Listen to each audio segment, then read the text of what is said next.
Danganronpa.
Oh, so then.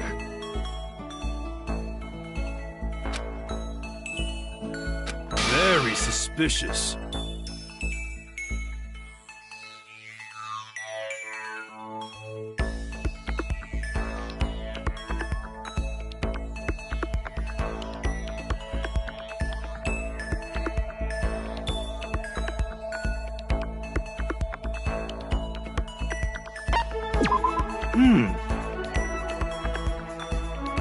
It's not like some occult mystery.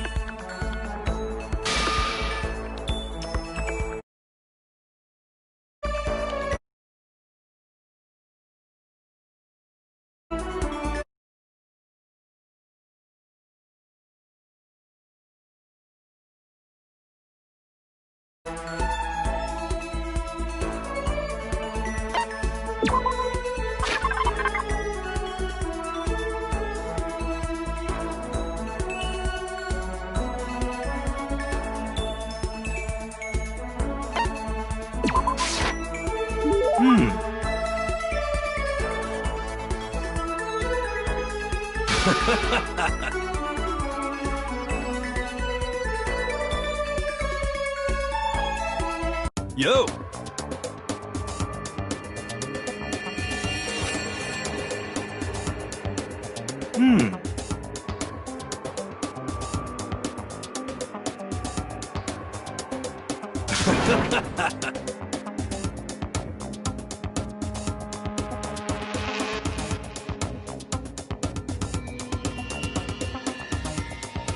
Well?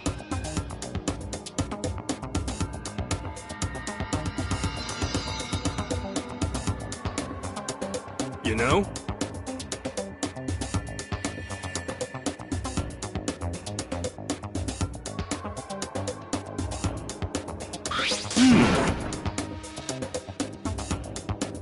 You know?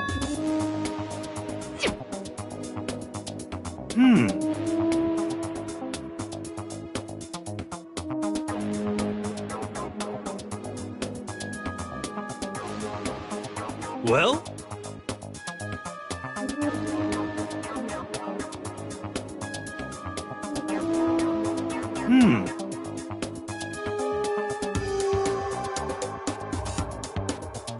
How about that?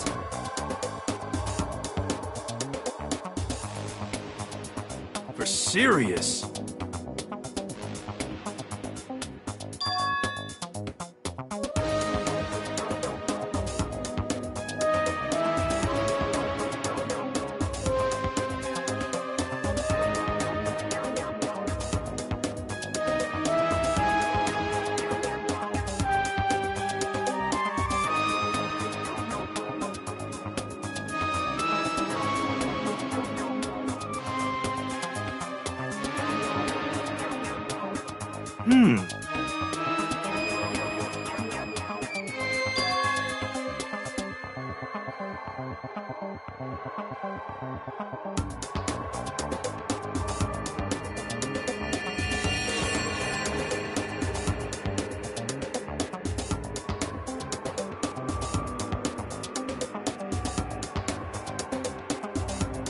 How about that?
I understand.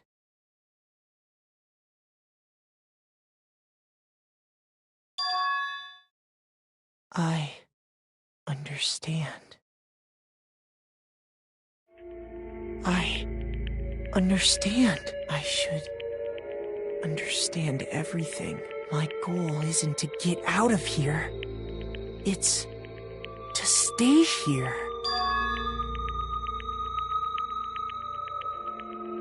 Hope. This is all for hope. And that's why I have to stay. I have to stay here.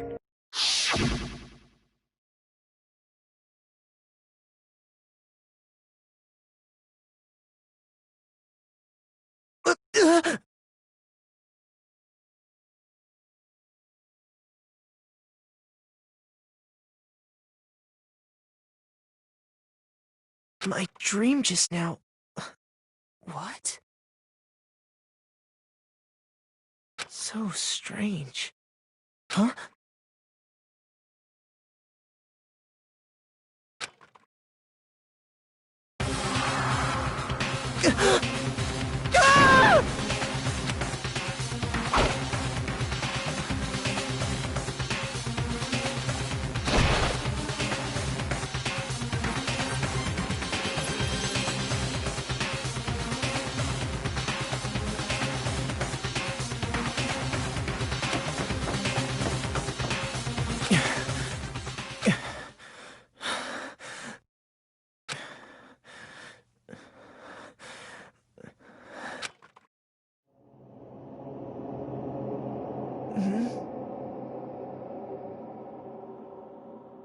Kyoko?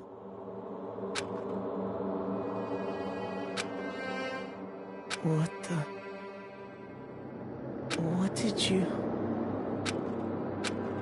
What did you say?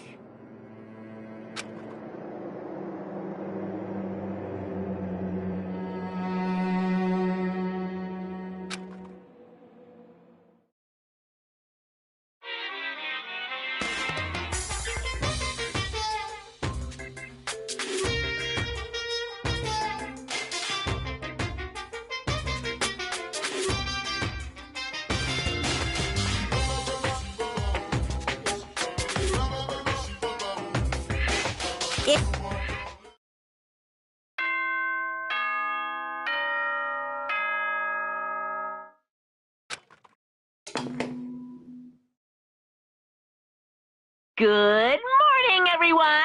It is now 7 a.m., and nighttime is officially over. Time to rise and shine! Get ready to greet another beautiful day!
Hey, Makoto!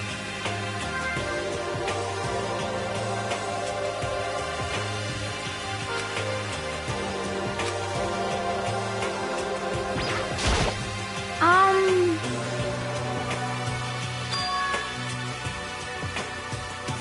'Cause, I mean...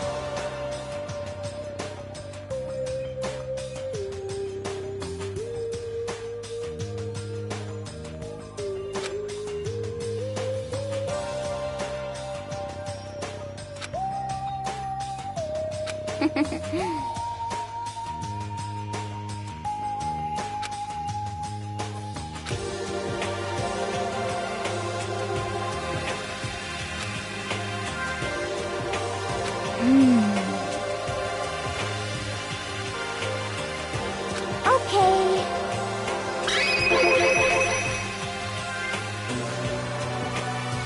That's right.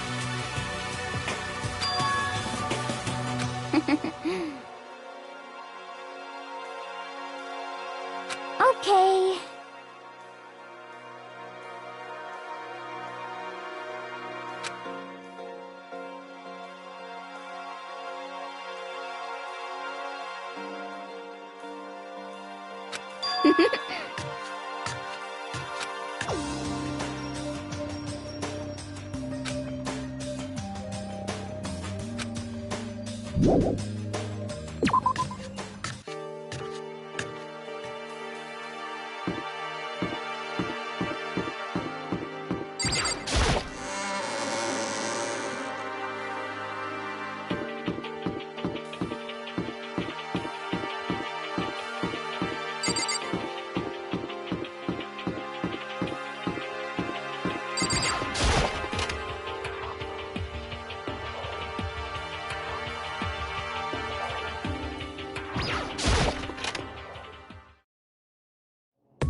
Huh? Oh, hey, Makoto! What?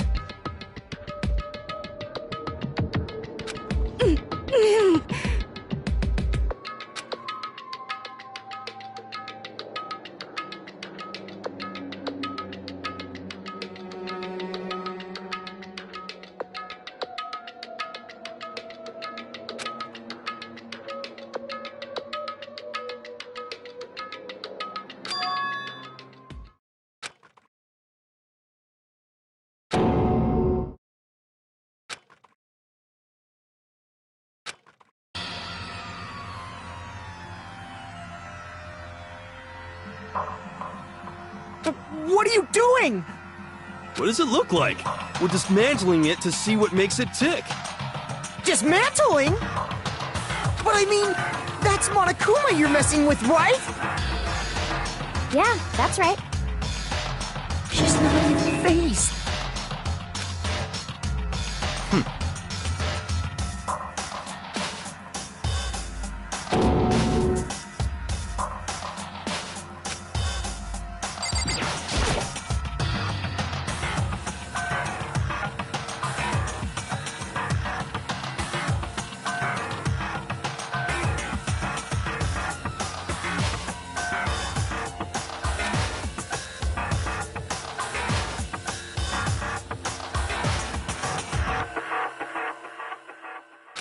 Hey, come on.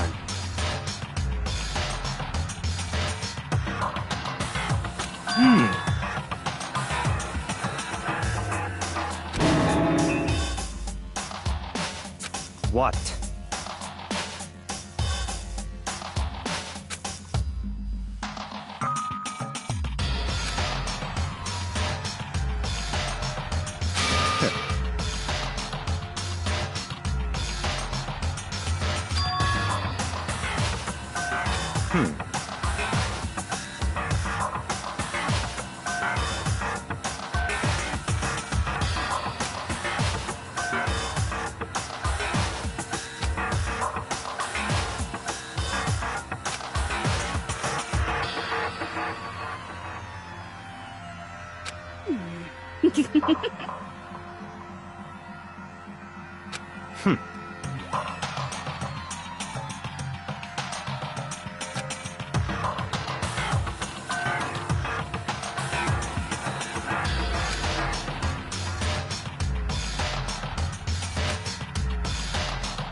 So, in other words,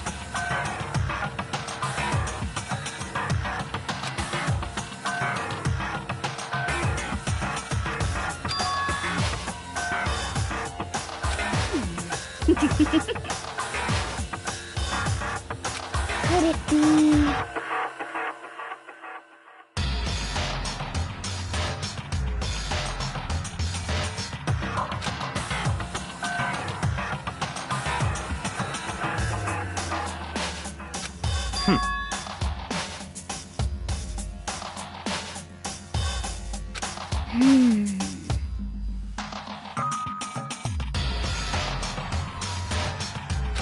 Hey. You know? Huh?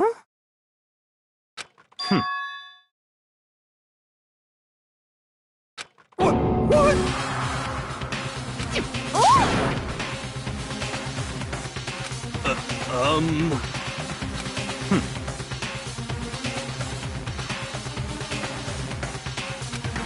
What? Just a second.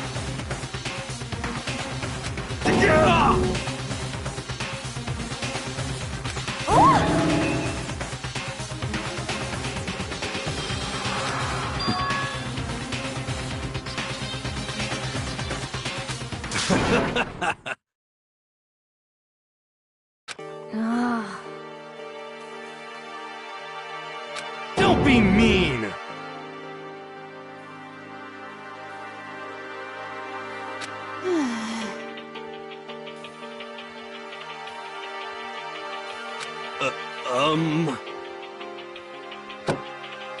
Well?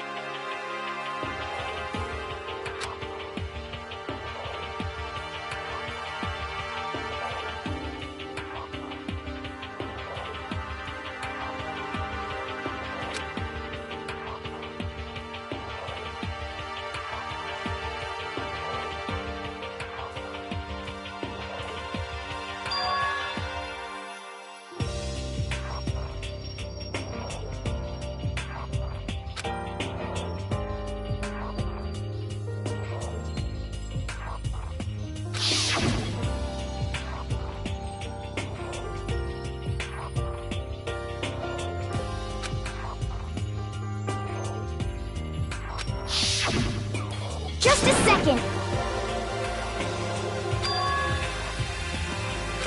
Hey. Huh?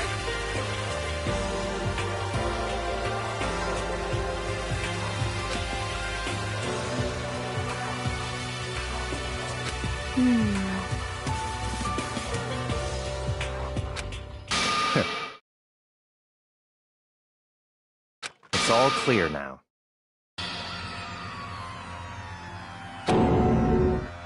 Naturally.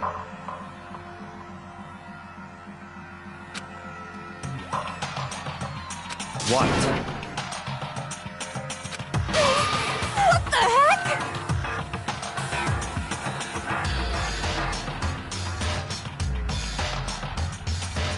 Such ignorance. But...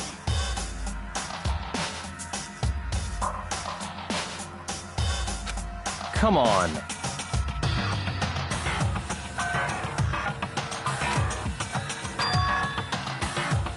It's all clear now.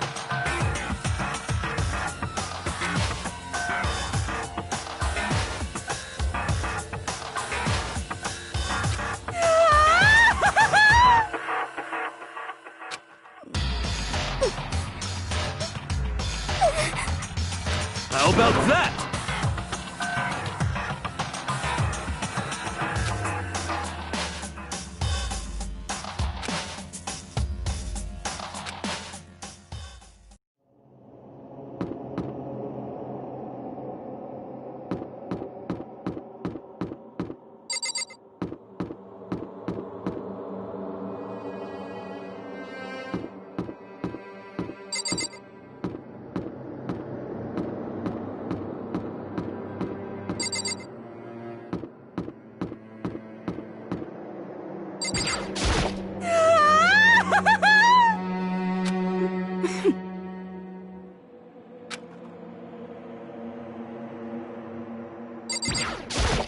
Okay.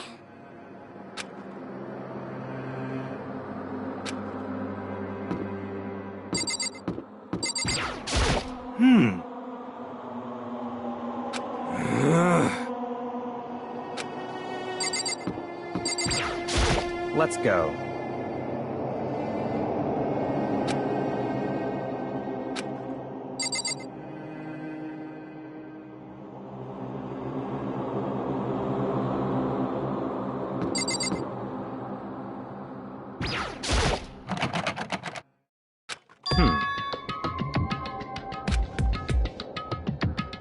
What?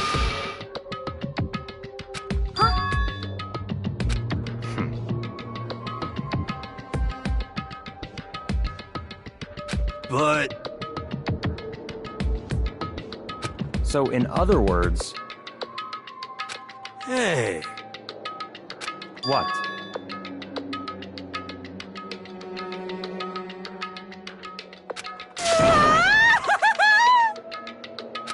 I mean...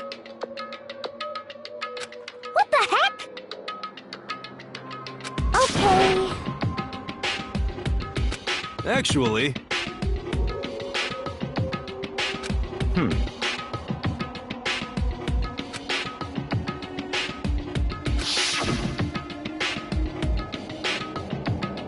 Oh, so then... I see.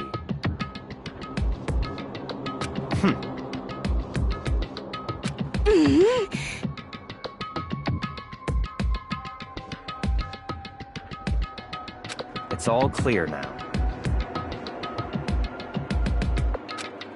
What?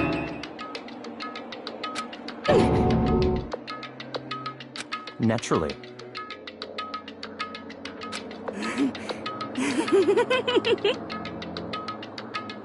What?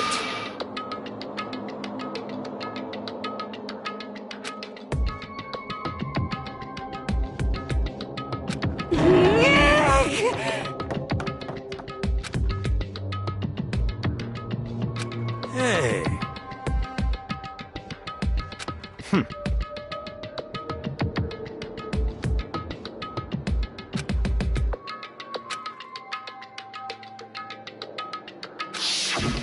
If you spend all your time trying to avoid danger, you'll never move forward.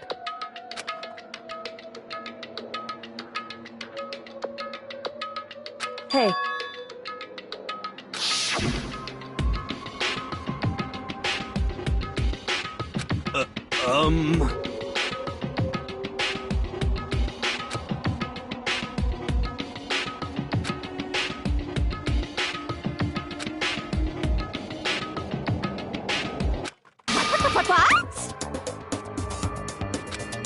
What?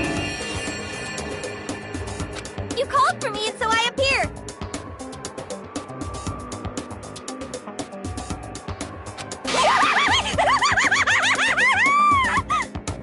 Come on.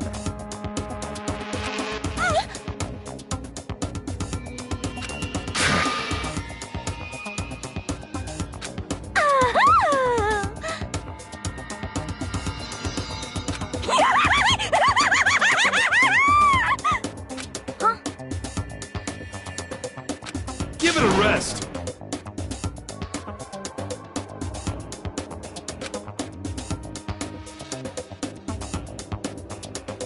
Not possible. Yes, yes. I see.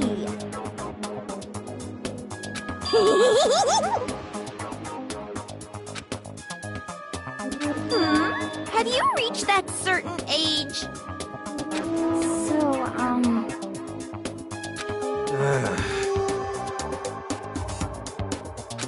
You've gotta be kidding!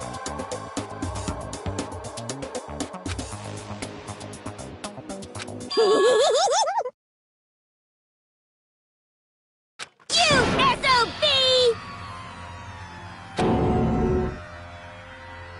Yep.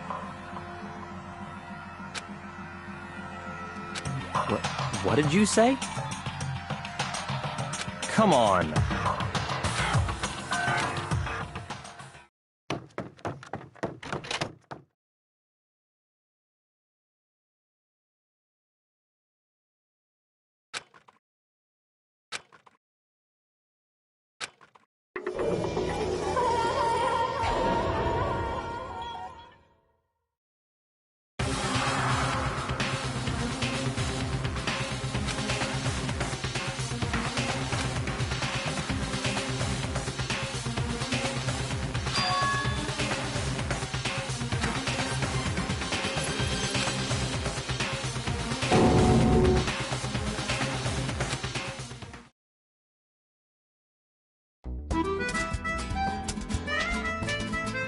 Danganronpa.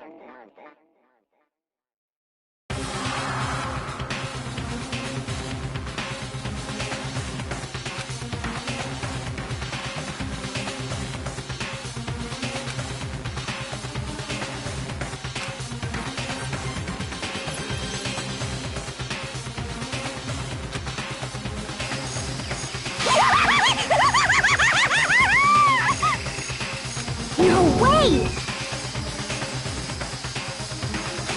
What?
Well...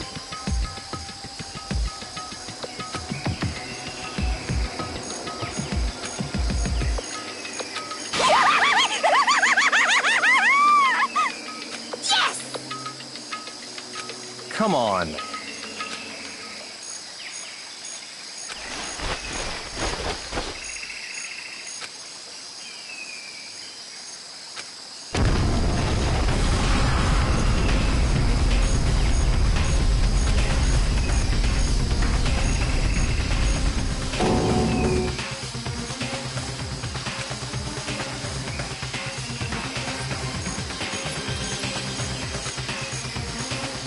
Come on.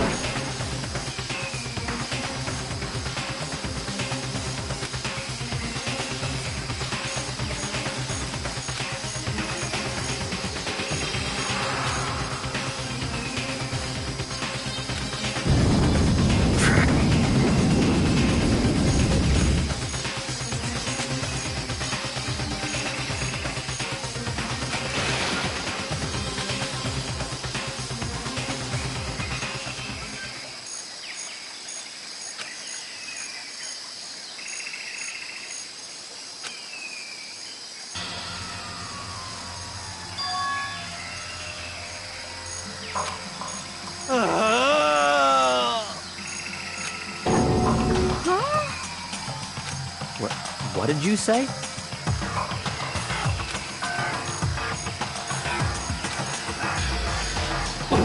What?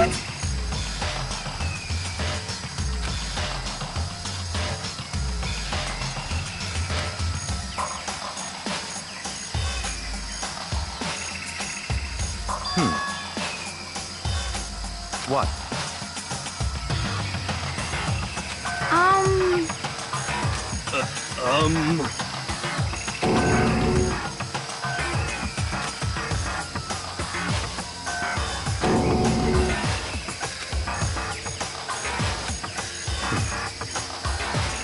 But... In other words, What? What the heck?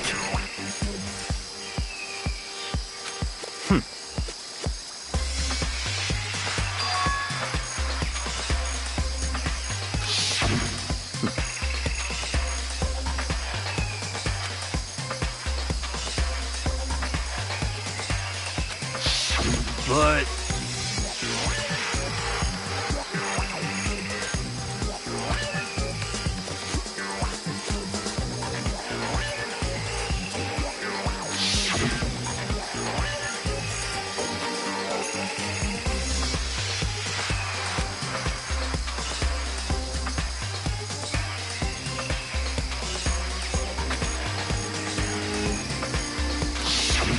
What the heck?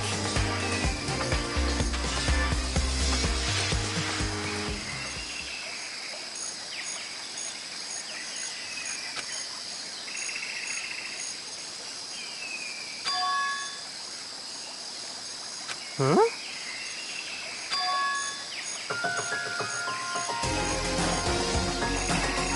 What?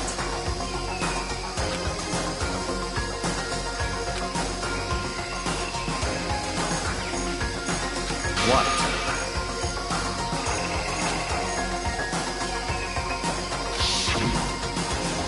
Yukiro Ikusaba, the 16th student, lying hidden somewhere in this school. The one they call the ultimate despair. Watch out for her.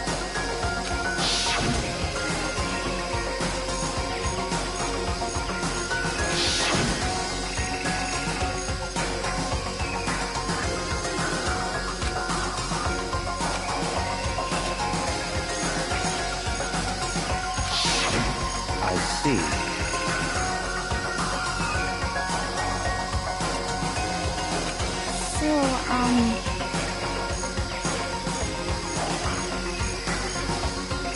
Could it be...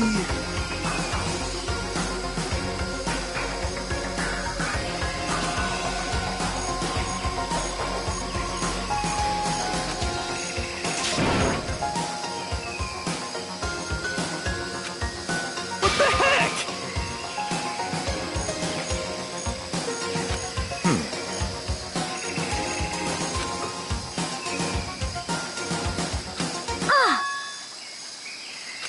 What?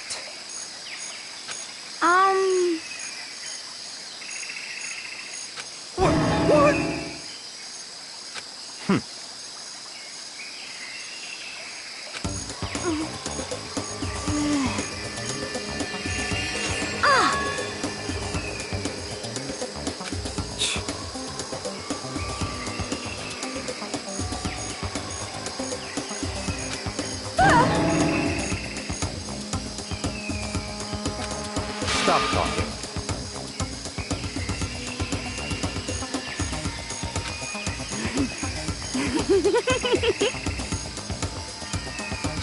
What the heck?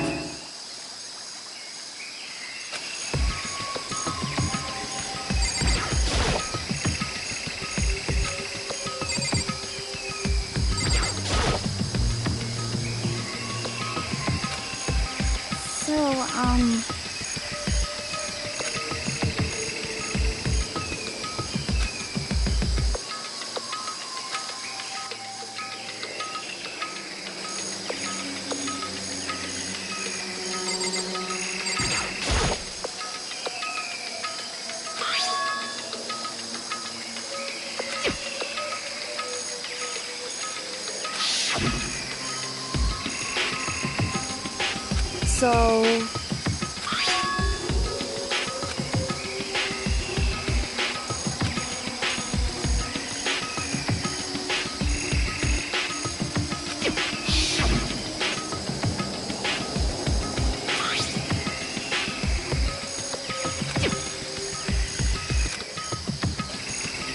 What?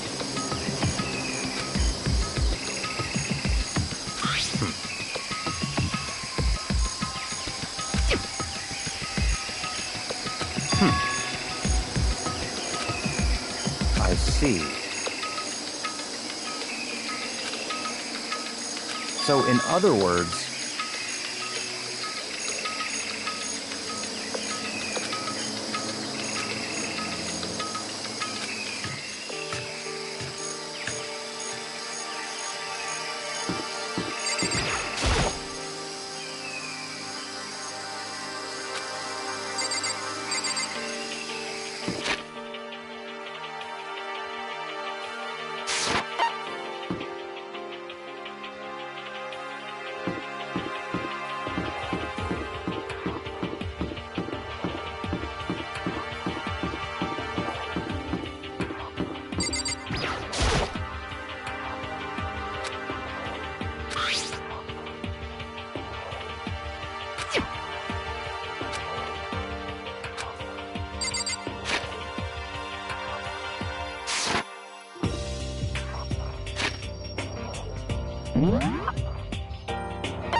I see.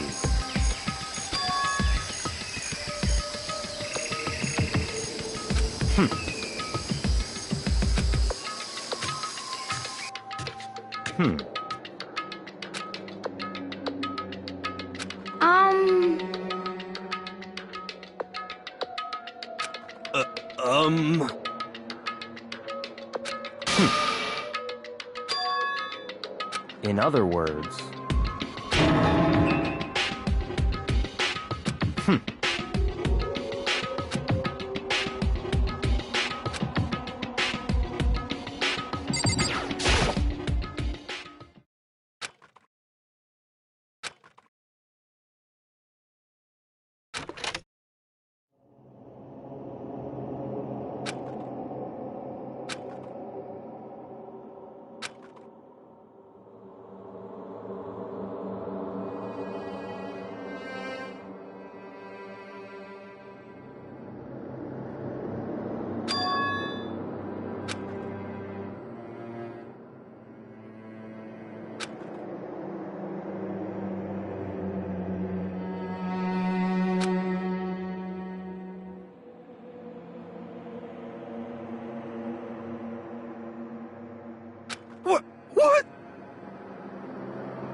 What?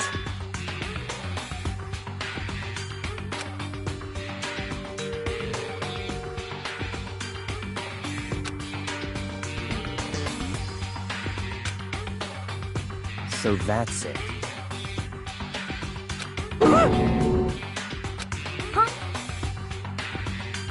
It's all clear now.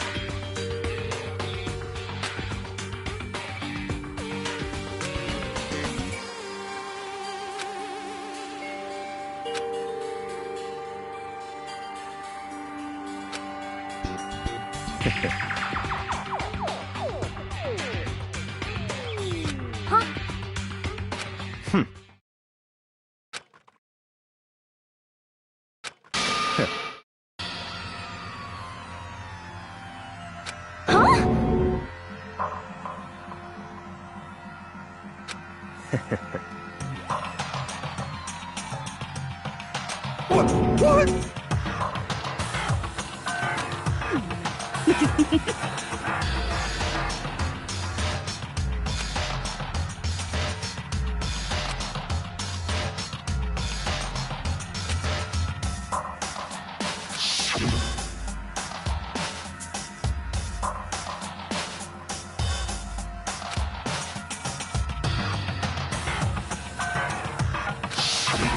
But...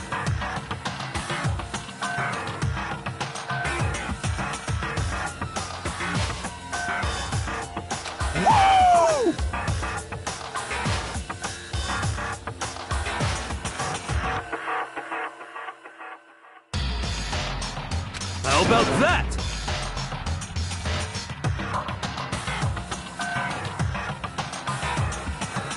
That's enough.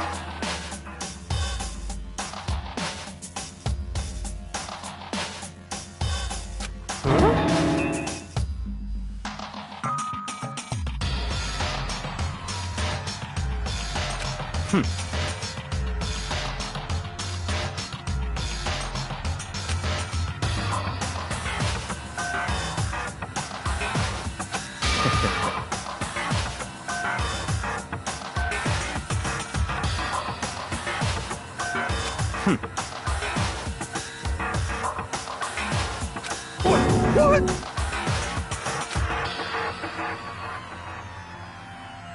Naturally.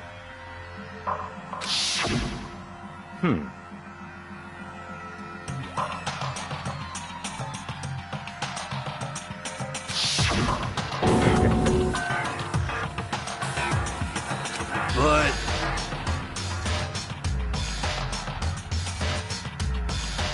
Such ignorance.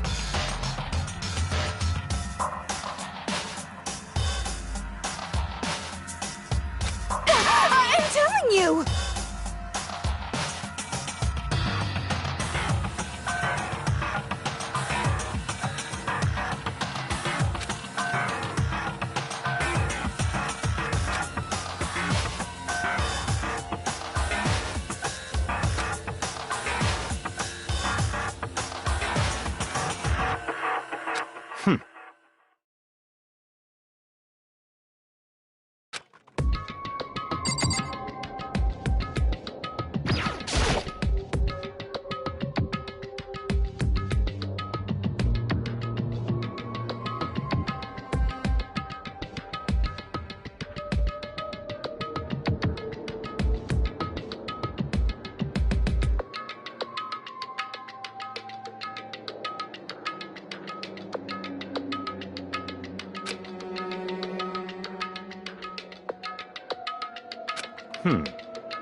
What?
Yeah!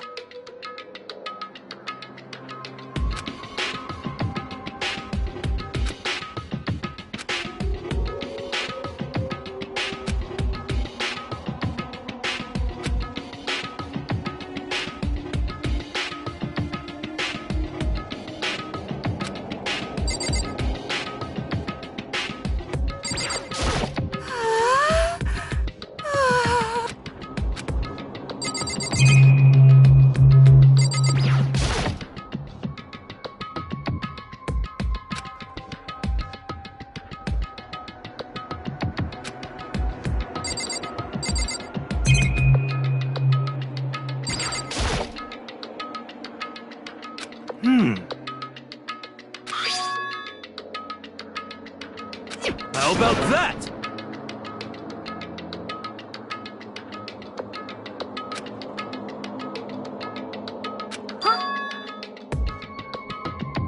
You know?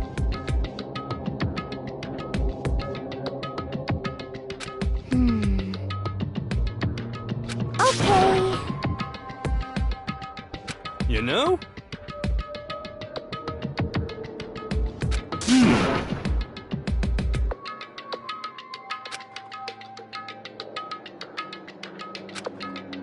You know? Huh?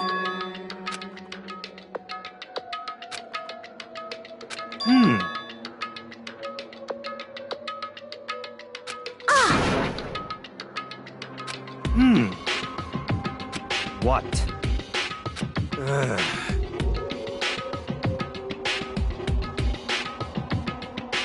What the heck?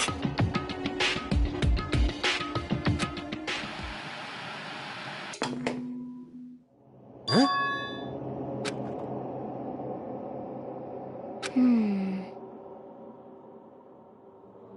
What the heck?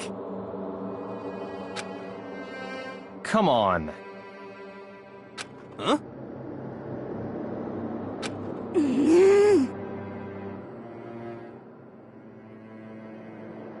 But...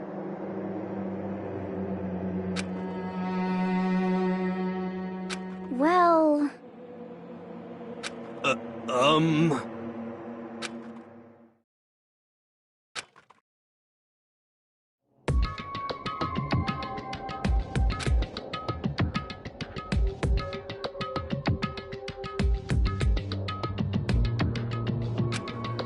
What the heck?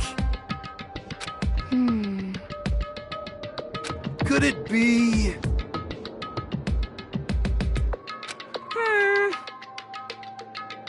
Actually...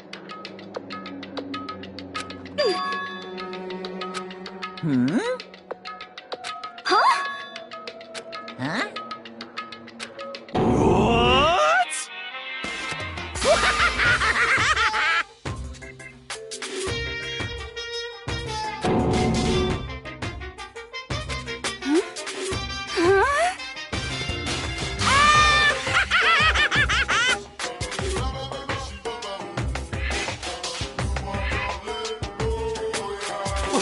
What?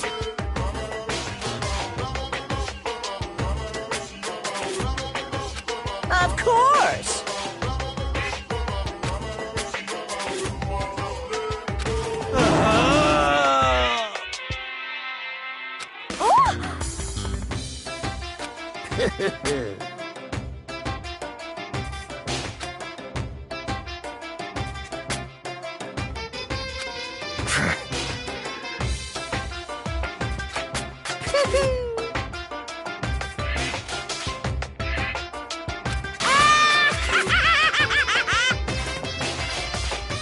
Well now.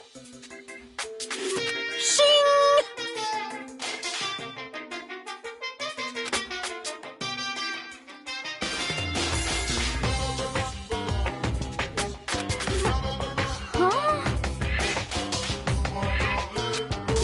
Let me out of here!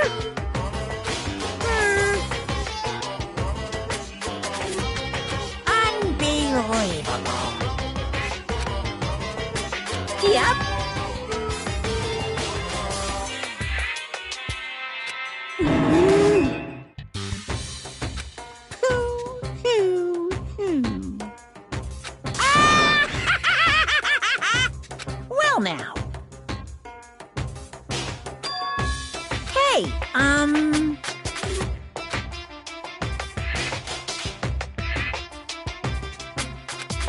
What?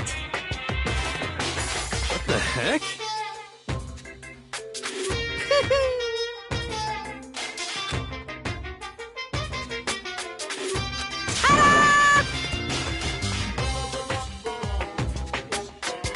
Huh? What the heck? Unbelievable. Thrills, chills, kills!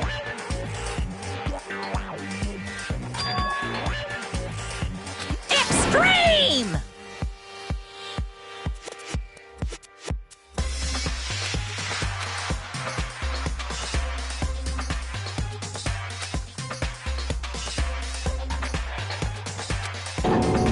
Huh? But that's...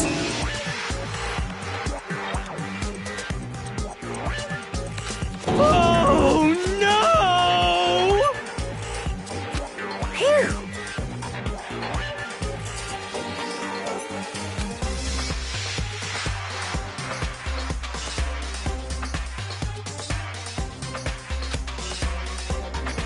Of course!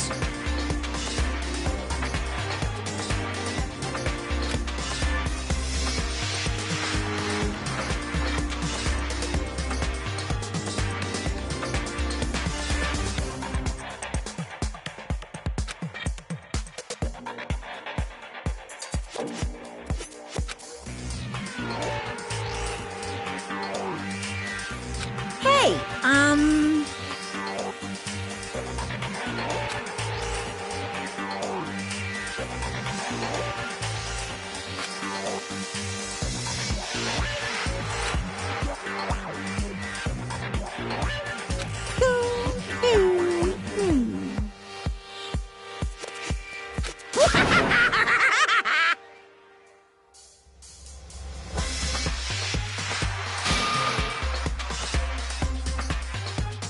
What are you saying?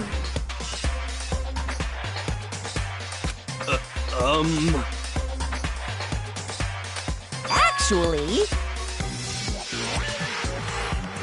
Yes, indeed!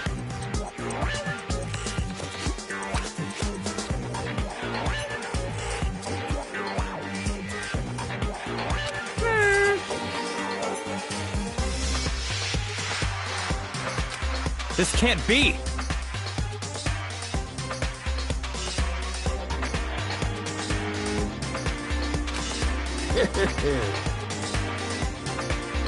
Yeah!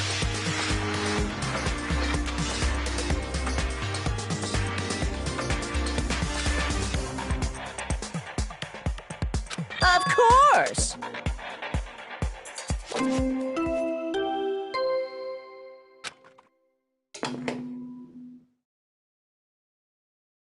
A body has been discovered. After a certain amount of time, which you may use however you like, the class trial will begin.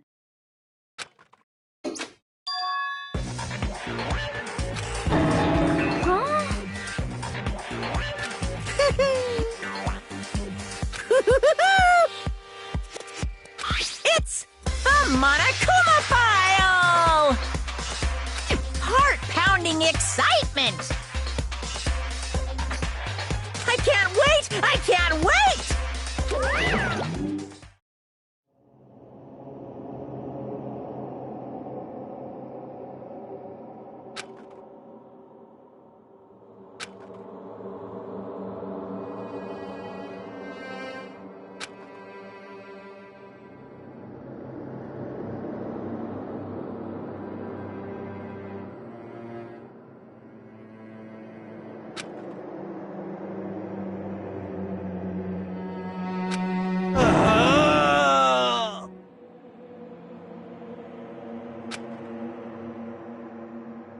I'm sick of this.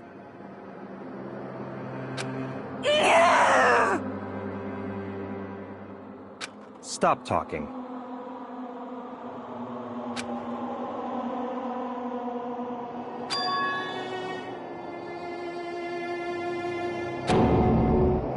What the heck?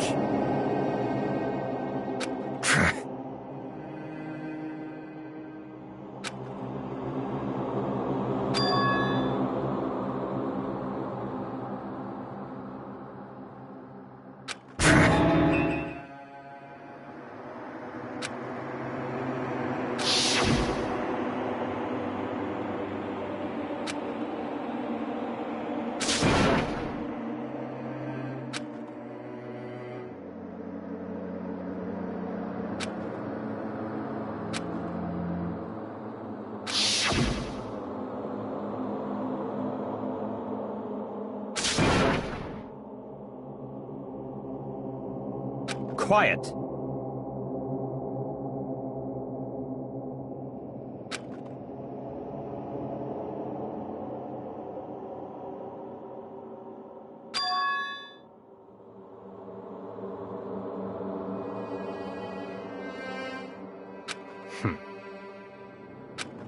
But...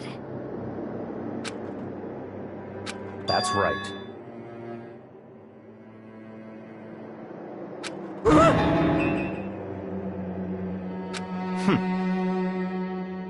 Huh? Stop talking.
So, in other words,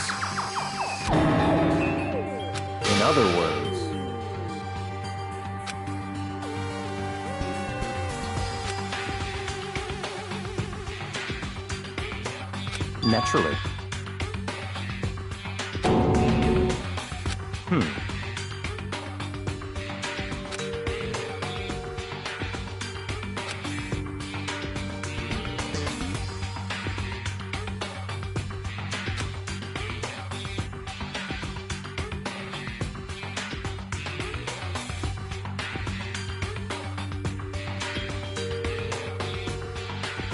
In other words,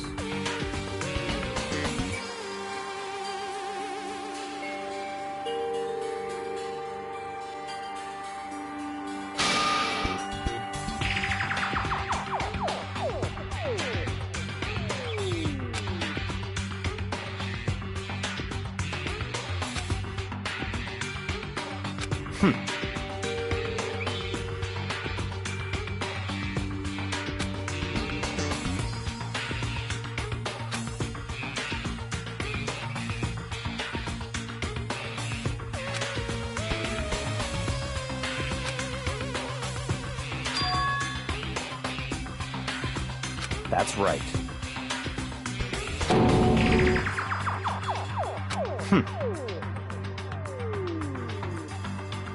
What?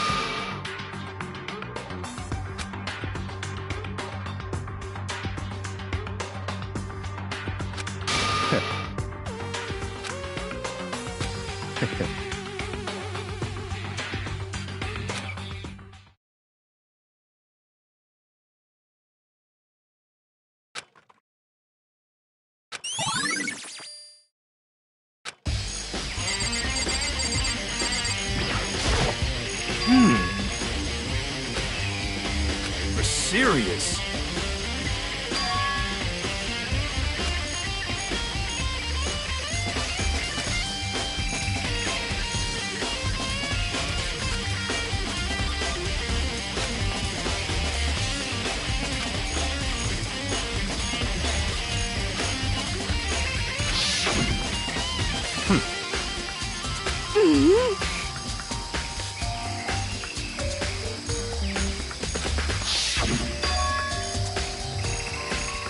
You know?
go.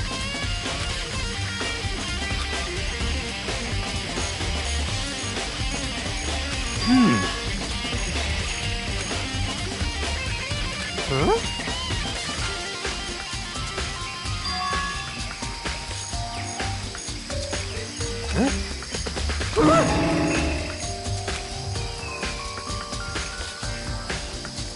But... What? Conspiracy!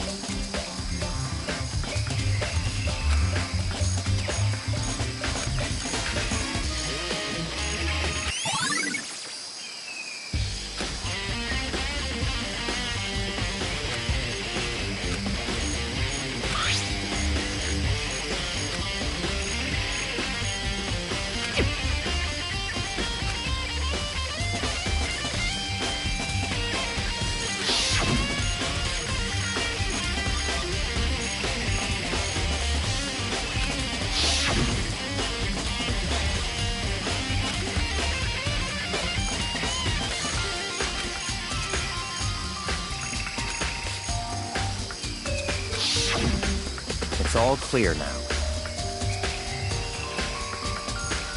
What? Just give up.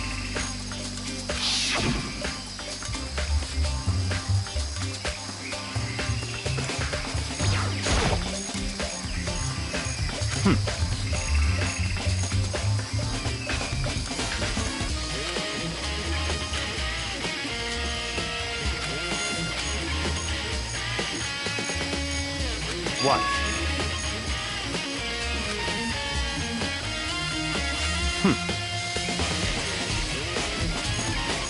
Goodbye.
You know?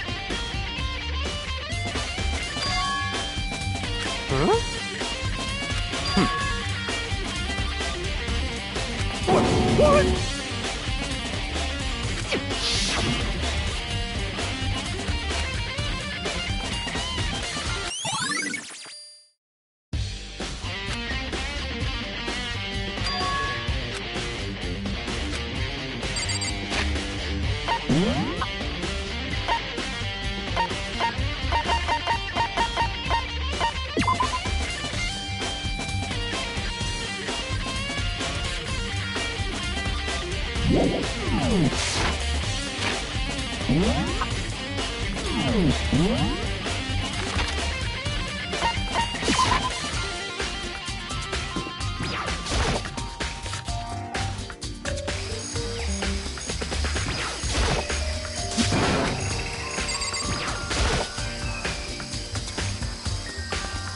Let's go.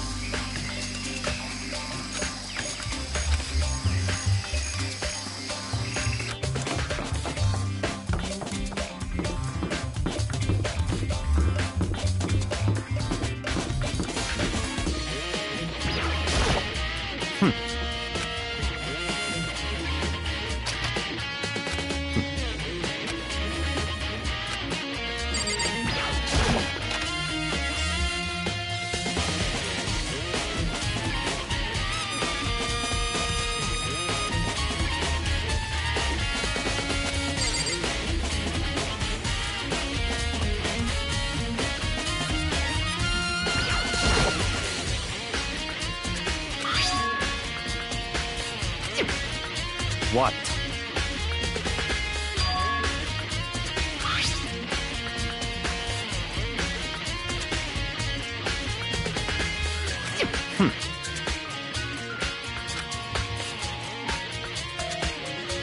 It's certainly possible.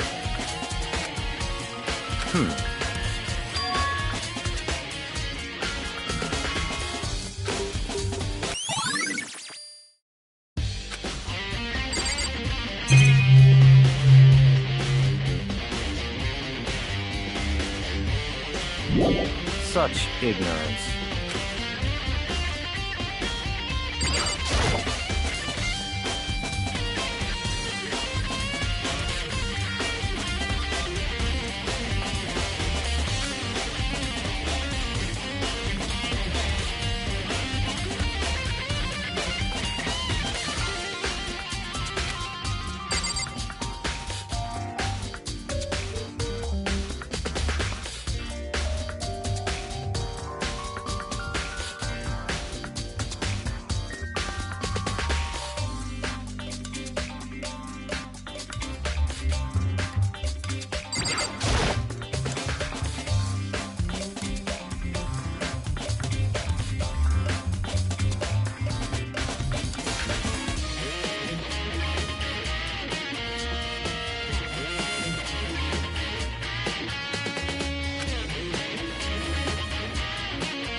What?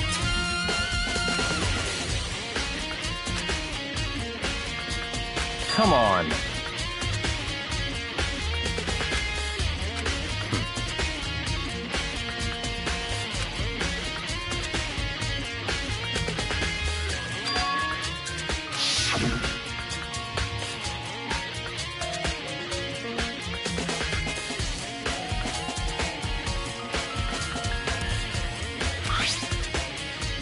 It's true.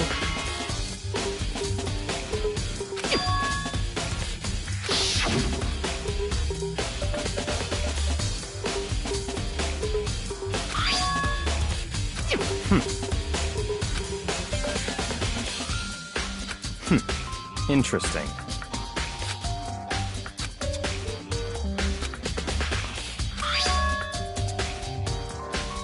What?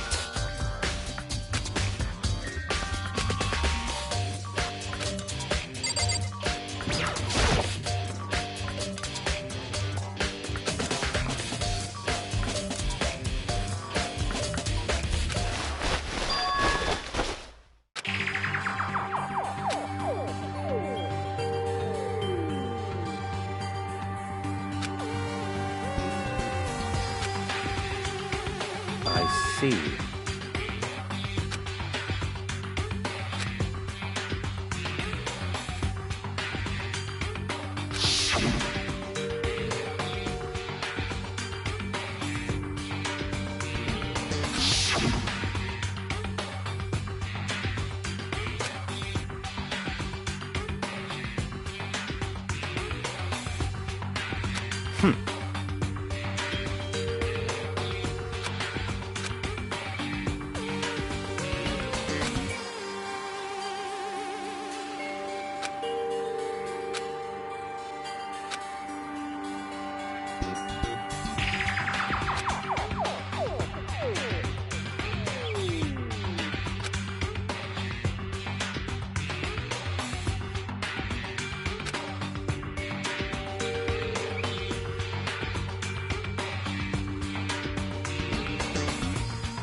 I see. Naturally.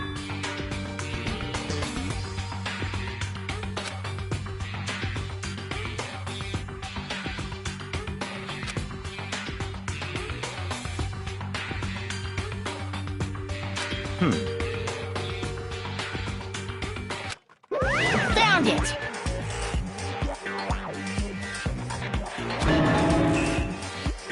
What?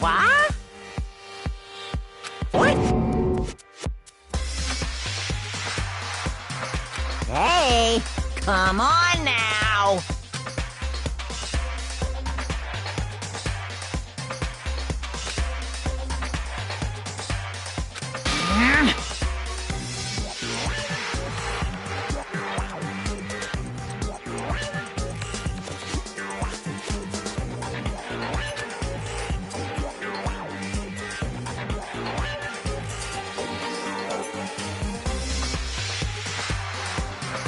What?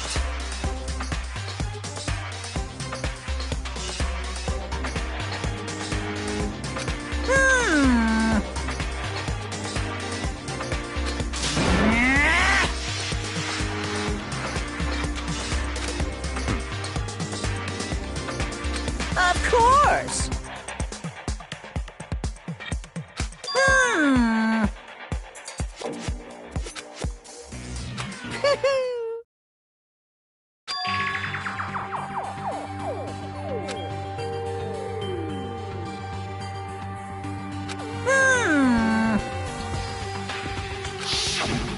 Hey,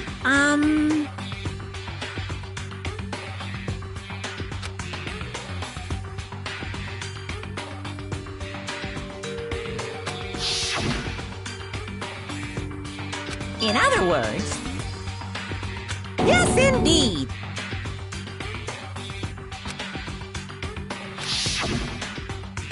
Mukuro Ikusaba, the 16th student, lying hidden somewhere in this school. The one they call the ultimate despair. Watch out for her.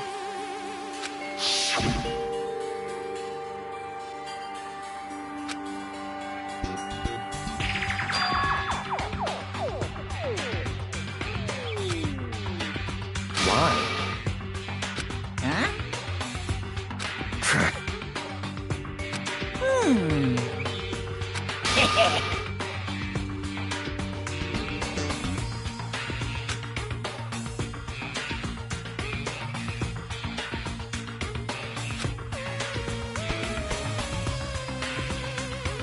Yes, indeed. Well, now.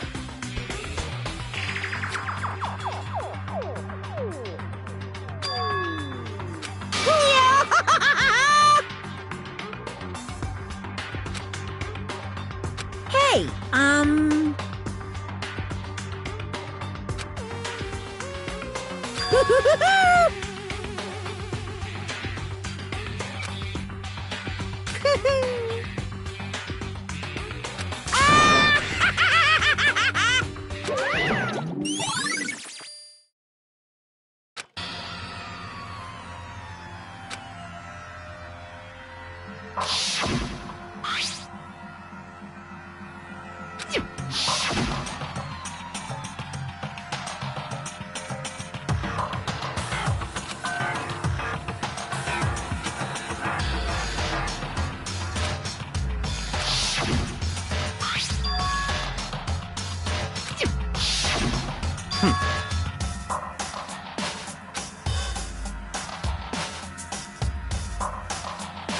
What?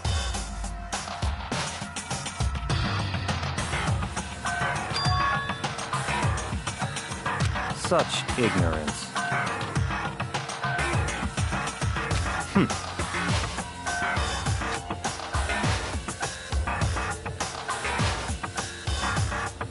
That's right.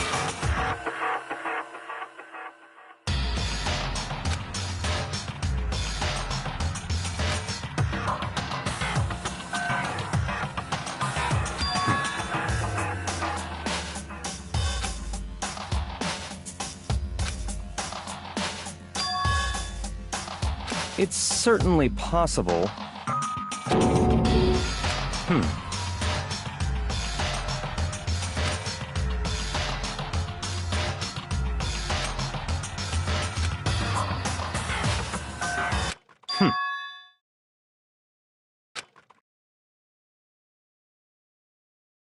What?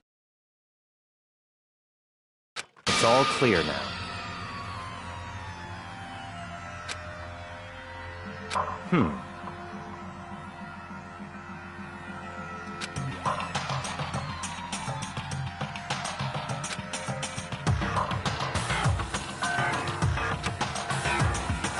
So, in other words,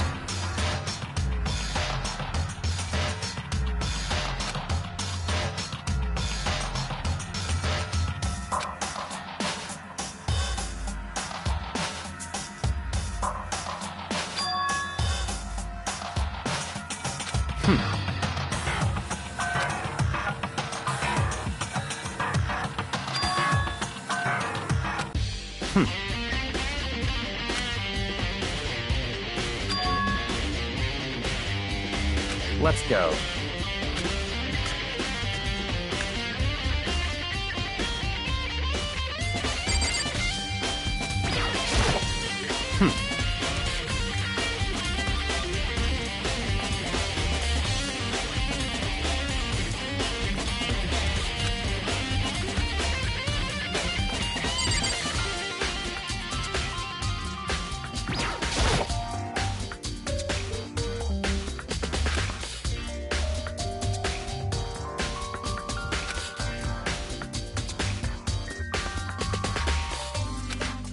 I see. Very strange.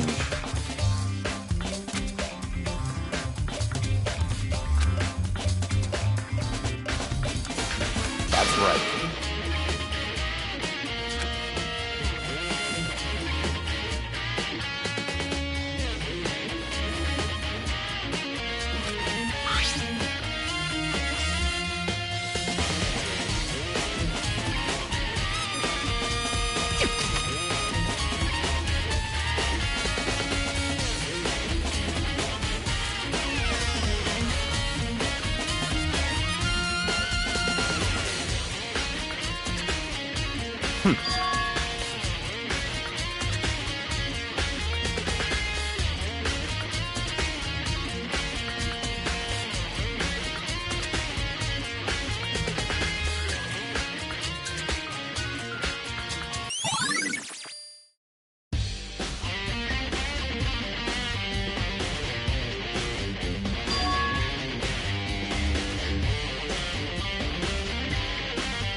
I see.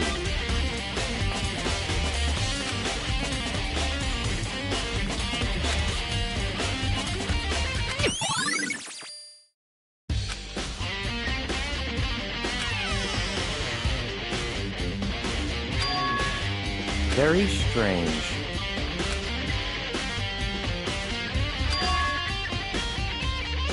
Why?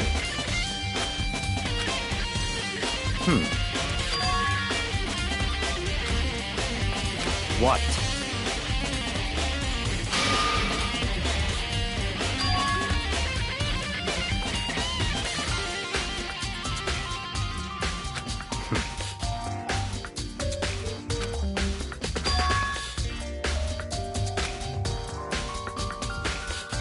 Let's go.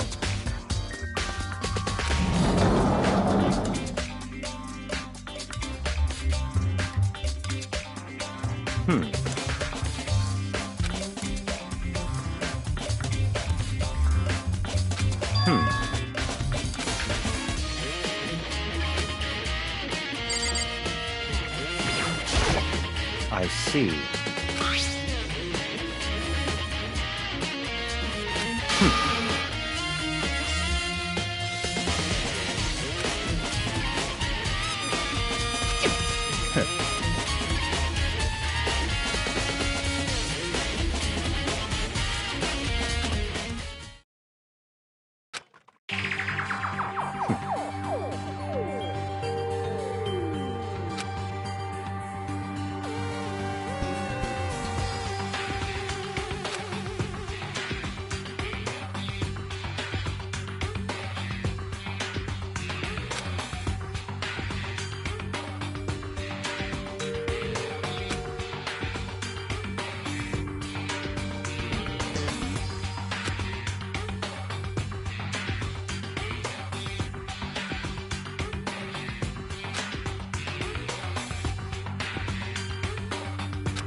What?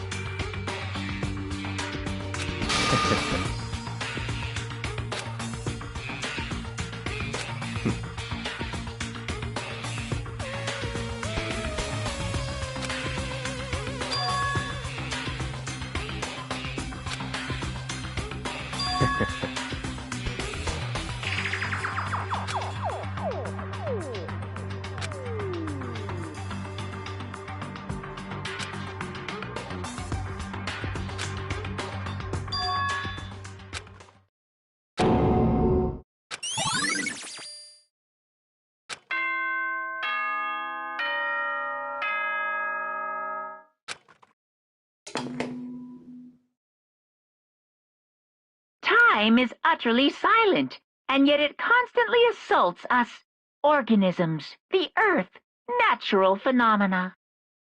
It damages us little by little until the end. You should really think about that. Anyway, it's time to begin the class trial. So, please meet up in the usual spot. See you later.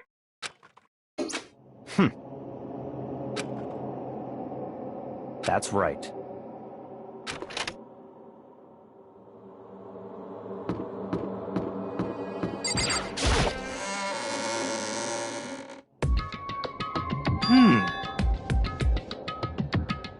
Ah.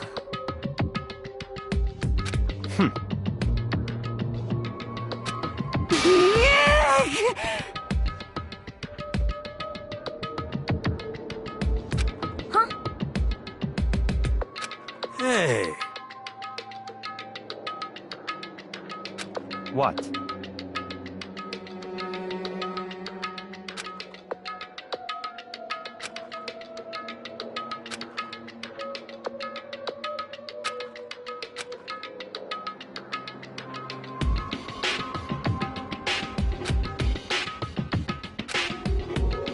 Why? could it be...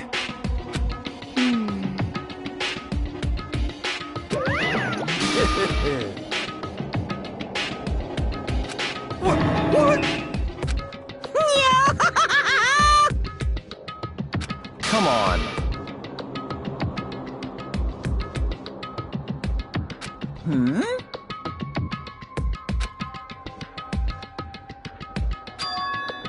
In other words...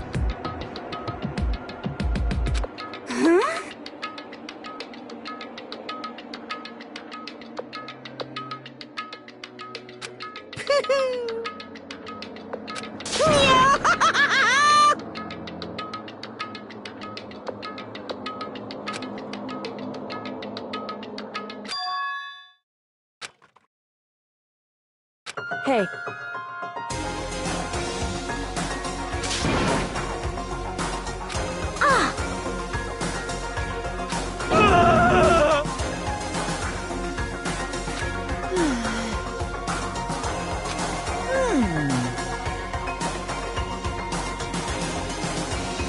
What? Is that right?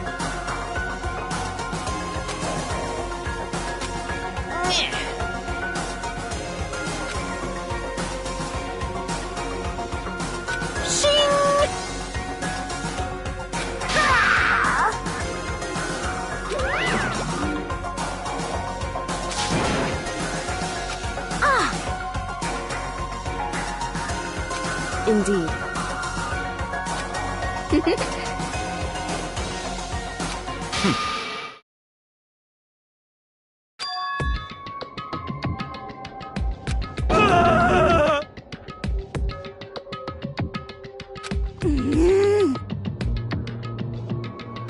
Let's go.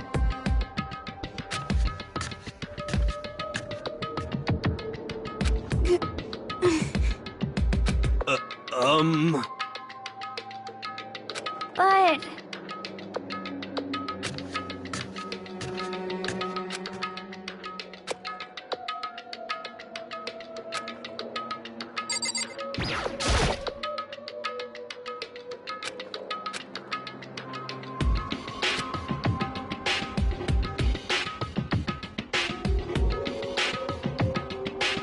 Correct.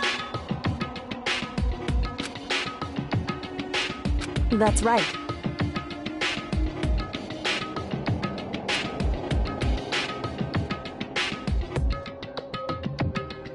Whew.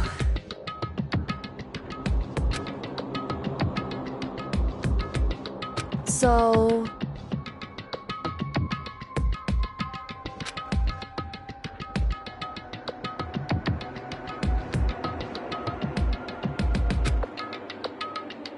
However...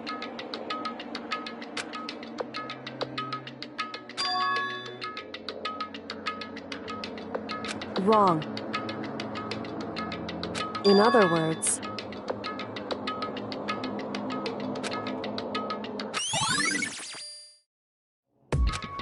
Just a second! Makoto. It would seem...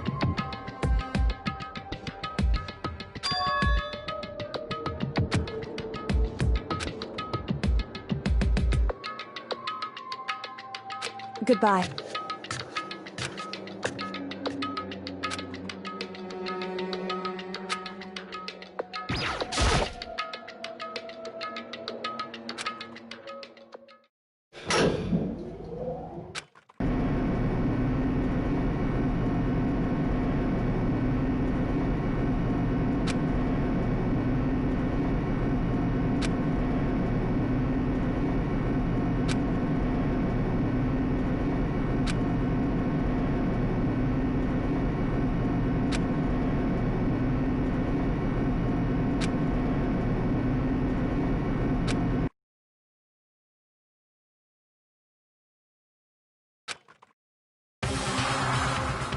I can't wait! I can't wait!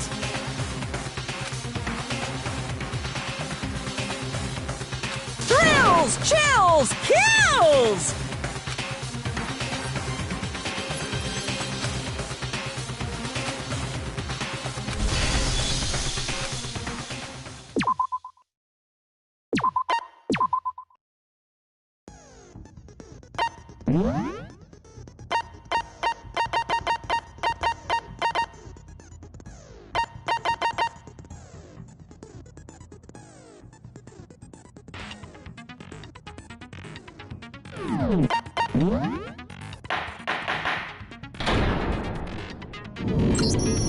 Let's begin with a basic explanation of the class trial. So, your votes will determine the results. If you can figure out who done it, then only they will receive punishment. But if you pick the wrong one, then I'll punish everyone besides the blackened, and the one that deceived everyone else will graduate. Okay, well, I'll leave the rest up to you. Well then, let's discuss the specifics of the victim. First, we need to clarify who exactly the unidentified victim is. It's Kyoko! There's no other explanation! But Kyoko's standing right there. No! That's a ghost! But she has legs and stuff. Well, that's just because... she's like the latest evolution in ghost technology! There's a limit to how much ridiculousness I can tolerate. Okay. So I just have to prove that the corpse isn't Kyoko, right? Then let's compare Kyoko's traits to the traits of the dead body. Her traits?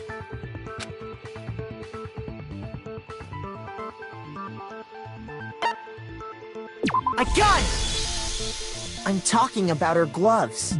They'll give us some insight into the mystery. I'm sure of it. In that case, I think it would be helpful if someone explained why she actually wears those gloves. And would you happen to know the answer?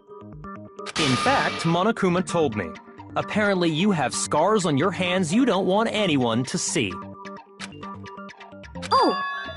You know, now that I think about it, the corpse wasn't wearing any gloves, right? They probably just got burnt up in the explosion. I'm not convinced. The ghost is just trying to fool us all.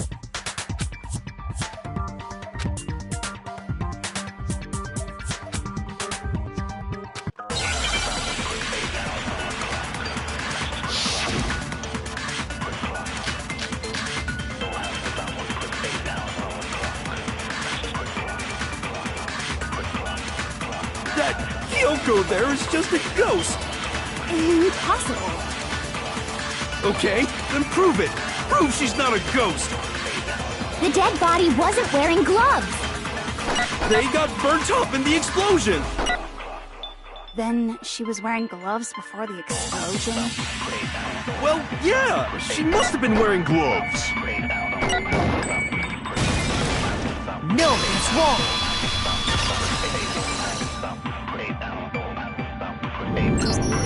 No, there's no way the corpse was wearing gloves. Whoever it was, they were wearing fake nails, remember? I imagine trying to wear gloves over nails like that would have been a pretty big pain. Besides, Kyoko wears gloves to hide her hands, right? It'd be pretty weird for someone who's self-conscious about their hands to wear fake nails, don't you think? Jeez, man, you don't know women, huh? They're complicated like that. If anyone doesn't know women, it's you. Well, Kyoko, any thoughts? These gloves were custom made to the size of my hands to make sure they don't interfere with my daily life. If I wore fake nails, the gloves wouldn't fit properly. Then that's that. The dead body doesn't belong to Kyoko. Which should have been obvious since she's standing right here. Okay, so then, who's the real victim? First, we need to figure that out. That's the first thing I said. You're the one who's been dragging us around in circles.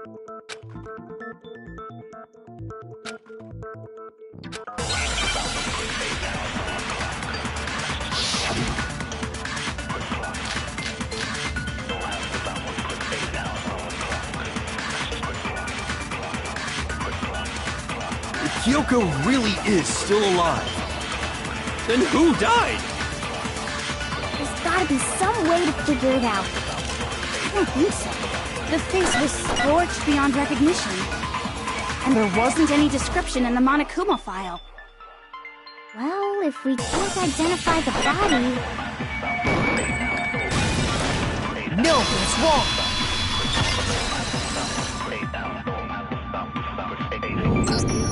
There was one clue left behind that we can use to identify the body.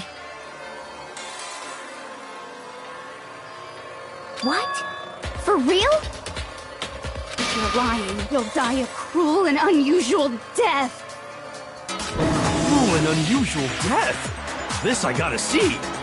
She's just being stupid. Ignore them, Makoto. Tell us what you're talking about. The key to figuring out who it was is the tattoo on the back of her hand. Oh, yeah. The design's pretty strange, huh? Her master must have made her get it. To be like, you're my bitch. Seriously? They really did something that humiliating? No, that's not it. The identity of the victim is hidden within that tattoo. Oh, really?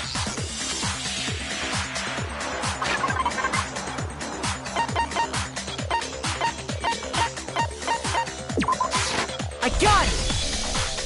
The Fenrir Mercenary Corps. That's the name of the military group Mukuro Ikusaba belonged to. Okay, so... To show that they're a member of the team, each soldier that joins the squad would get a tattoo representing Fenrir somewhere on their body. Fenrir?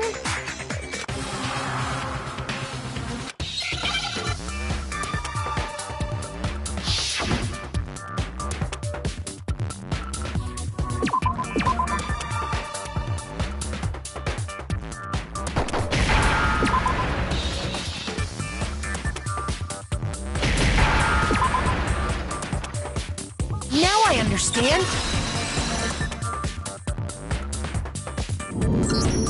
The representation of Fenrir is a wolf. Fenrir, the Wolf of Ragnarok. It's from Norse mythology. A huge, world-ending wolf beast. He's the child of the trickster god Loki, and a female giant.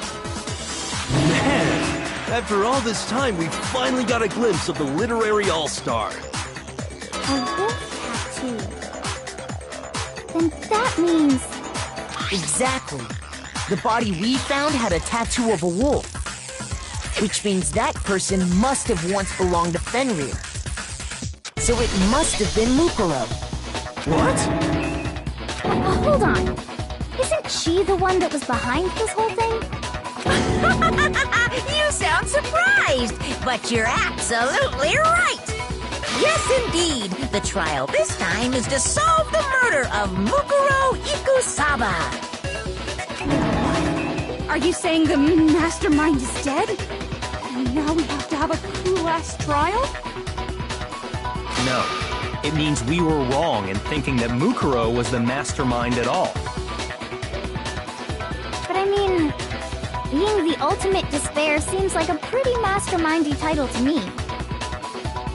Maybe we shouldn't have been thinking of her as the ultimate despair in the first place. After all, looking at her profile, I didn't see anything that would fit such a description. All it said was that she was the ultimate soldier. If I remember correctly, that other information came from Kyoko. That's what you told Makoto, right? So that means Kyoko got it wrong? And who was she? Who was Mukuro Ikusaba? She's been gone this whole time, and when she finally turns up, she gets killed. Usually when there's a scene where an important character dies, it has a lot more detail. So you're saying she wasn't an important character? Which would mean she was the same as us, just another participant. Then who's the real mastermind? It must have been the Hope's Peak Academy headmaster after all. No, the headmaster has nothing to do with it.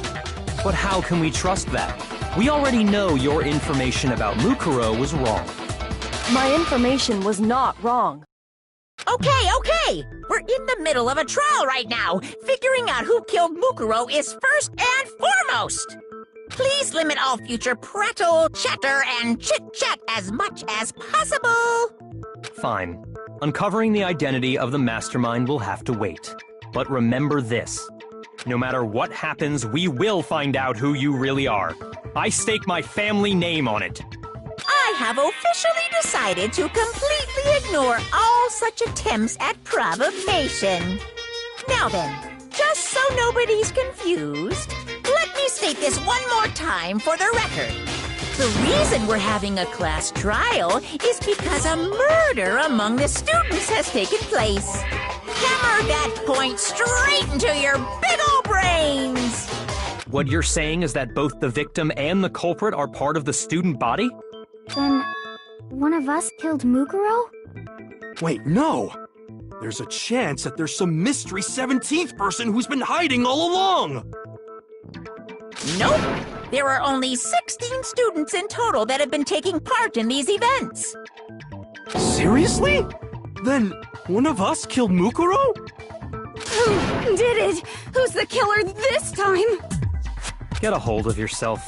We've already narrowed down the list of possible suspects. Huh? I'm sure you realize who I'm talking about, right, Makoto?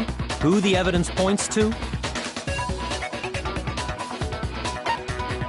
I got it! You've narrowed it down to Kyoko and me, right? Why do you say that? Allow me to explain. Just after nighttime last night, I went to the garden, so I can confirm that at that point, there was no dead body there. So, the murder must have taken place after I left the garden. However, Hiro, Toko, Hina, and I were in the gym the entire time. The gym? That's right. The four of us were there trying to dismantle Monokuma. The whole time, we were very careful not to go anywhere alone. We even went to the bathroom in pairs. All of which is to say, The four of us all have alibis. The only ones without alibis Are me and Makoto. That's why you're able to narrow down the list of suspects. exactly so.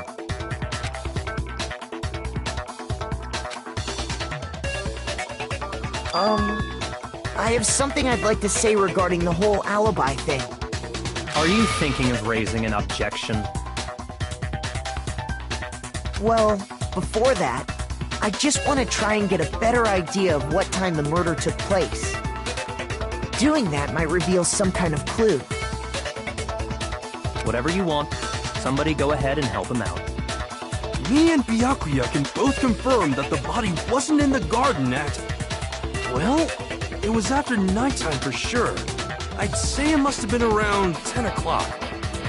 So the murder must have happened after 10 p.m. Then I guess we can say the time frame for the murder was between then and when we found the body? Oh, but what time did we find the body?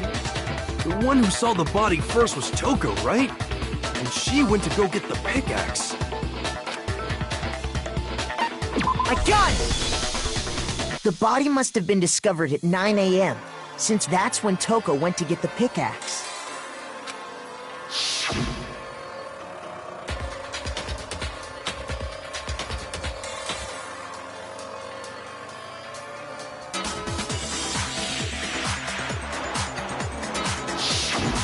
He's right. It had to be around then. So we can be totally sure the murder happened sometime between 10 at night and 9 in the morning. For me, I was already asleep before nighttime hit, so I don't have an alibi after 10 o'clock. But I'm sure I met up with everyone else before 9 this morning. We ran into each other in the dining hall, right? That was around... Oh yeah! Right around 7:30. I remember checking right before I went in, so I'm totally sure about it.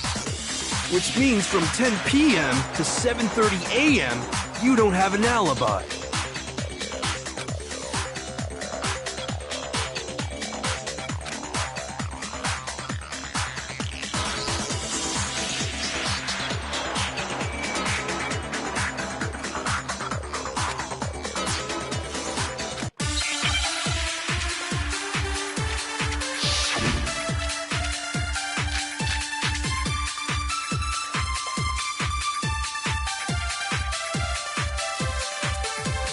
We've established a time frame for the murder.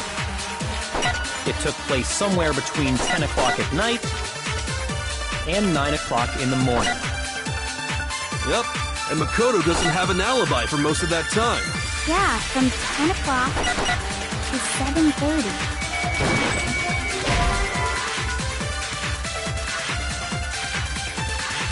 Shoot!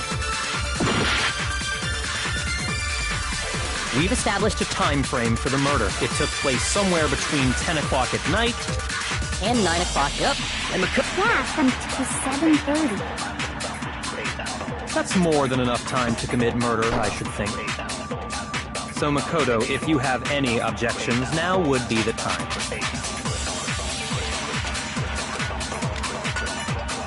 We've established a time frame for the murder. It took place somewhere between 10 o'clock at night. No, that's wrong!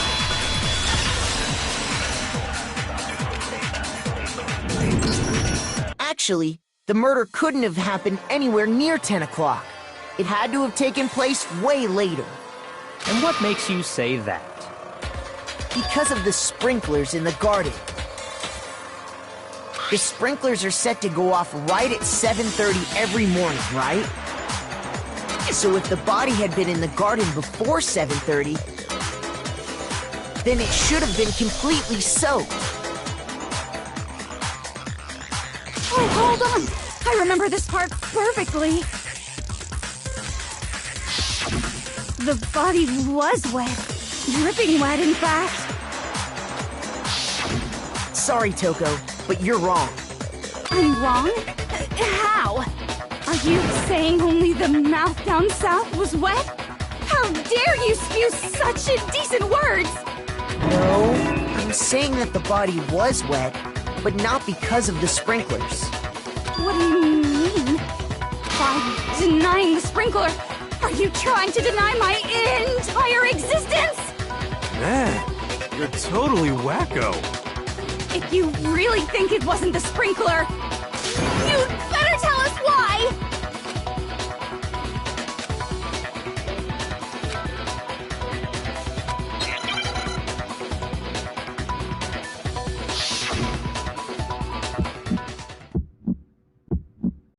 I admit nothing. I hate you. No, no, no! I don't know anything! Hold on! Are you trying to blame me? I admit nothing. I hate you. No, no, no! I don't know anything! Hold on! Are you trying to blame me? I admit nothing. Are you trying to blame me? I admit nothing. I hate you. No, no, no! I don't know anything! How can you say it wasn't— This should prove it.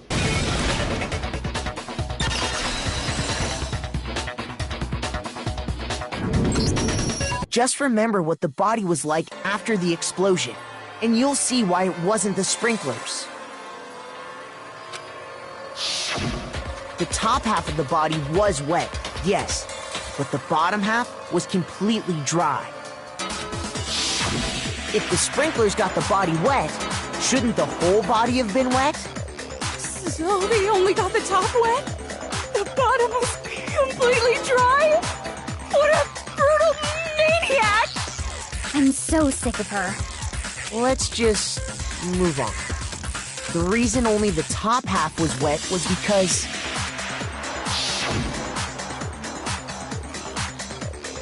while the body was still on fire, I doused it with water. But only the part on fire, the top half. Oh, then I guess the sprinklers really didn't do it. So if the sprinklers didn't get the body wet, then the murder must have taken place sometime after the sprinklers turned on at 7:30 in the morning. Which means she must have been killed sometime between then and when the body was discovered at 9.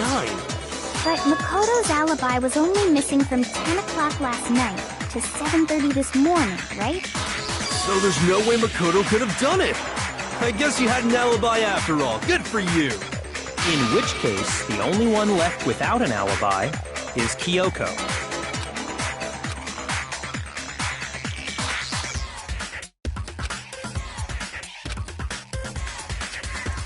I'd just like to say one thing. If you vote for me and I die here, the mystery of this school will stay hidden forever. Which is why I can't let that happen. So are you saying you're not the culprit? Of course I'm not. I have no reason to kill anyone. This is a trap the mastermind has laid for us. A trap? We're this far into the game and now you decide to blame me? Stop wasting time! Stop wasting energy! You really think your little trick is gonna work? Shut up, you! You got it, boss! Shutting up now! Anyway, Kyoko, you actually did have a reason to kill her. Huh? She did? She thought Mukuro was the ultimate despair. In other words, the mastermind behind everything. So she killed her to try and put a stop to all this. Isn't that right, Kyoko? But you made one catastrophic mistake. Mukuro wasn't the mastermind at all.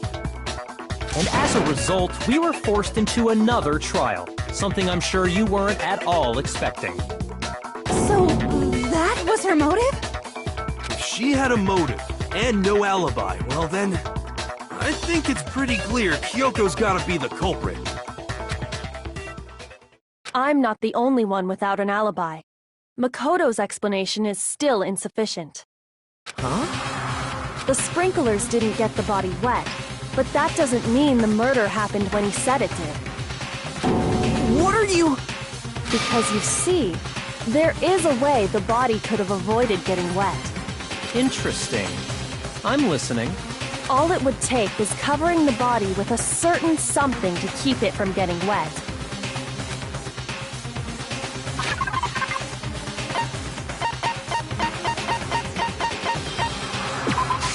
I got it! You're talking about the tarp, aren't you? You catch on quick. You're right. All you'd have to do is cover the body with the tarp, and that'd take care of the water. In fact, that's exactly what the killer did. The dirt pattern on the tarp can attest to that. Only one side of the tarp got dirty, because that's the side that got covered in water.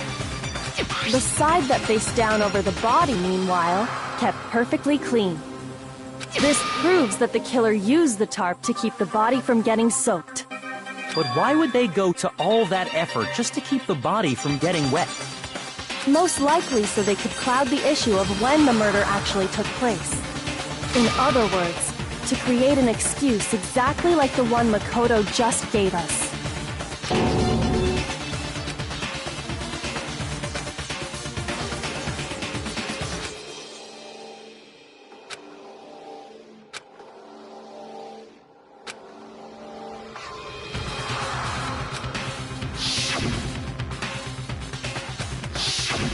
Wait, something's not right. And what might that be?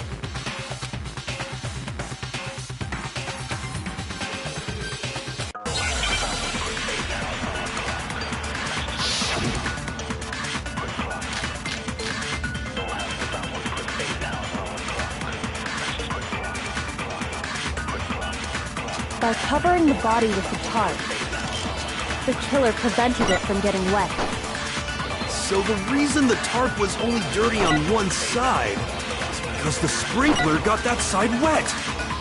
But the underside of the tarp, it was totally spotless, right? It's because that side was protected from the water.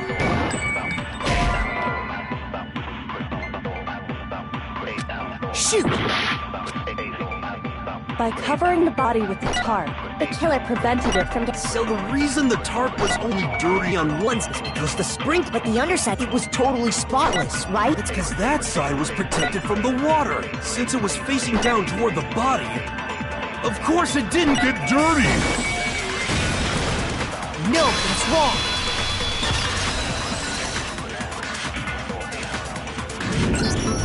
Actually, one side being clean is pretty strange if you think about it. Because the blood wasn't dry before the body got blown up, right? Byakuya said it himself. Not to touch it, or you might get some on you. If you put a tarp on a body in that state, it absolutely would have gotten blood on it. Well, maybe the culprit washed it, so nobody would know they'd used it. If they had, they would have washed both sides. Just washing the one side wouldn't hide anything. Oh, yeah, true. More than that, what if the very blood we saw on the body was meant as a kind of camouflage? What if, after the killer used the tarp to avoid the sprinklers, they then covered the body in blood that didn't belong to the victim? You mean someone else's blood? Where would they get something like that? I know! They could have grabbed some of the blood packs from the nurse's office. That's what Hifumi did, right? When he pretended to be dead? No, that's not what happened this time. The killer got the blood from right there in the garden.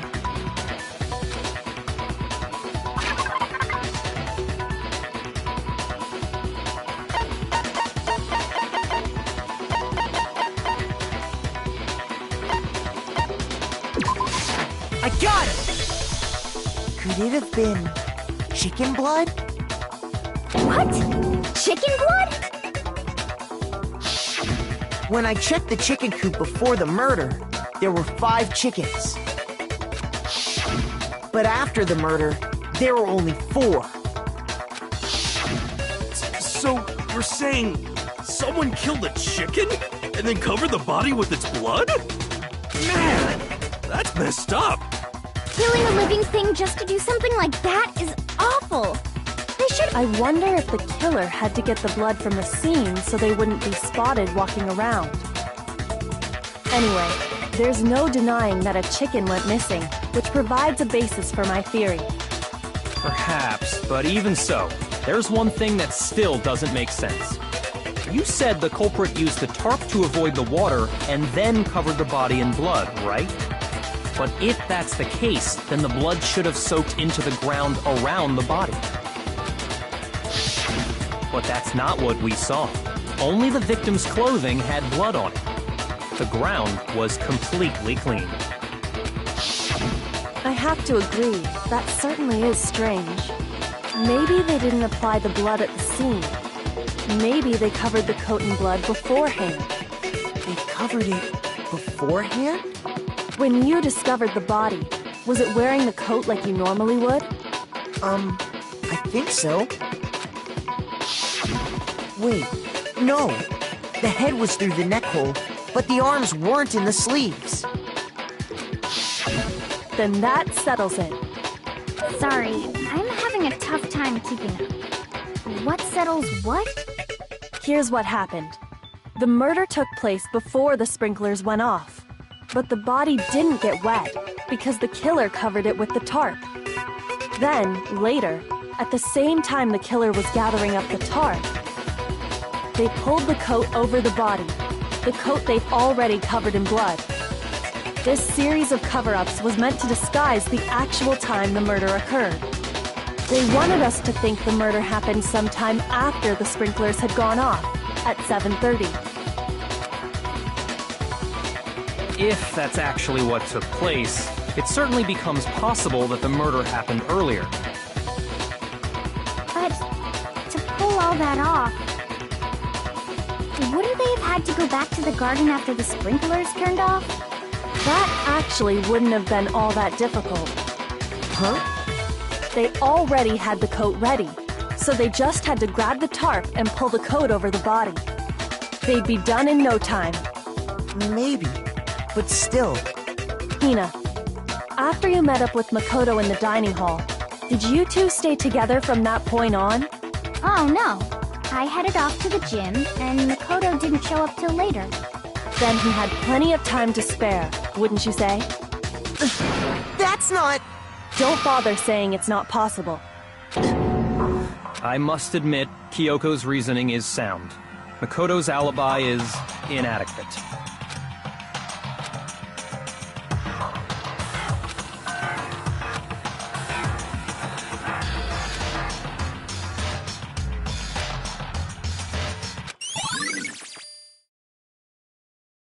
Well then, it looks like we're back to square one. Makoto's alibi is no good, so once again, our suspects are him and Kyoko. For serious, man? Which one of them did it?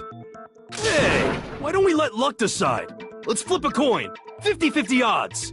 Oh! See? Pretty good idea, right?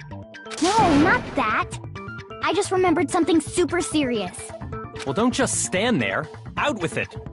You know that knife we found all black and burnt? The one we found stuck in the body before it exploded, right? According to the Monokuma file, the knife went all the way through, from front to back. So, what about it? I'm pretty sure I'd seen that knife somewhere before. That's what I thought when I first saw it. I just remembered.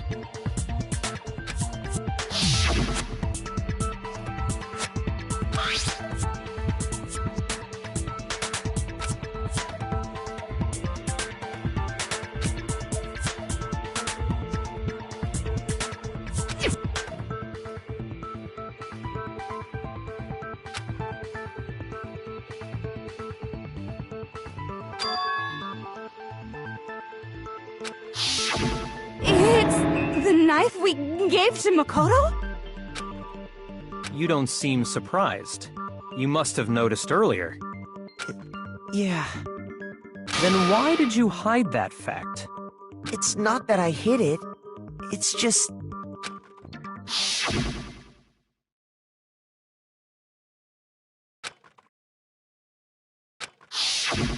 Suspicious! Very suspicious indeed. The knife we found stuck in the body came from Makoto.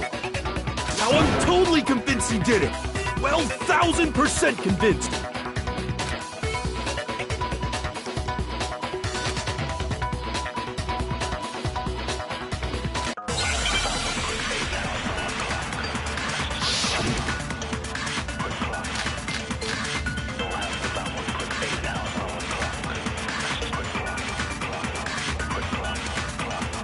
knife we found lodged in the dead body. It's the same one we gave to Makoto. It really is, isn't it? I was afraid of that. If he did have that knife before, then that seals it! Makoto did it! Just because I had the knife once, that automatically makes me the killer? Well, getting stabbed is what killed her, right? So there's no question. You took that knife of yours and killed her with it. What a horrible man you are, Makoto.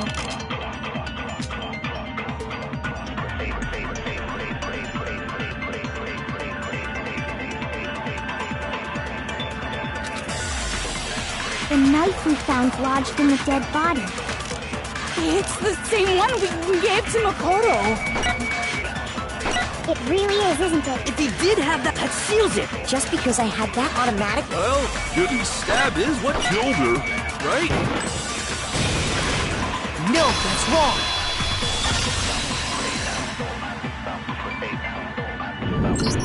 wrong! Wait, hold on. The stab wound isn't what killed Mukuro. That should be clear from the description of the cover-up we just heard. Lies! We never talked about what killed her! No, don't you remember? The killer covered the dead body with the tarp, and then put the bloody coat on it, right? In other words, the victim never wore that blood-stained coat until after they were dead. Okay, fine. So what? So, when we discovered the body, the knife had been thrust through the coat along with the body. Meaning, if she wasn't stabbed until the coat was put on, and she was already dead at that point, obviously the stab wound isn't what killed her. Maybe you stabbed her twice. Once to kill her and once to cover it up.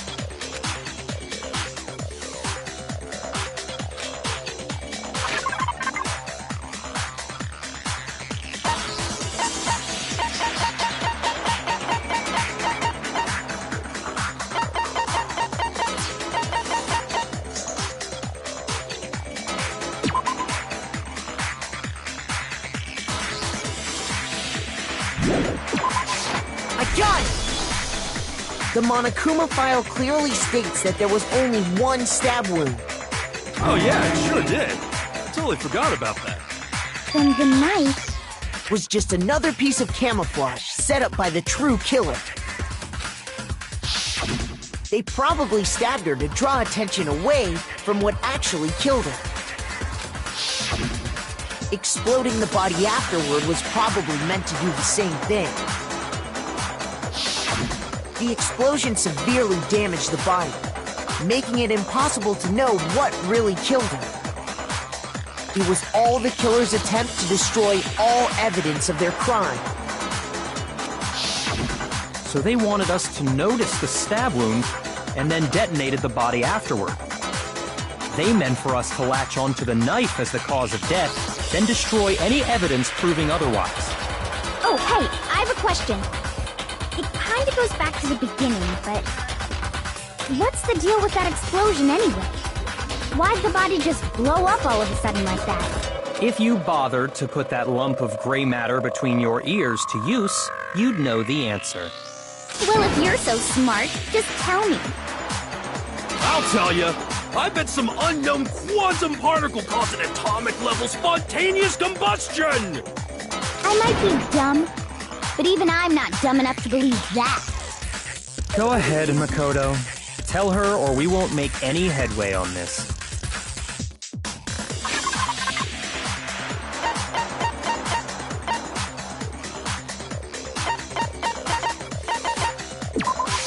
I got it! After the explosion, we found a tiny fragment of something on the ground near the body, right? That fragment reveals the cause of the explosion. Huh? You know, I feel like I've seen something like it somewhere before. That's only natural, because of course, we saw the same thing when we dismantled Monokuma. It's part of a bomb. Oh! Then the explosion was because of the Monokuma bomb. Anyway, the culprit's motive is becoming more and more obvious by the minute.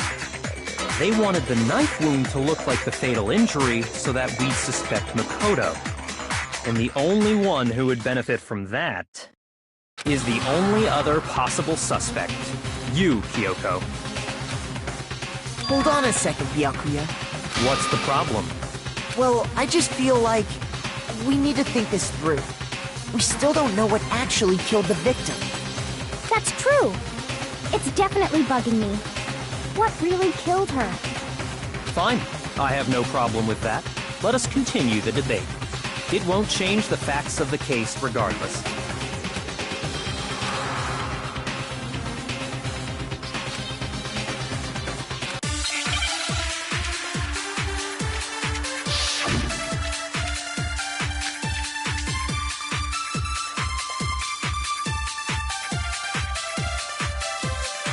Then, shall we continue the debate? The victim's fatal injury has yet to be determined, correct? The explosion didn't kill her for sure. Yes. Well, yeah. She was already totally dead when that happened. And it wasn't because of the knife, right? And then there's only one other thing. Oh, yeah. According to the Monokuma file, that's gotta be it. There was evidence that showed she was hit on the back of her head. And more than that, the victim had suffered countless wounds across her entire body.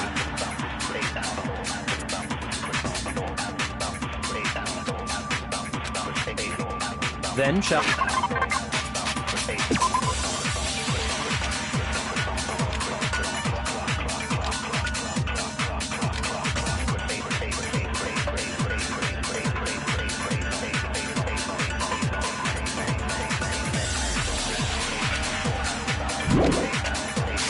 Shall we continue the debate? The victim's fatal injury has yet to be determined. The explosion didn't kill her for sure. Yes. Well, yeah. She was already totally dead when that happened. And it wasn't because of the knife, right? And then there's only one other thing.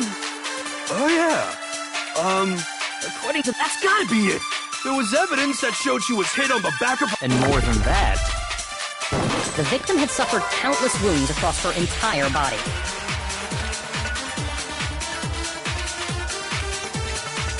Then shall we continue? The victim's fatal... The explosion didn't kill... Well, yeah.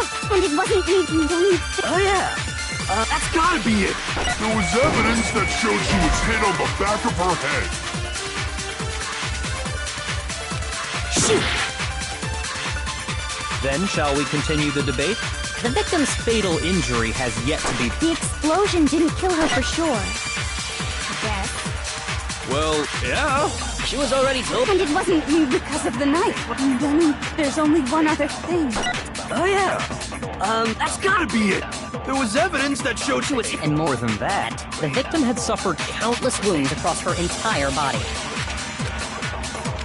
Then shall we continue? The victim's fatal... The explosion didn't kill... Well, yeah.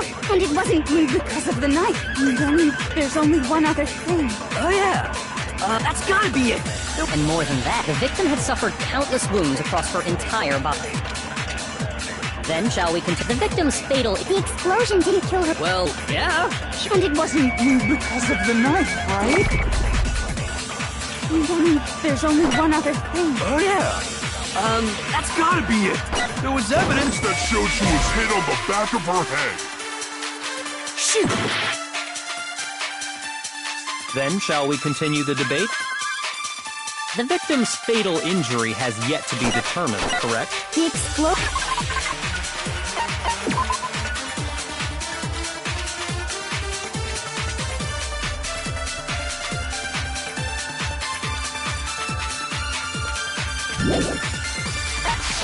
explosion didn't kill her for sure. Well, yeah. She was already... And it wasn't because then there's only... Oh, yeah. According to the that's gotta be it. There was evidence that showed she was hit on the back of her head. And more than that, the victim had suffered countless wounds Across her entire body. Shoot! Then shall we continue the debate? The victim's fatal injury has yet to be determined. The explosion didn't kill her for sure. Shoot! Then shall we continue the debate? The victim's fatal injury has yet to be determined, correct? Shoot!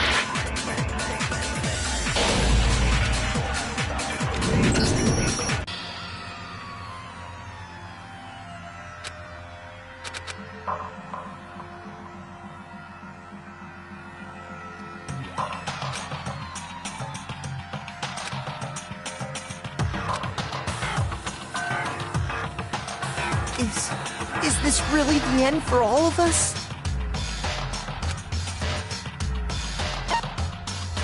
I refuse to give up yet!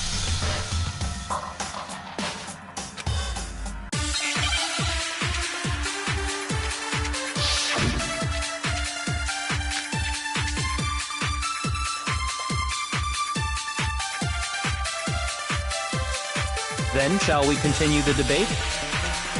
The victim's fatal injury has yet to be determined, correct? The explosion didn't kill her for sure. Yes. Well, yeah.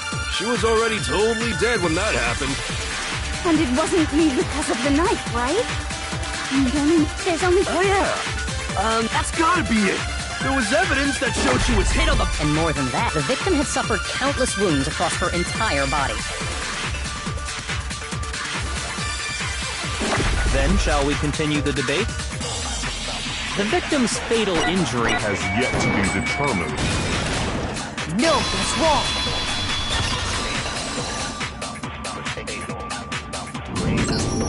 Mukuro died because of the blow to the back of the head she suffered.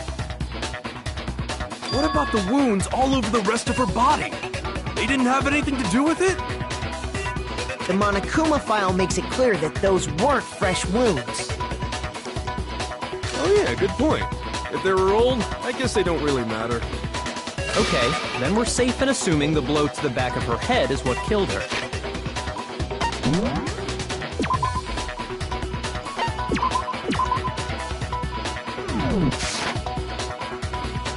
But then, what was the murder weapon?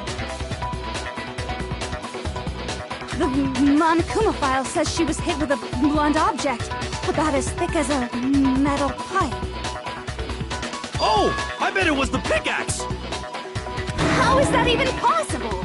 If you hit someone with that, it'd cave their skull in completely. Well, maybe they held it the other way and hit her with the handle. No way! The balance would be all off. You wouldn't be able to swing it with any kind of power. I wouldn't mind testing it on you if you want. No thanks. I bet you just hit me with the metal end and call it an accident.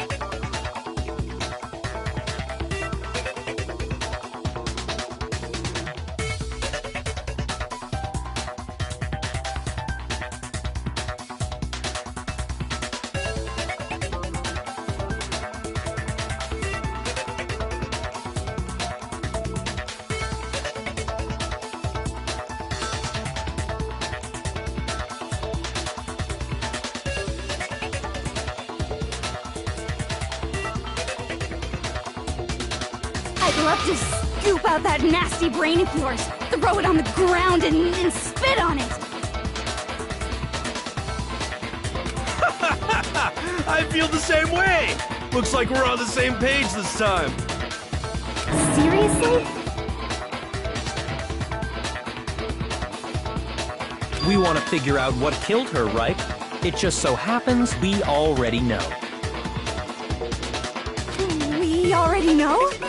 I knew we could count on you, Master. So what was it? Go ahead and tell them, Makoto. Surely you've deduced the real murder weapon?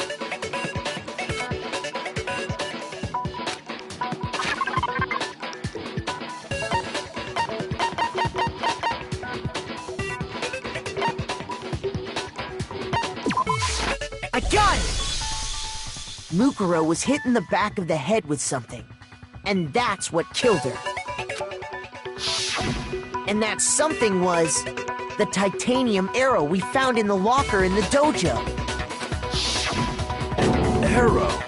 That's what the culprit attacked Mukuro with? Indeed. There's no doubt about it. Are you sure? That sounds kinda weird. Hey! How dare you backtalk, Master! You have no right!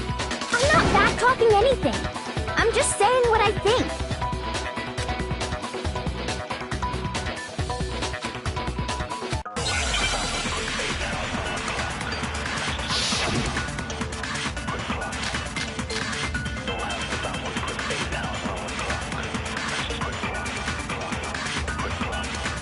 The titanium arrow.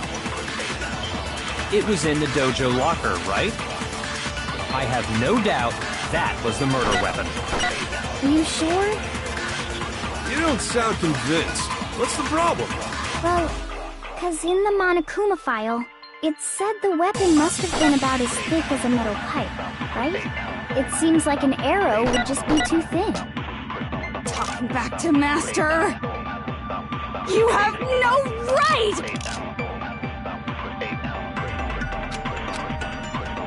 The titanium arrow. It was in the dojo. I have no doubt that was the murder weapon. Are you sure? You don't sound Well, it said the weapon must have been about... It seems like an arrow would just be too thin. Shoot!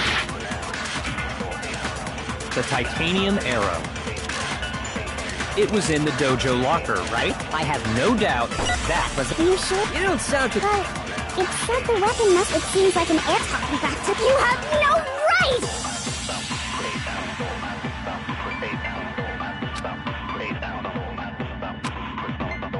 The titanium arrow. It was in the dojo locker, right? I have no doubt that was the murder weapon. Are you sure? You don't sound Well, it said the weapon must have... It seems like an arrow would just be too thin. Talking back to Master! You have no right!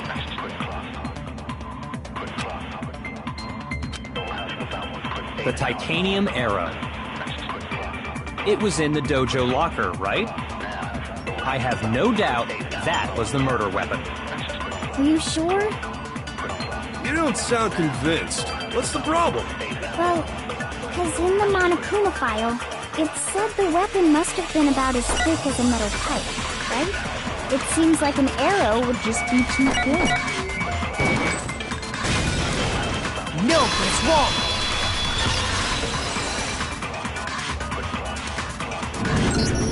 You're right. Just the one arrow would have been too weak. That's why the killer used another weapon.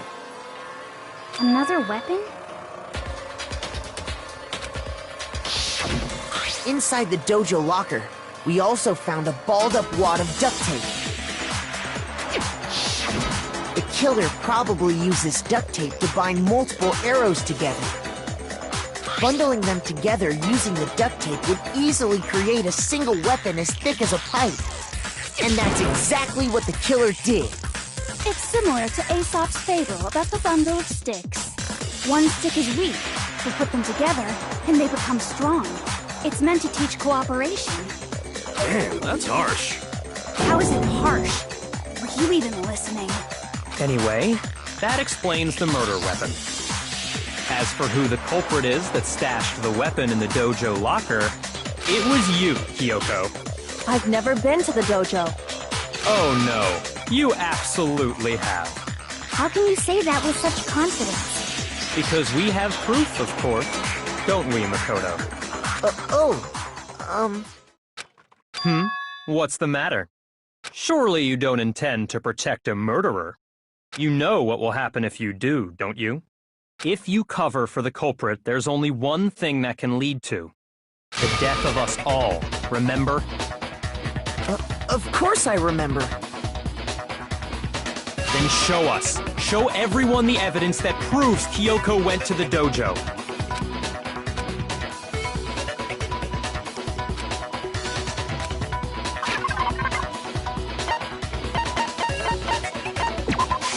I got it! The one thing that proves Kyoko was in the dojo is right here. The key to the dojo locker. And how does that prove anything? Because I found it in your room. It was in my room? Don't bother trying to play dumb. That key is just the final piece of the puzzle. Your non-existent alibi, your clear motive, your attempts to frame Makoto for the crime. This all proves that you are the true culprit. You can't explain this away, so just give up. Hold on a second. Not this again. You really are dead set on defending her, aren't you? No, it's not that I want to defend her. It's just, there's one more thing I need to ask her. Kyoko, I want you to tell me something.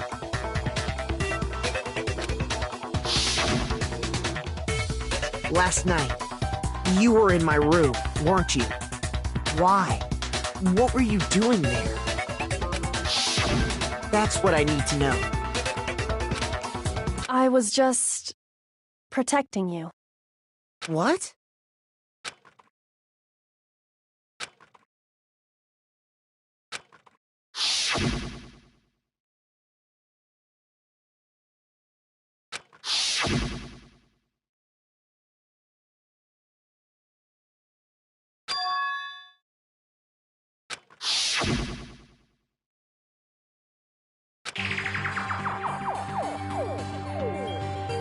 That's enough. The time for idle chatter is over. A verdict is close at hand. Wait. I'm warning you. Don't make this mistake. I'm not the killer.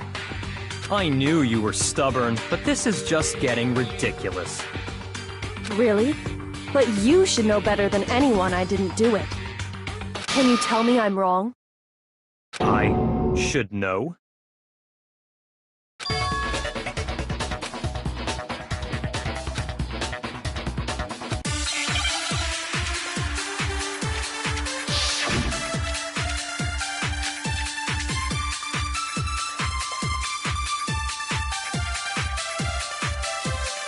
Those words you just spoke, what do you mean? Exactly what I said. I'm not the killer. You should understand that more than anyone here. Byakuya, what are you hiding? Master would never hide something from me! There's proof that you aren't the culprit. Is that what you're saying? You stated a theory earlier. You said I hid the evidence of my crime in the dojo locker, and then left the locker key in my own room, correct? But could I really have done that?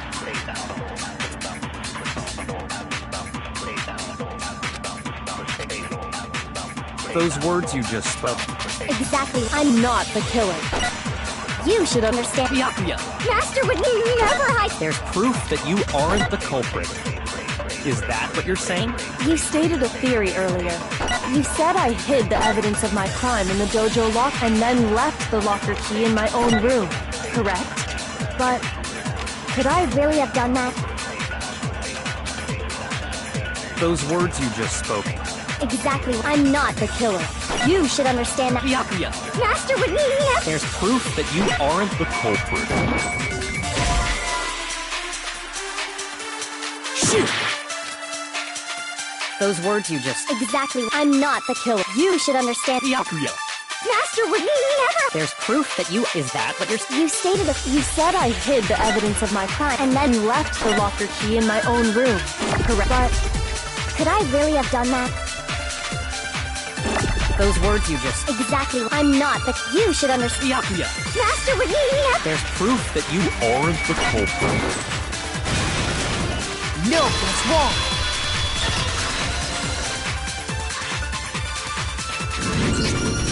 If I'm right, Kyoko wouldn't have been able to get into her room. Huh? Why not? Because she had given her room key to Byakuya. I see. So that's what you meant. And if I had the key to your room... then obviously I had no way of getting in. Without my room key, I couldn't have possibly put the locker key in there myself.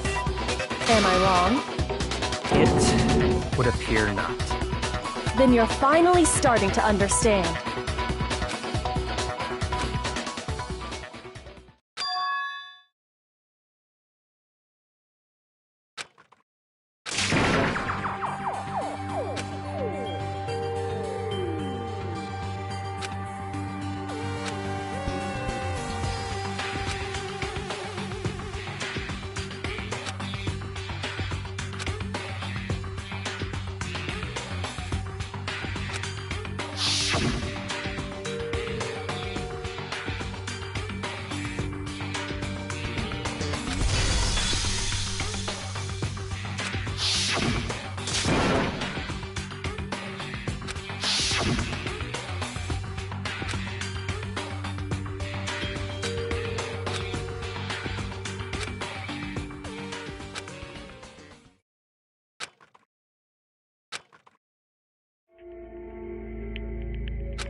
There was a lie hidden within Kyoko's statement just now. A lie? Isn't that right, Kyoko? You said it. The burden of proof is on you. So let's hear it. Where's this lie, then?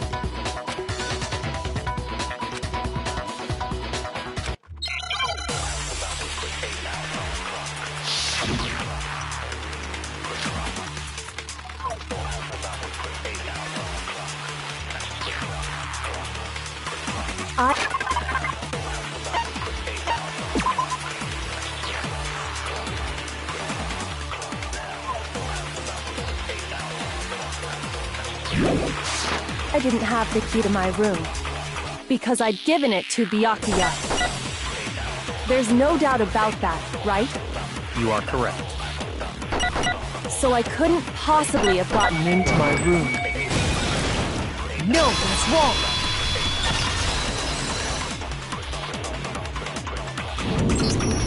No, Kyoko could have gotten into her room. You said so yourself, didn't you, Kyoko?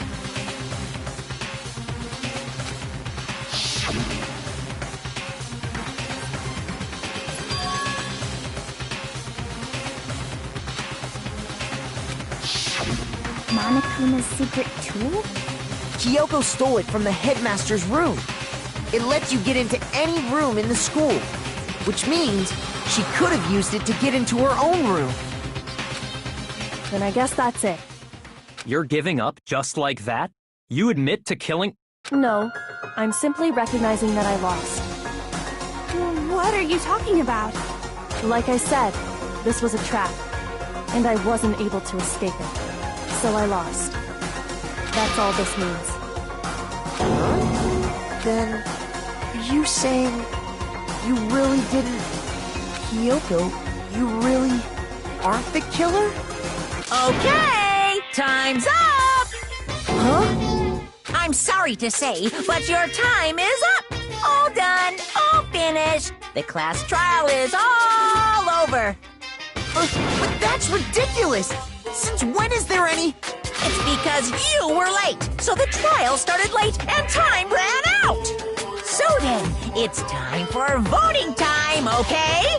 Everyone, please vote using the lever in front of you. But I guess we already know who the blackened is, don't we?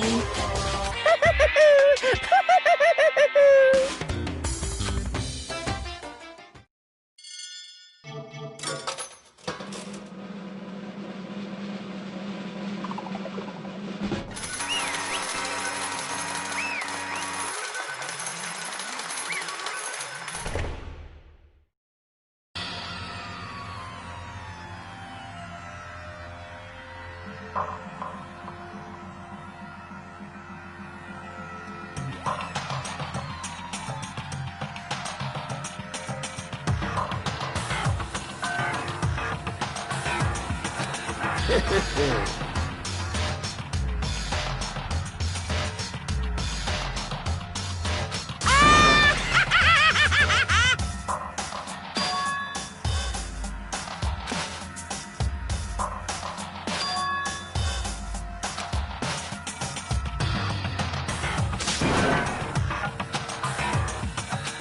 then, I've prepared a very special punishment. Let's give it everything we've got. It's punishment time!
This isn't right! Makoto, why are you staring off into space? Don't you have a rebuttal for Kyoko's claim?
Well, does no one have a rebuttal?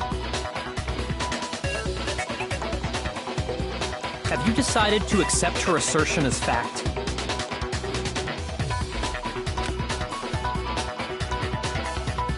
I see. So you still refuse to accept it. I suppose we have to admit that Kyoko didn't put the locker key in her room, that it was someone else.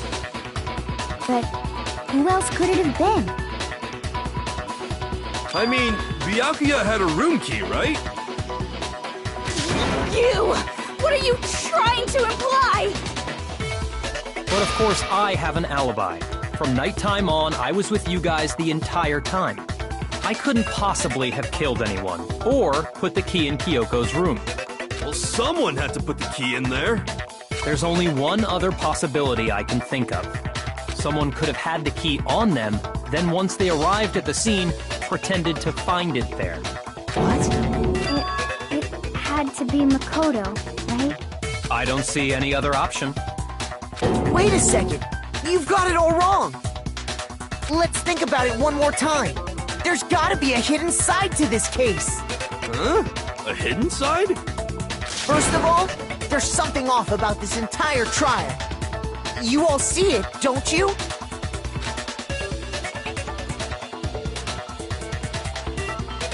Mukuro, who we didn't even know existed, suddenly shows up dead, and then we're thrown into a trial. And Kyoko even said, it's a trap the mastermind set for us. So that's why this has to be... Okay, time's up! Huh? Time's up! Class trial's all over! Everyone can stop talking now! What? Time's up? What do you mean time's up? There's no time's up. Since when have we... It's because you were late, so we had to push back the start time.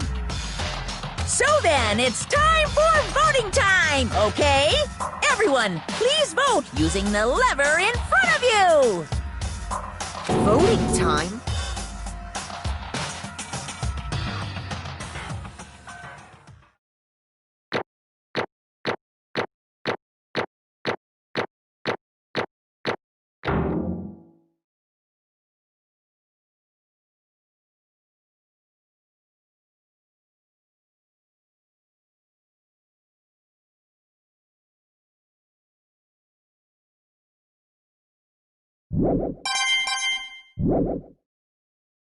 Now, who will be chosen as the blackened? Will you make the right choice or the dreadfully wrong one?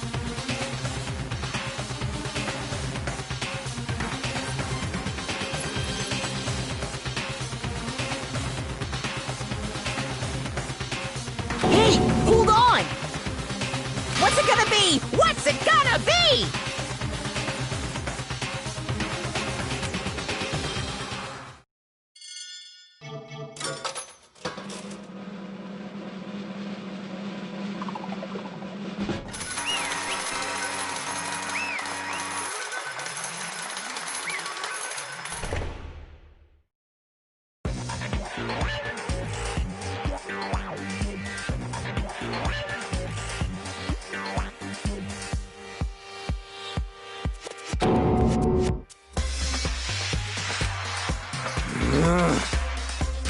Sorry.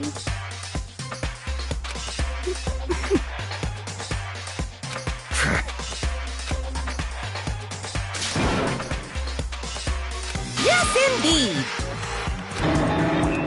Yep.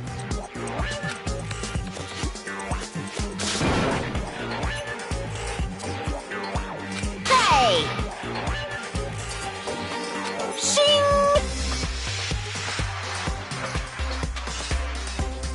Thrills, chills, kills!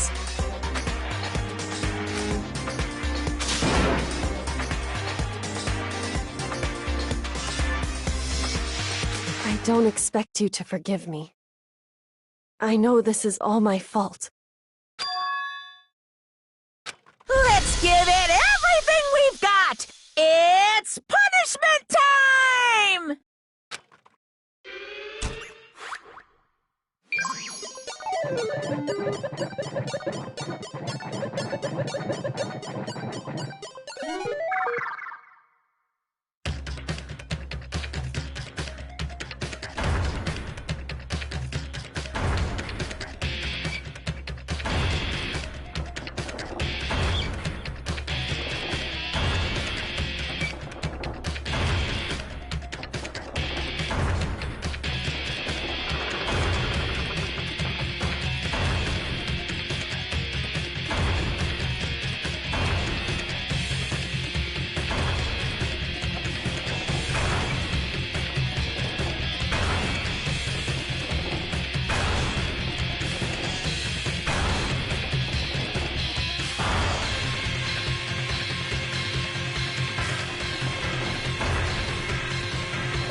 What?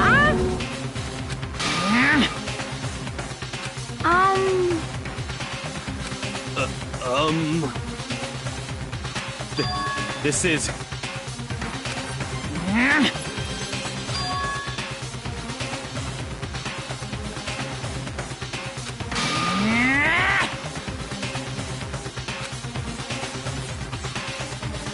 It would seem... What the heck? In other words,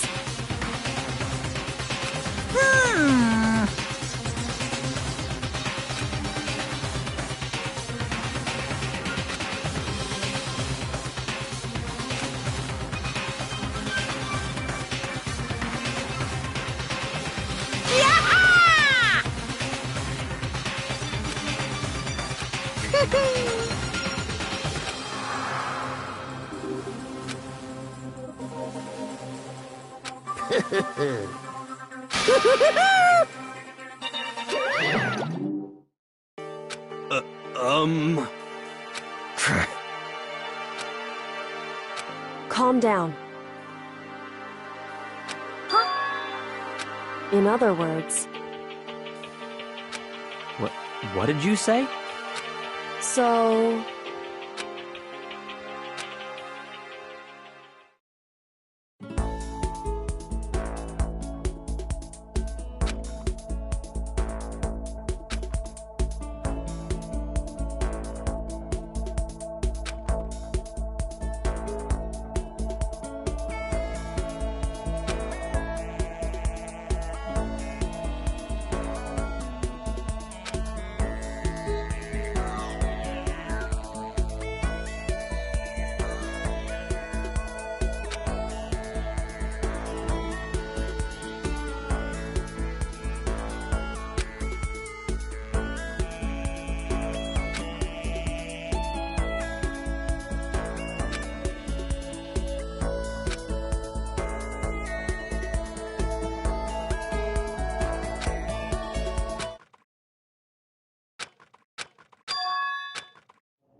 Just a second.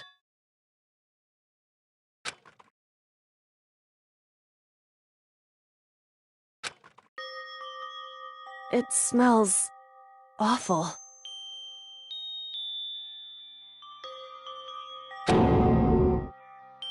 Indeed.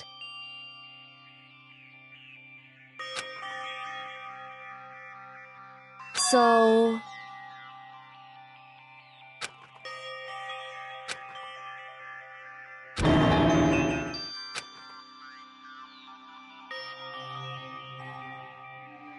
Hey.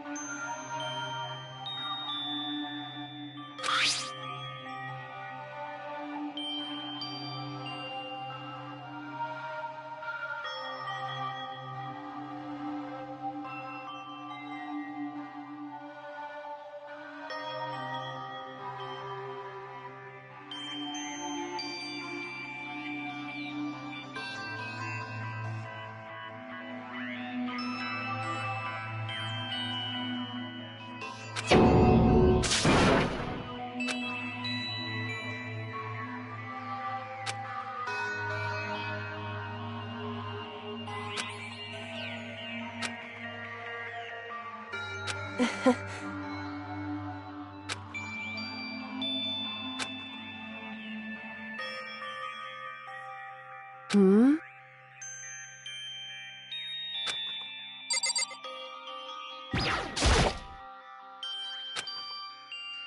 So... You...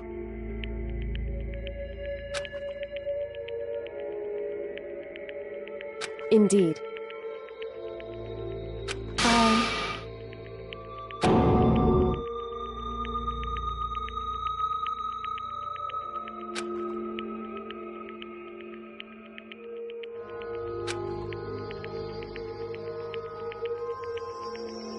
However...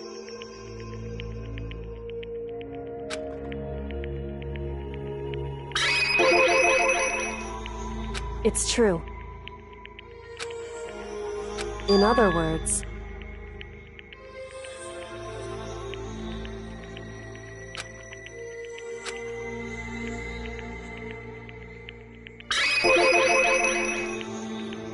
Indeed.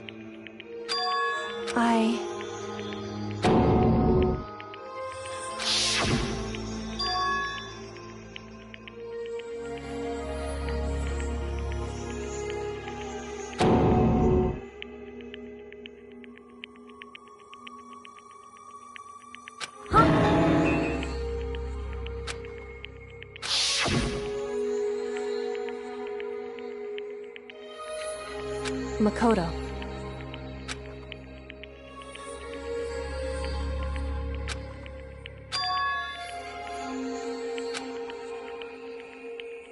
That's right. It would seem...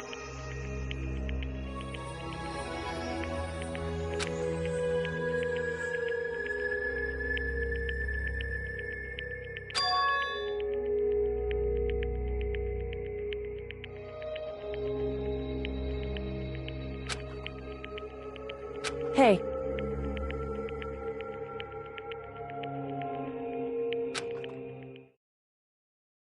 Indeed.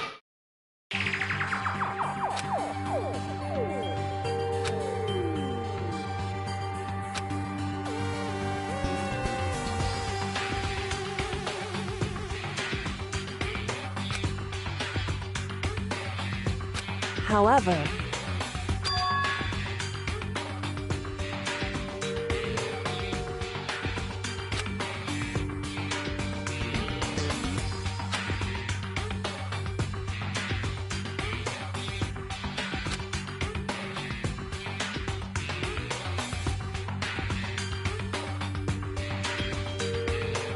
Why is that?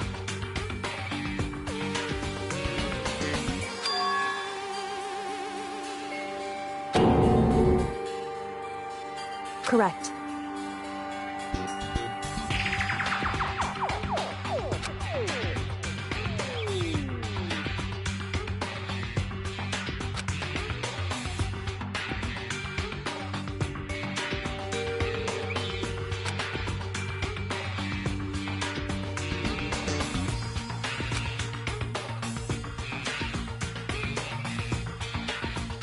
However,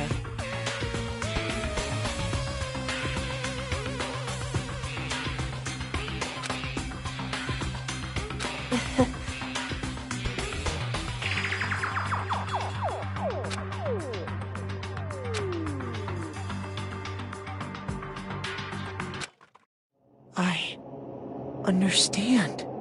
I should understand everything. My goal isn't to get out of here. It's to stay here.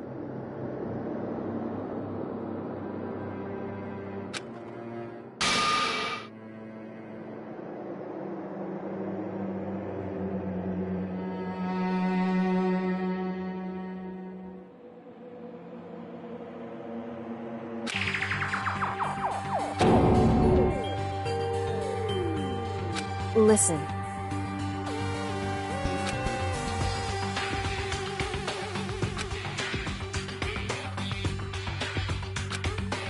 Hey.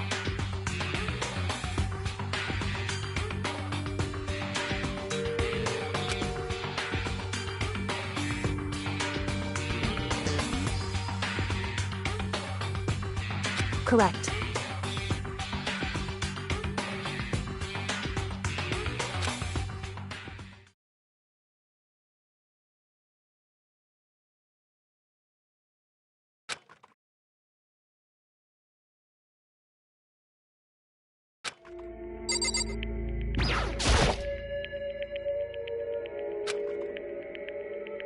So...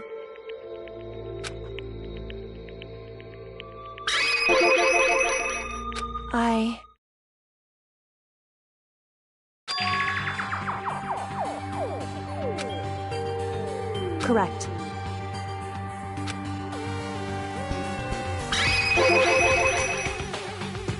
So...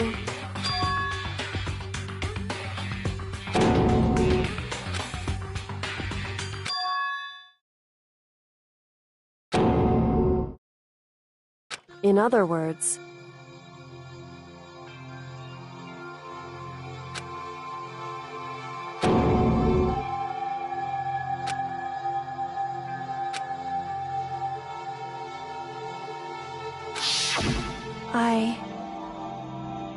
Huh? No matter what? So,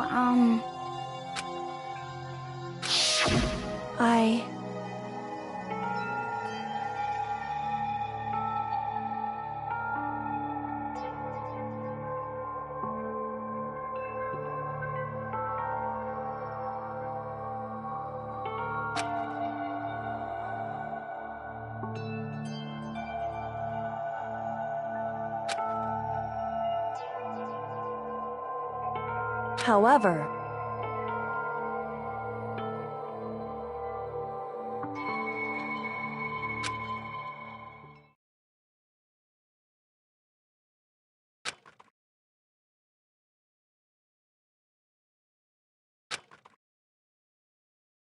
So...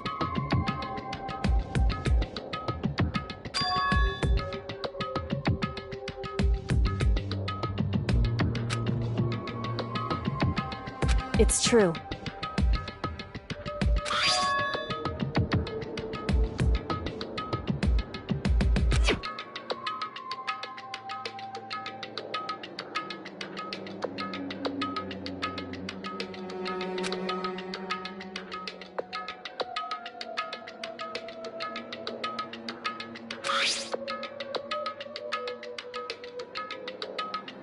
Indeed.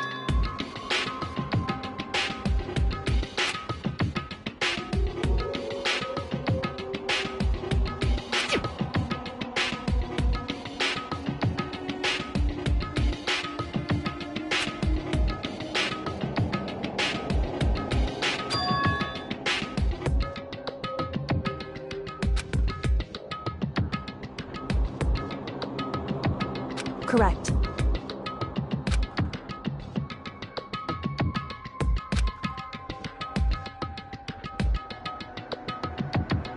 However...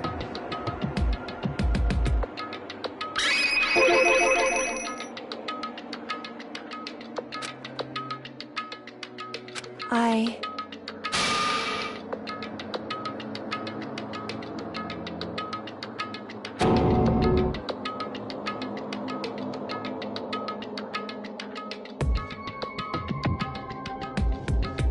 So...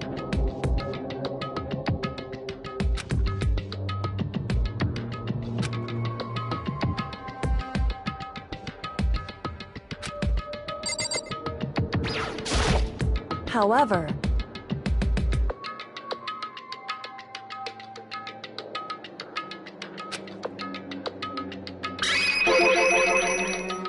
However...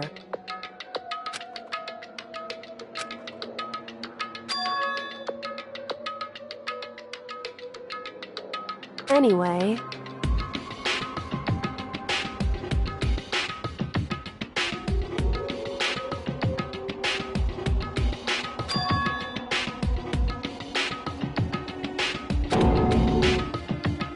Indeed.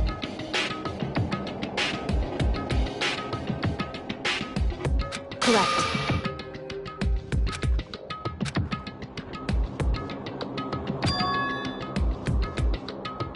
That's right.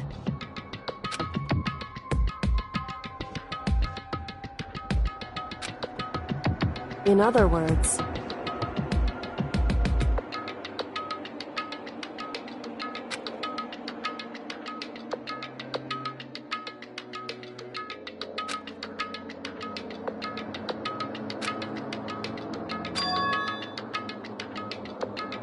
Hey.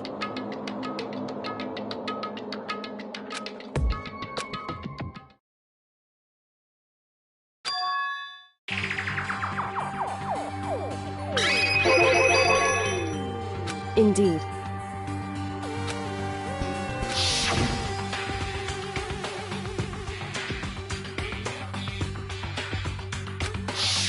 I...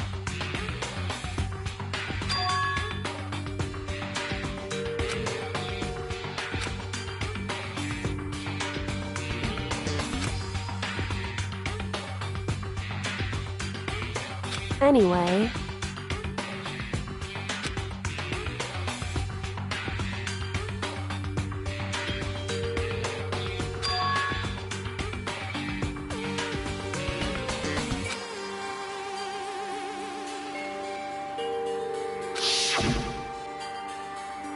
Correct.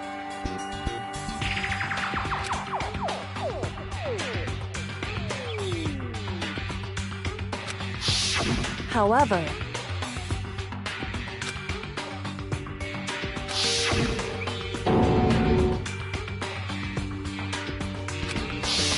Correct.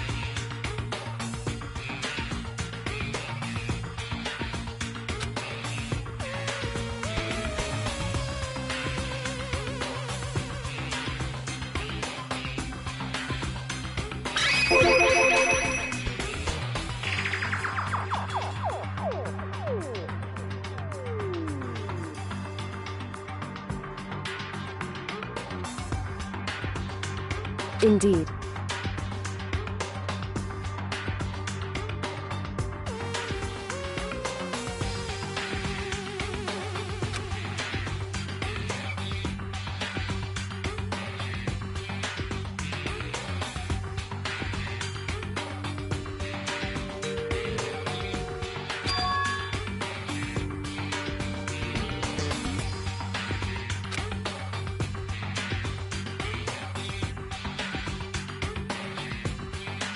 Correct.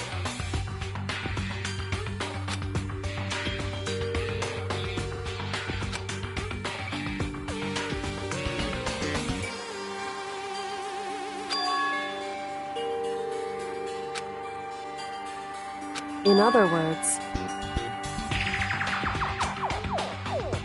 Makoto.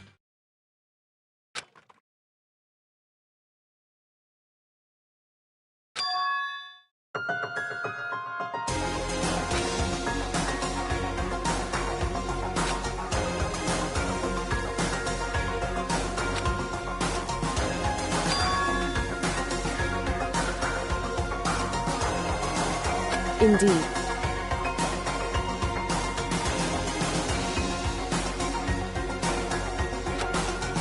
That's right.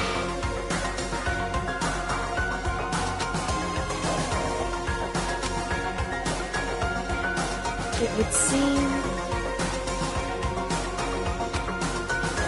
Indeed.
Anyway...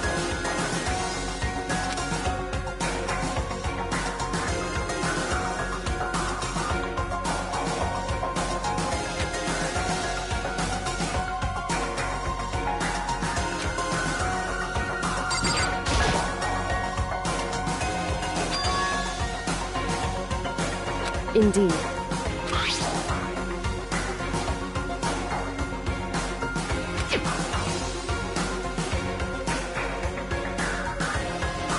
That's right.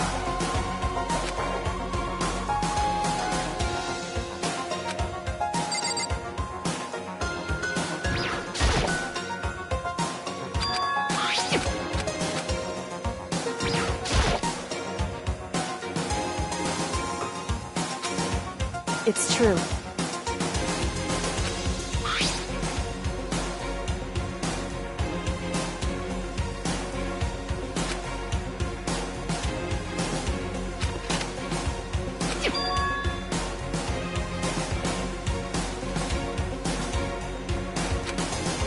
Indeed.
Hey.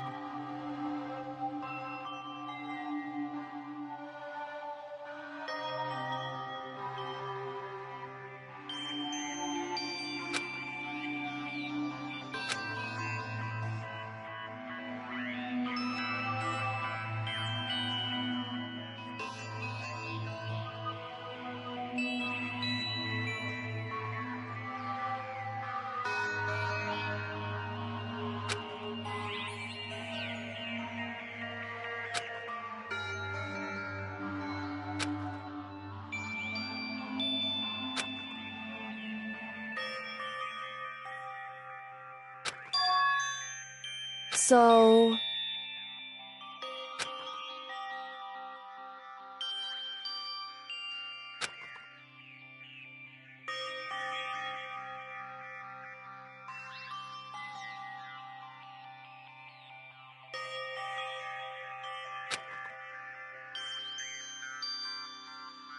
Wrong.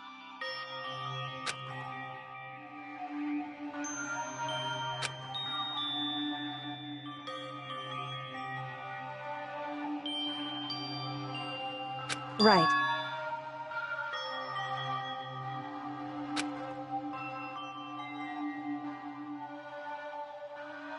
Indeed.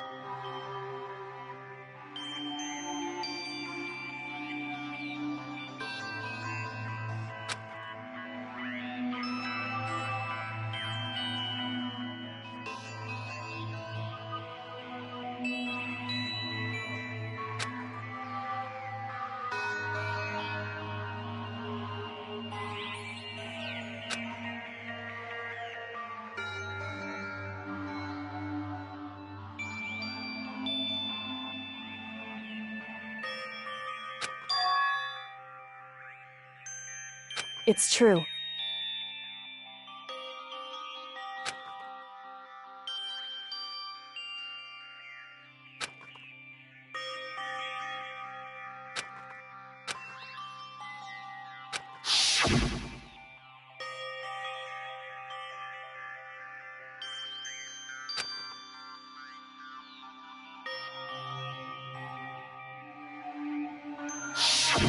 However...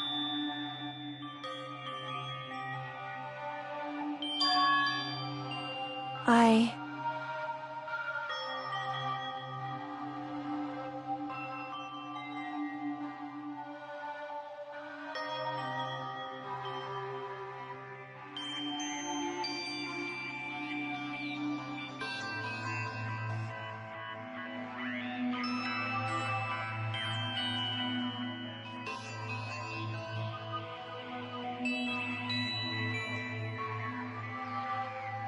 What?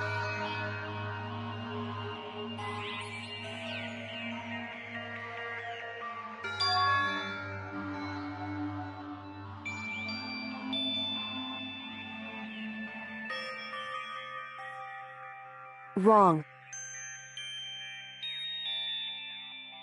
However...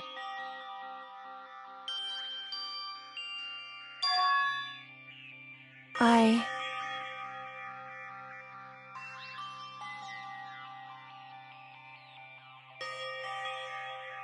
So...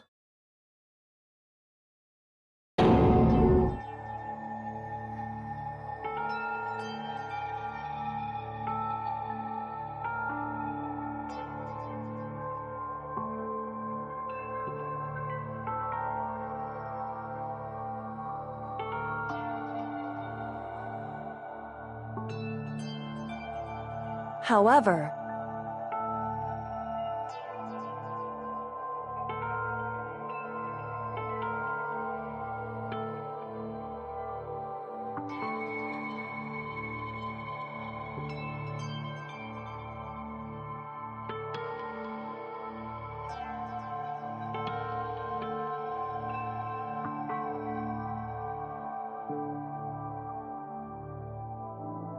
Right.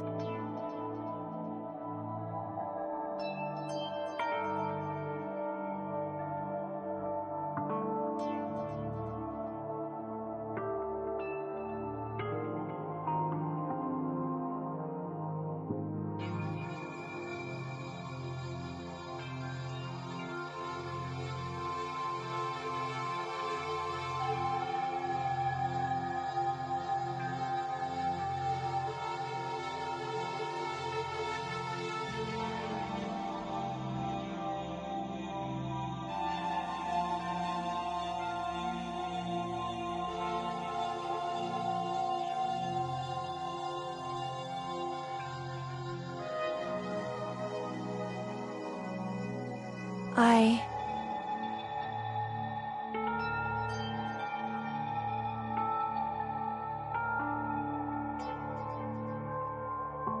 However...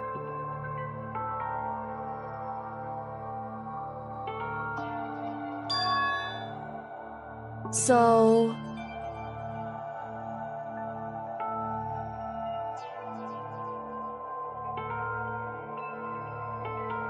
However...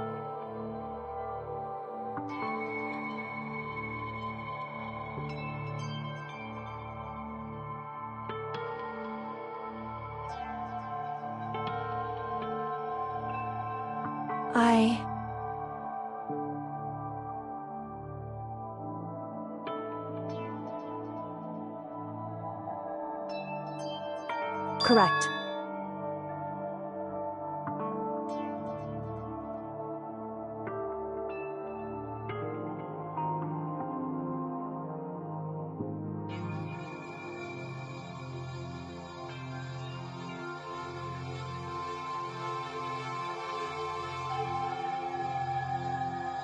Wrong.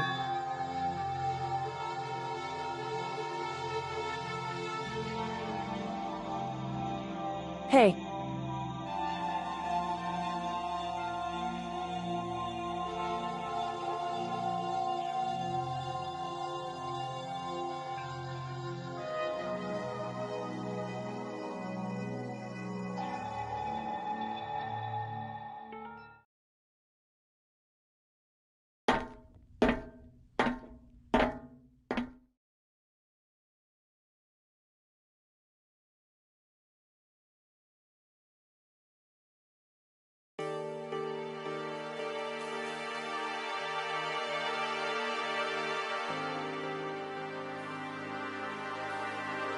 Indeed.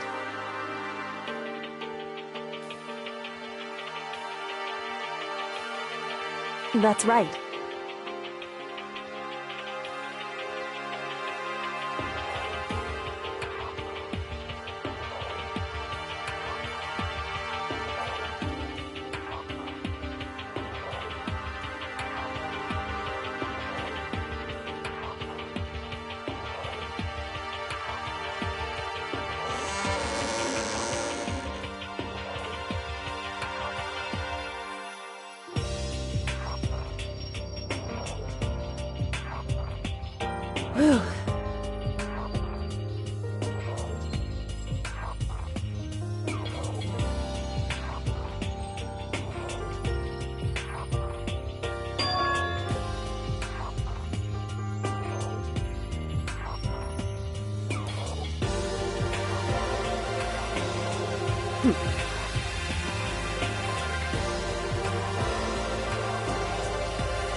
Listen.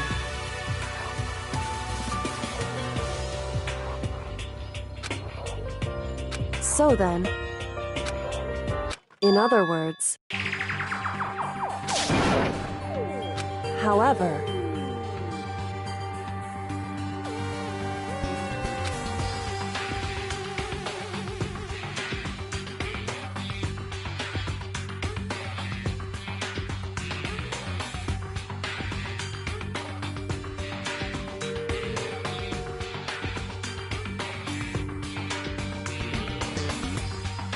because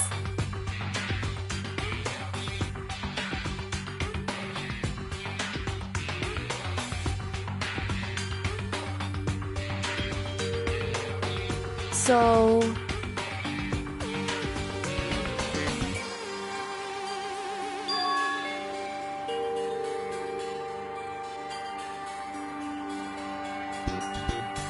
right.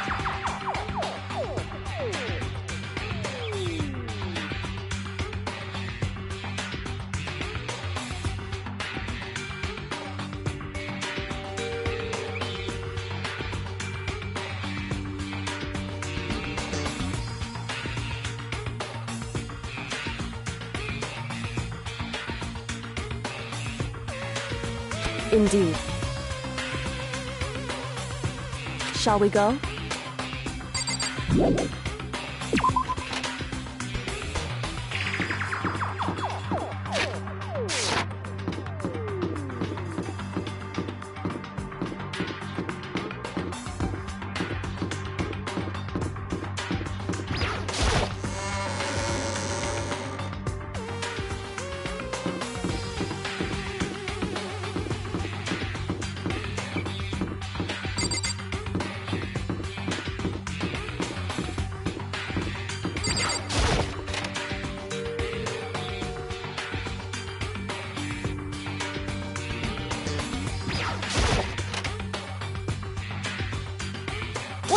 Well now, well now, well now.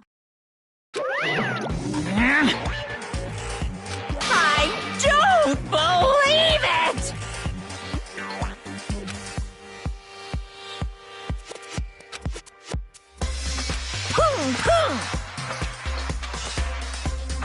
What?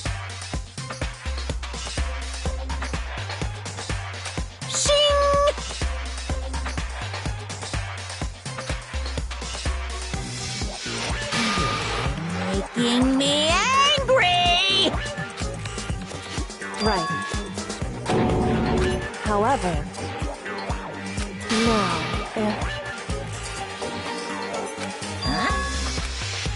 Hey! Because...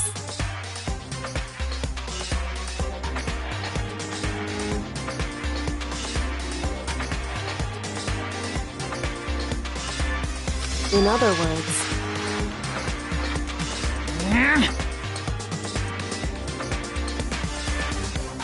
However...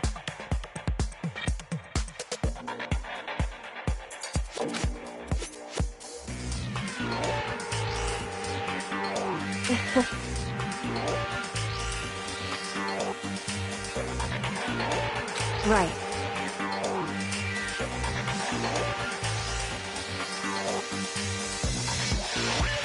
Indeed.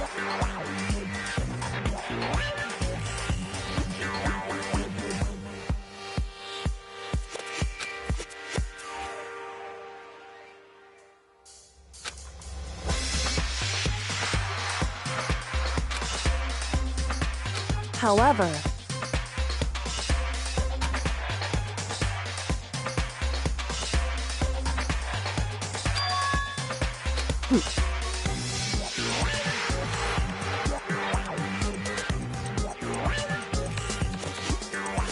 Am I wrong?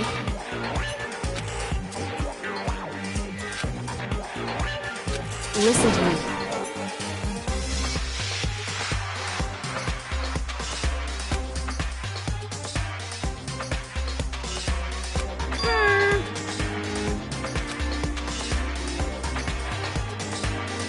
Well? Well...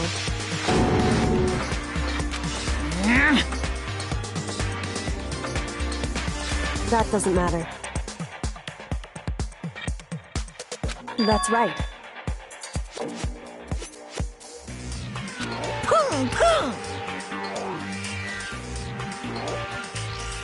Because...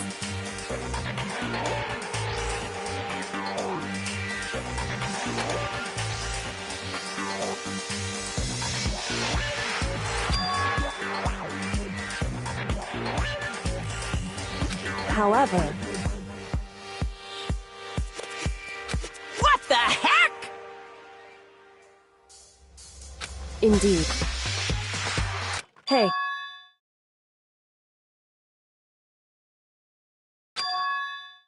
Indeed.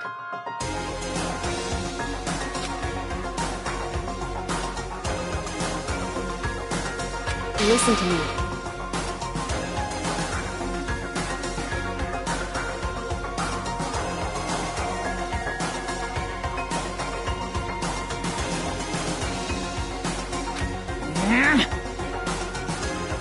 Hey.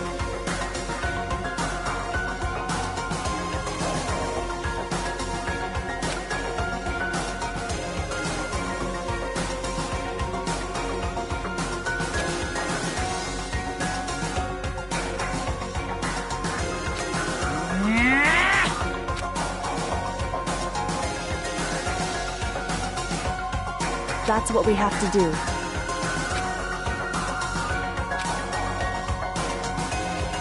It's true.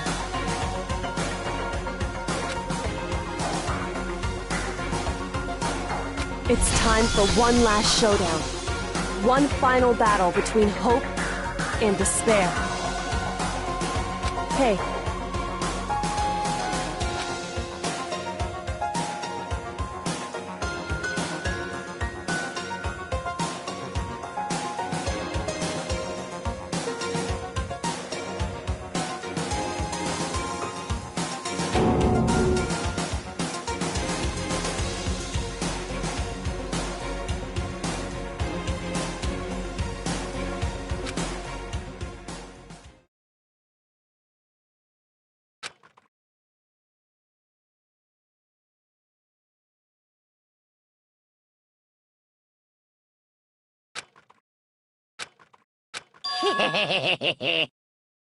Barrett!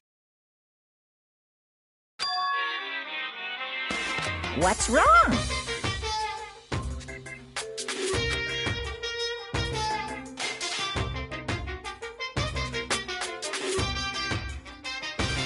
In other words...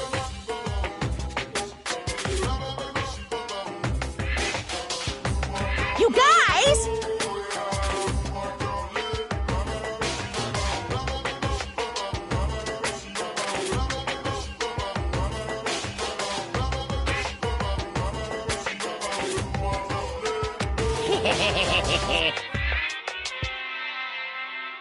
I can barely contain myself! Barrett! You guys!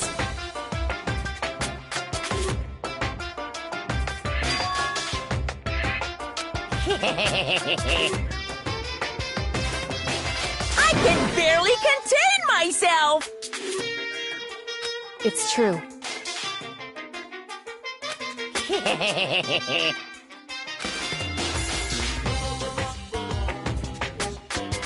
You guys!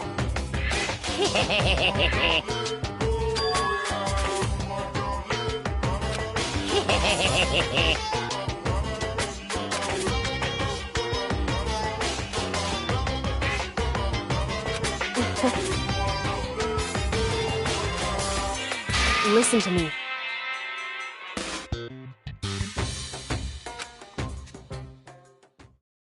Hey.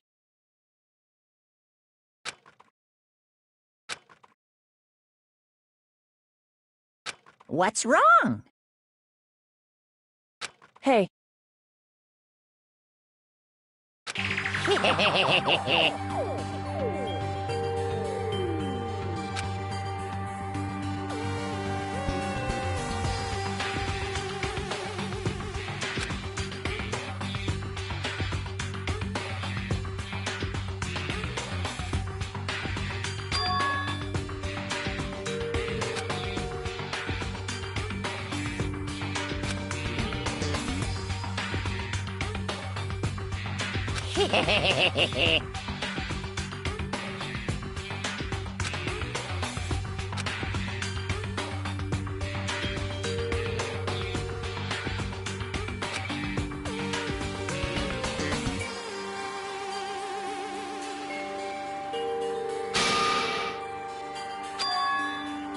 Listen.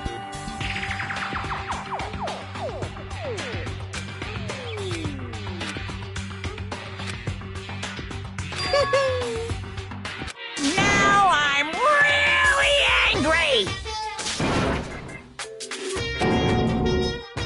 Whew.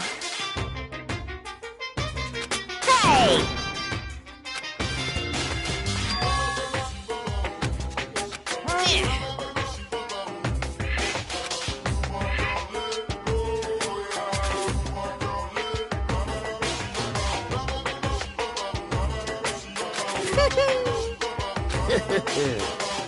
Hey.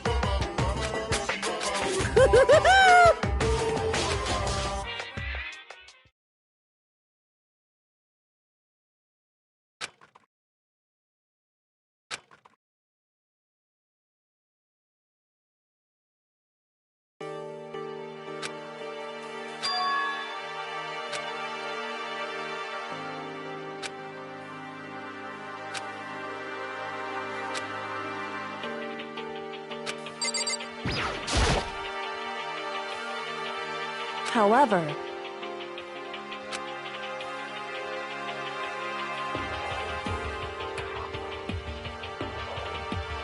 whew.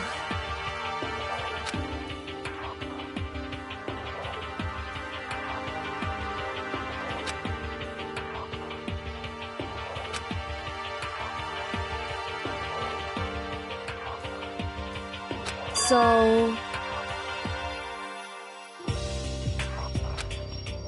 because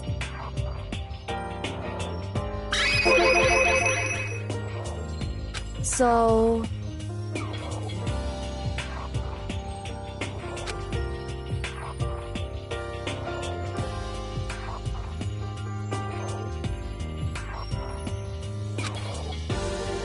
Listen.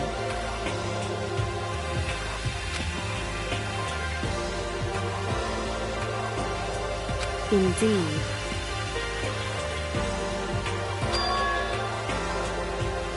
however, In other words,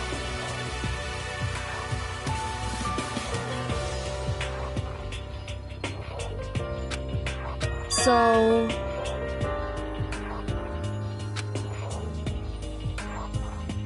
it would seem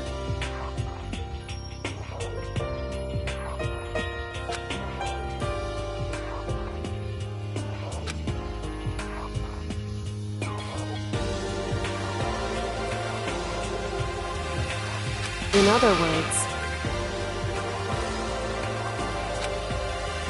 correct. Hey.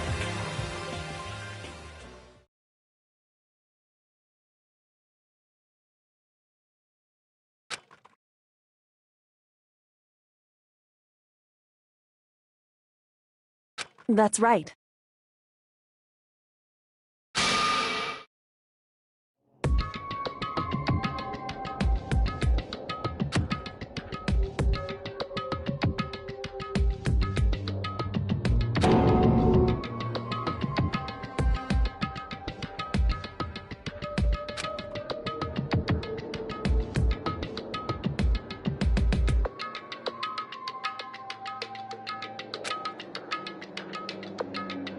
It's true.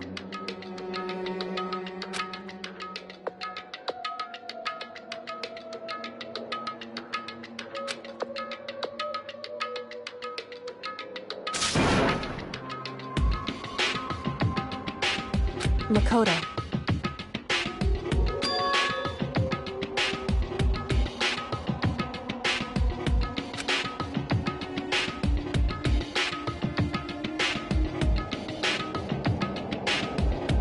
in other words,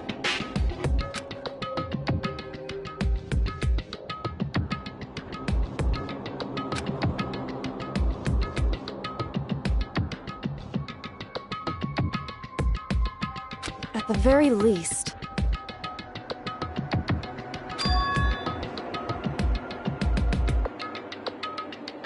Indeed.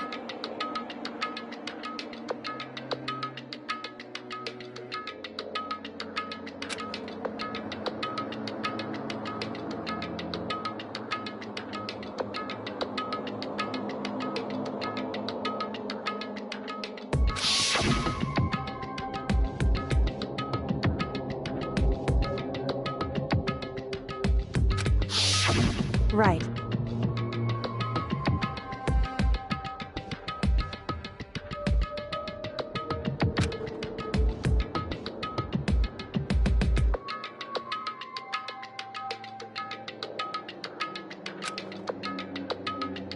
It's true.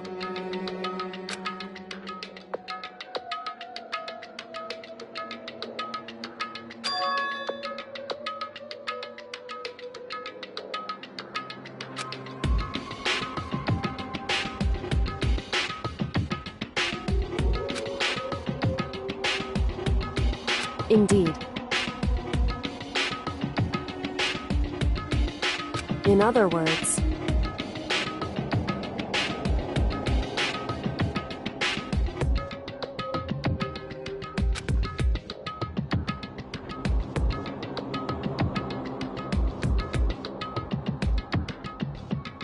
however,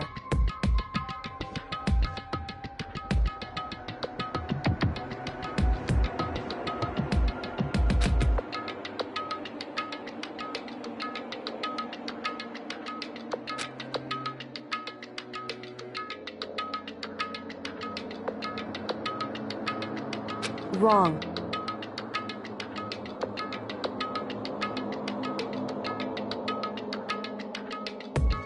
Whew.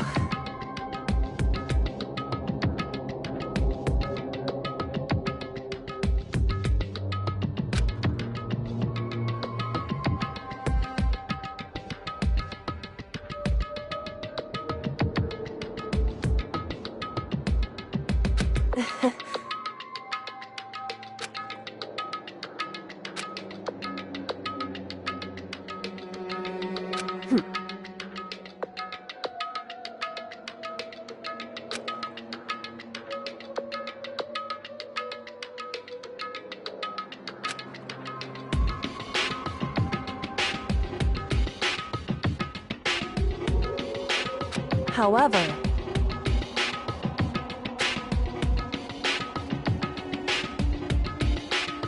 correct.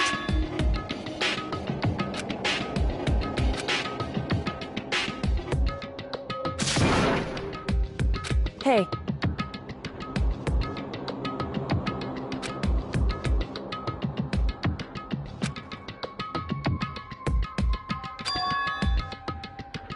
However, anyway, shall we go?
Hey.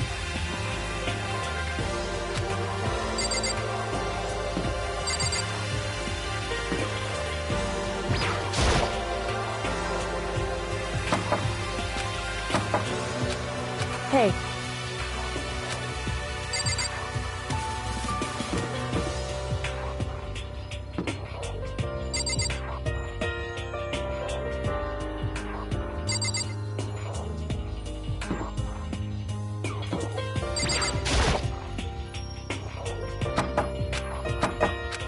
Hey.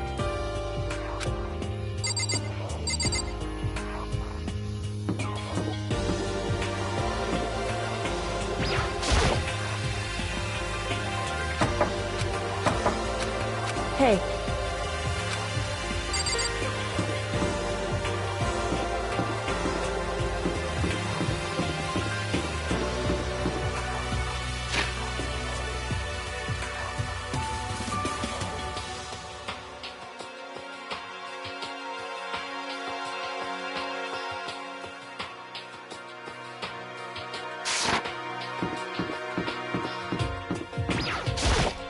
Just a second.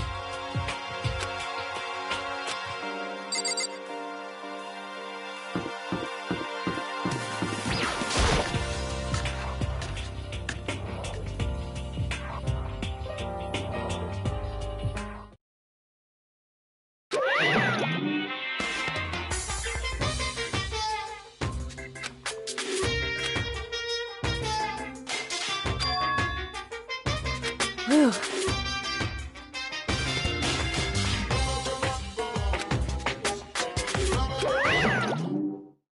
However,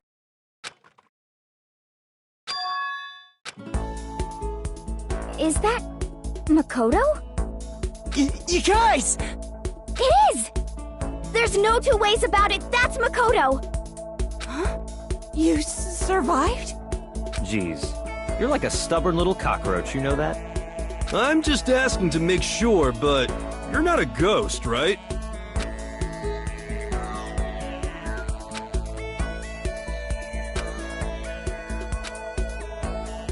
What?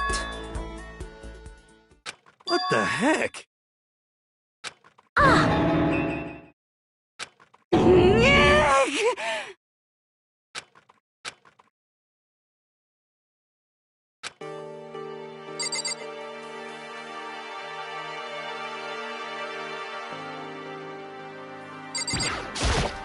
Makoto.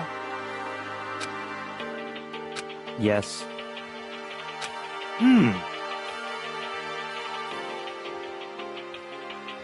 It's true.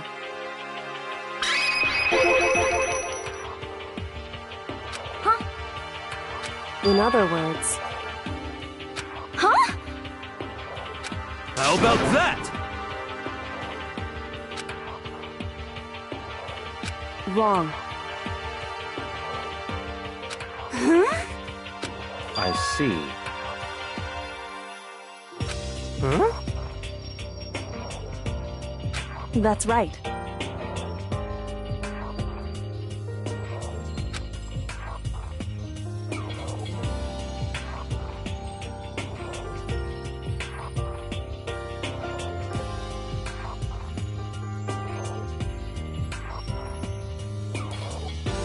However, What did you say? however,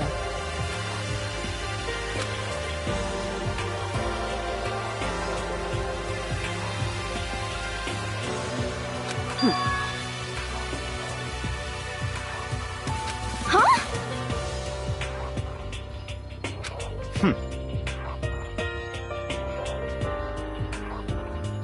correct. Naturally.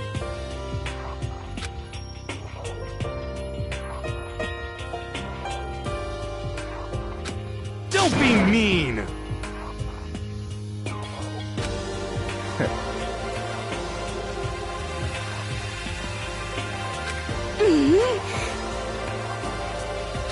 About that.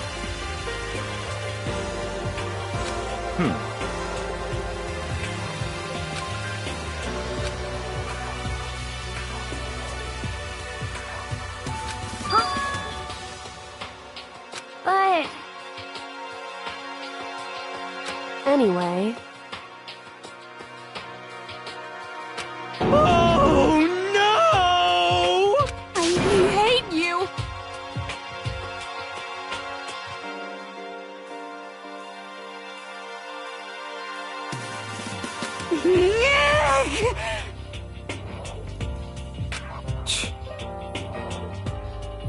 Anyway...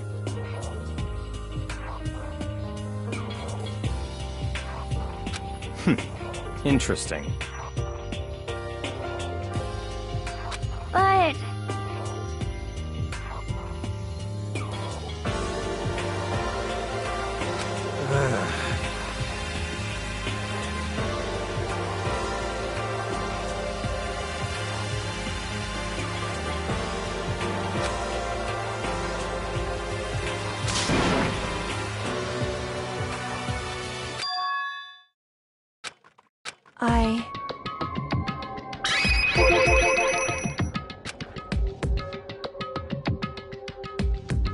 Indeed.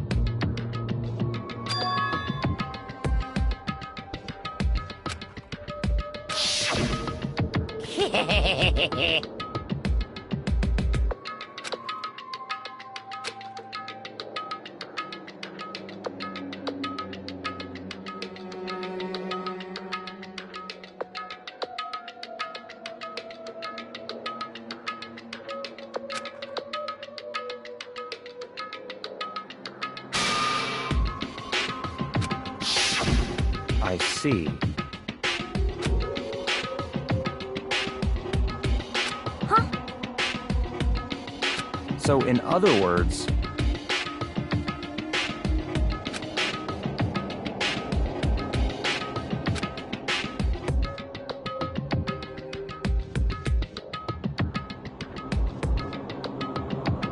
In other words...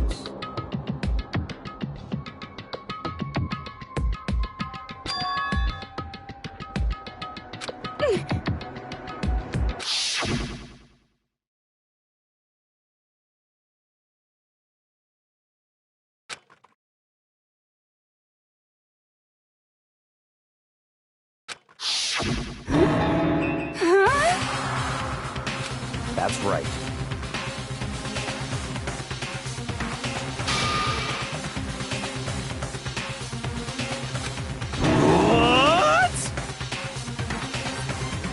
No way!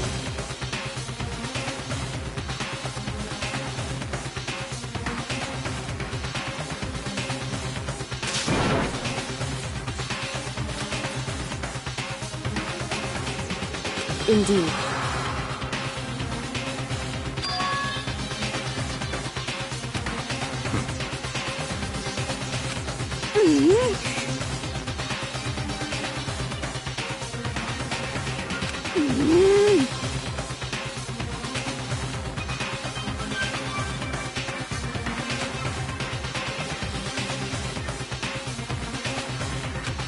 Well... But... I'm right, right?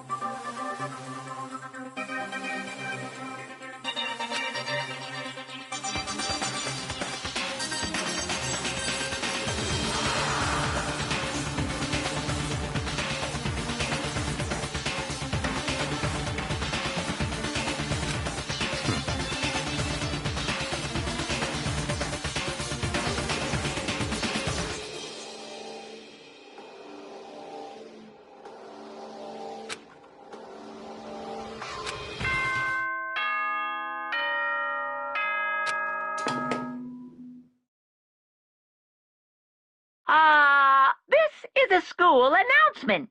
You've all probably figured this out by now, but at this point, the killing game has now entered true ending mode. So, in the name of fairness, I will unlock every room in the school. Look wherever you want. Solve the mystery in whatever way you see fit. Then we can all meet up at the class trial, okay?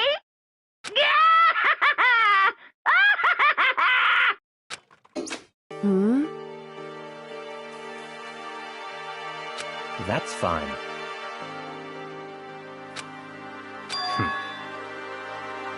In the name of my family.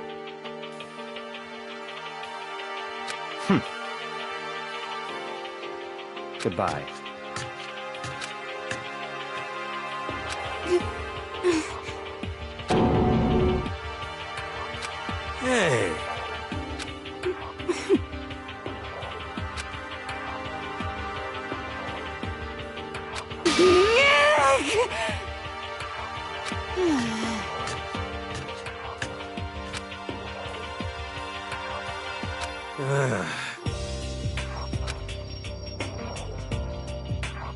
Indeed. You know? Just a second! How about that?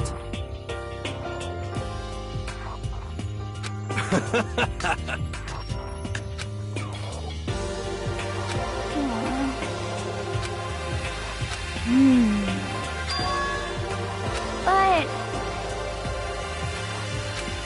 I mean...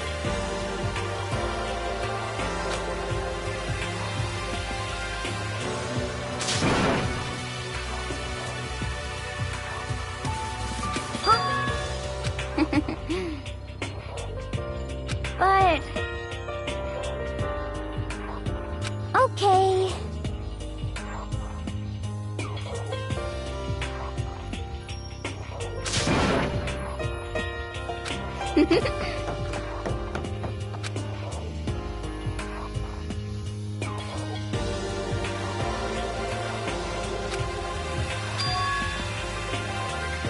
Indeed.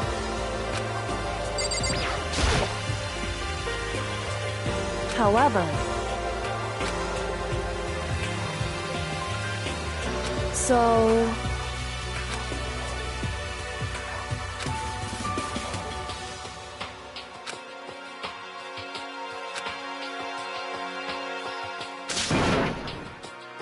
So then... Correct.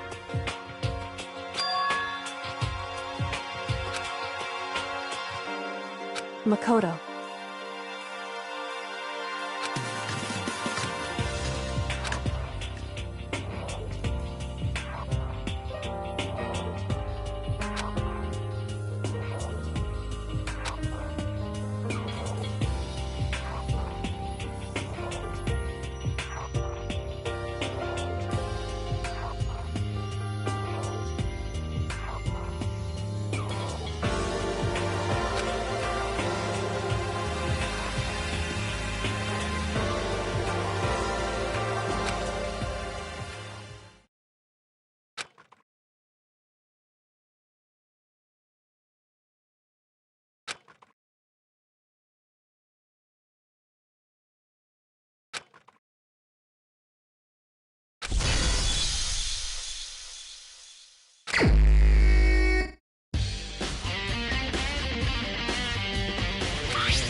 So, in other words,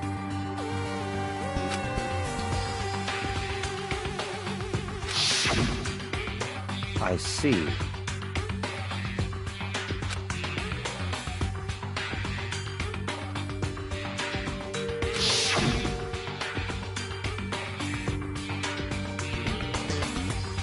In other words,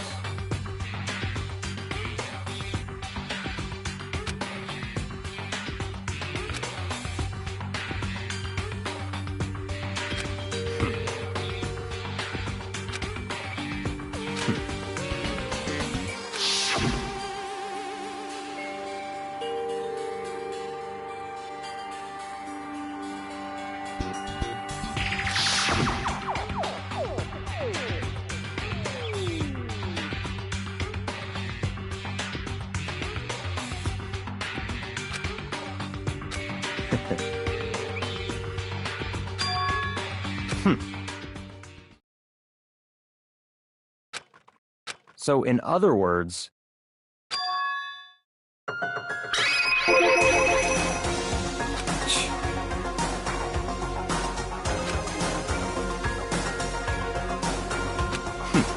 interesting.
What? That's fine.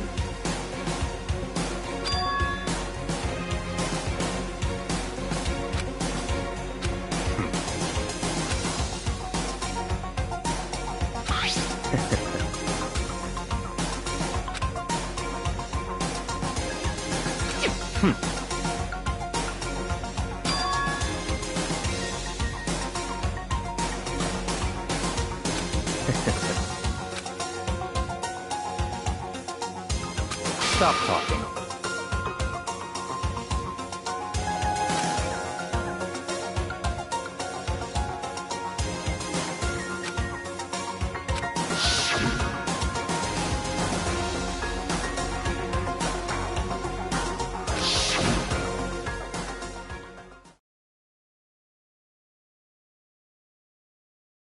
It's all clear now.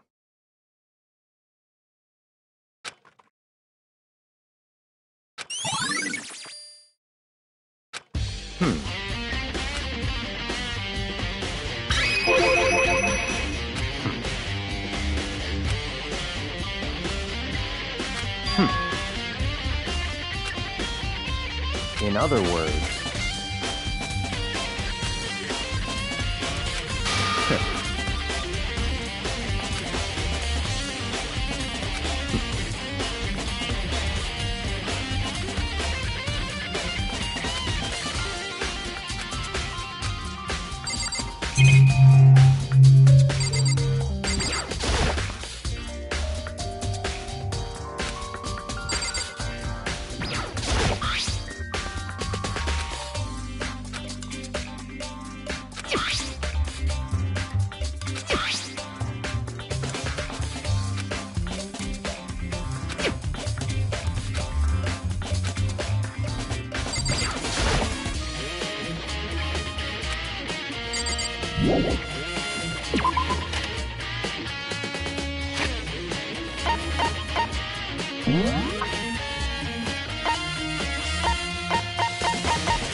Hey, Makoto!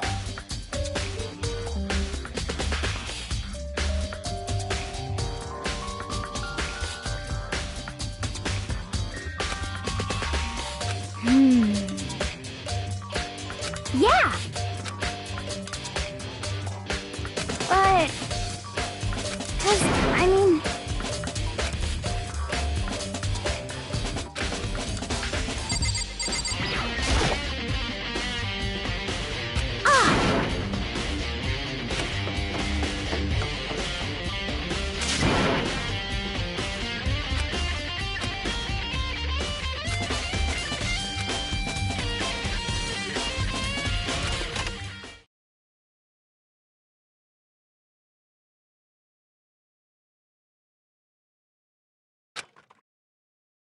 Huh?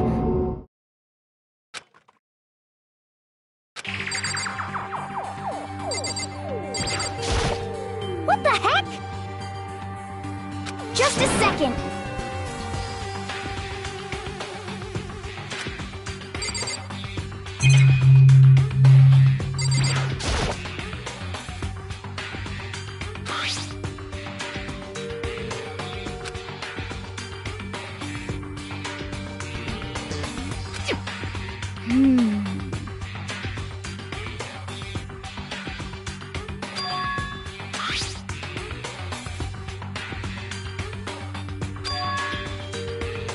Okay.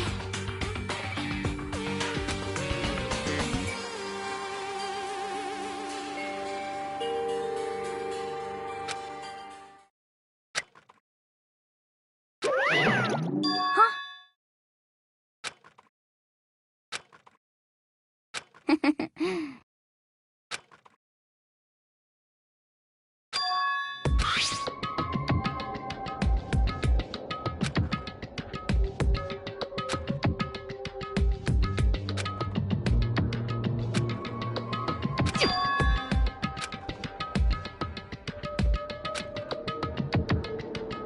Yeah!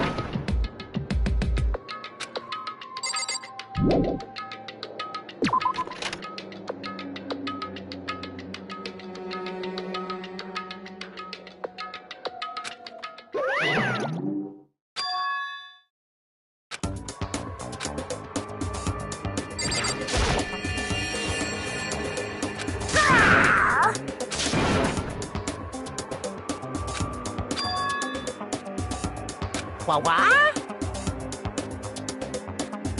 Say what?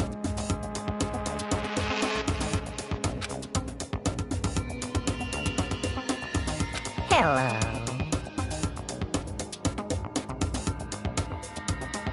Found it! Too bad!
But...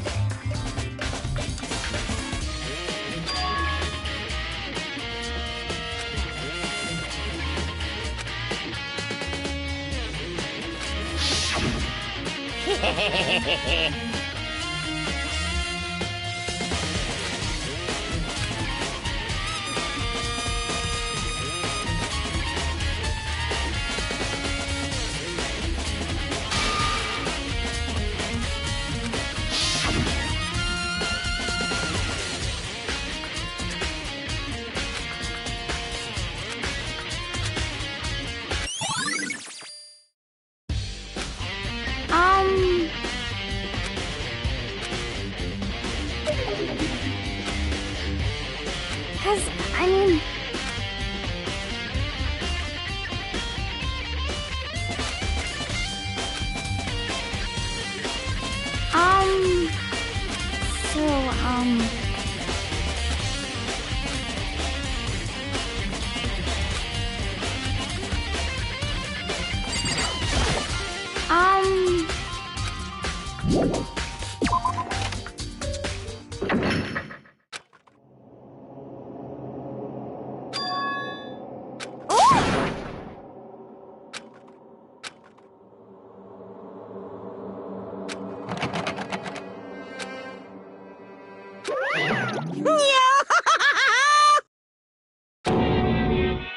Just a second!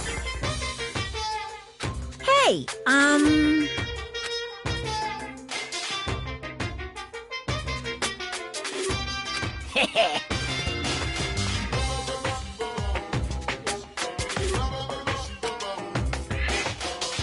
Yep.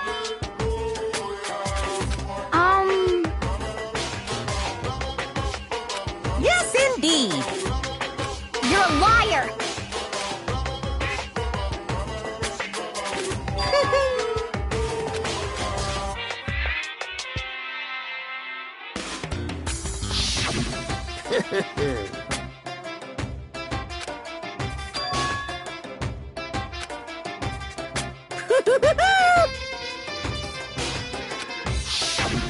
Too bad.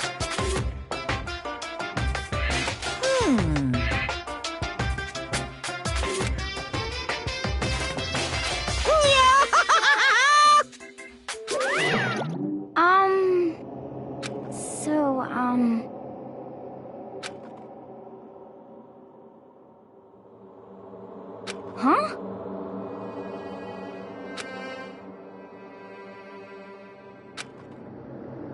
Sorry.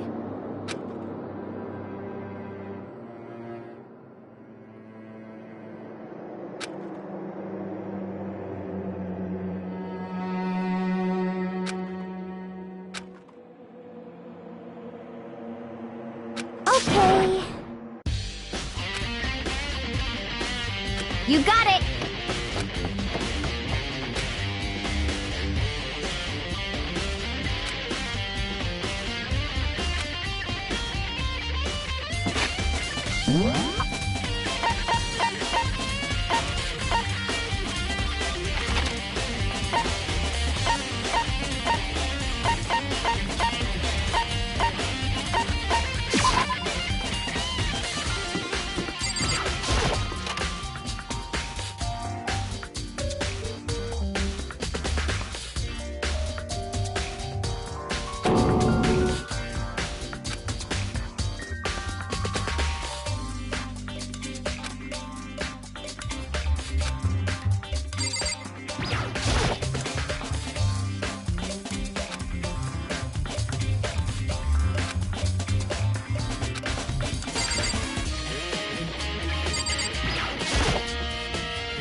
What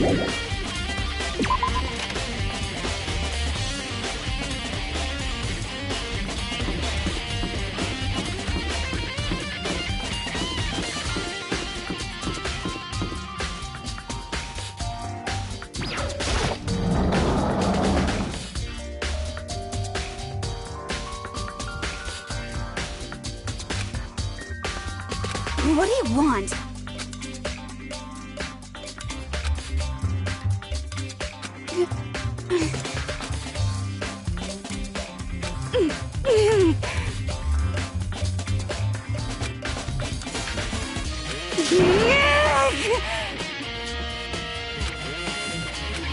What's your problem?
Correct.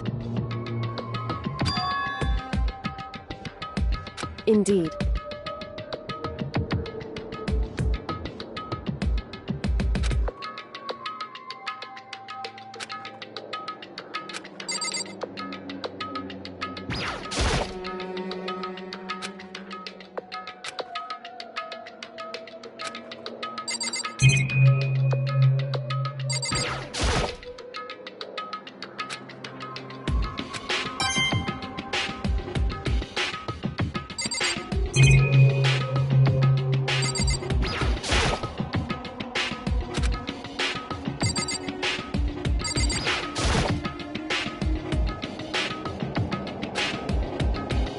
would seem...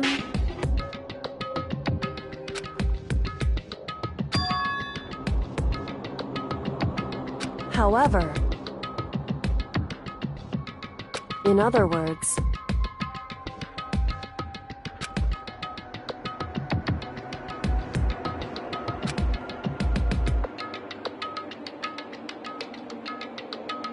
however, whew.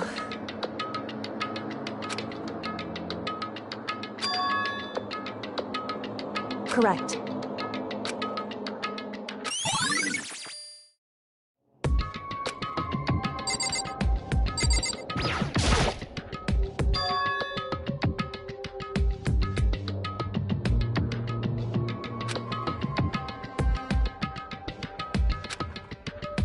So... Indeed.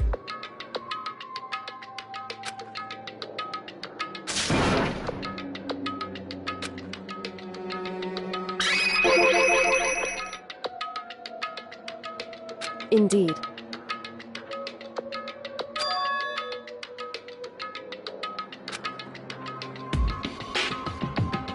However,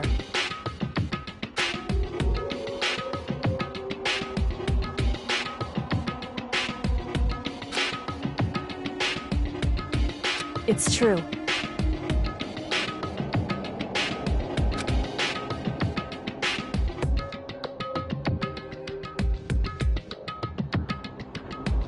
Whew.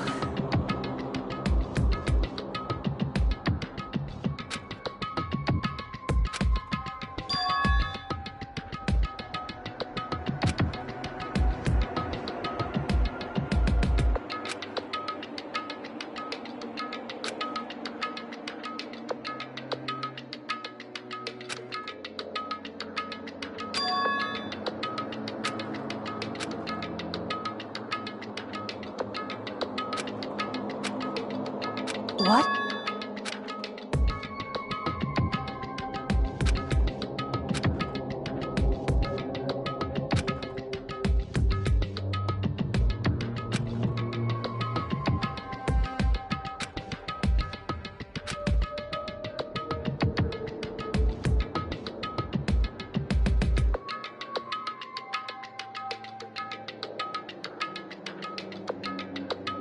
Well?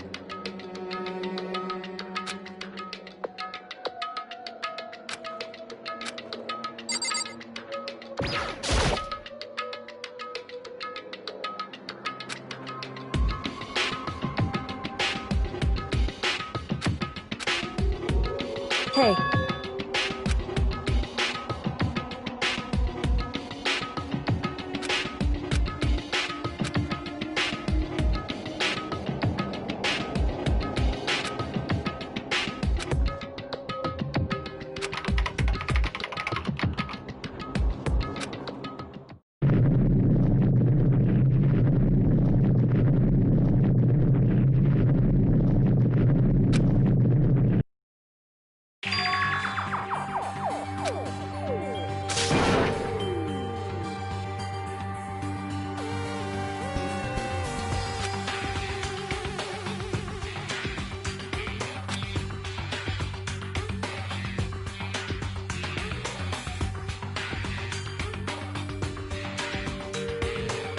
Why?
Makoto.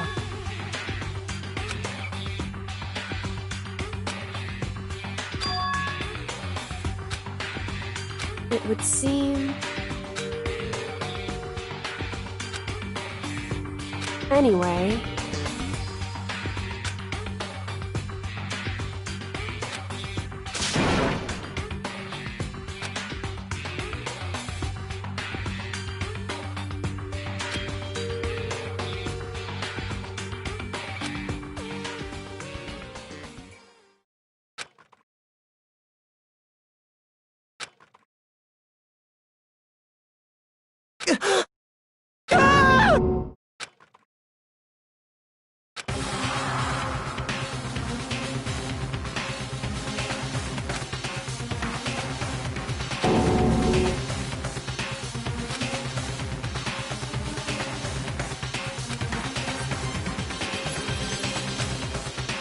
I see.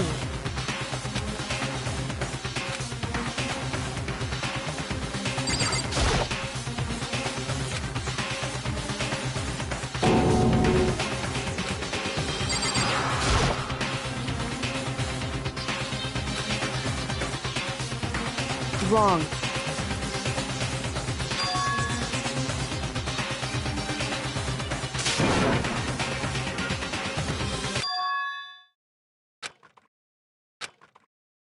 Correct.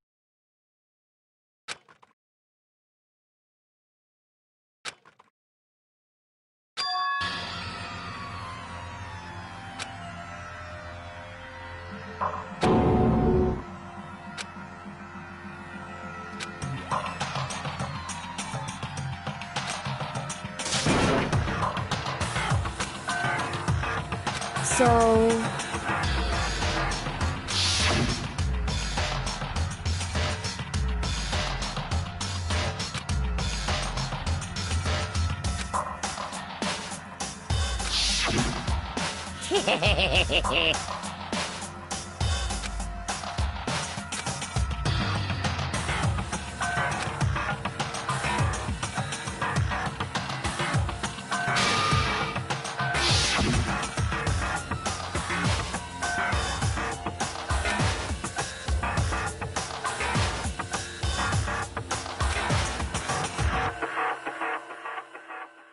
In other words...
Why would you...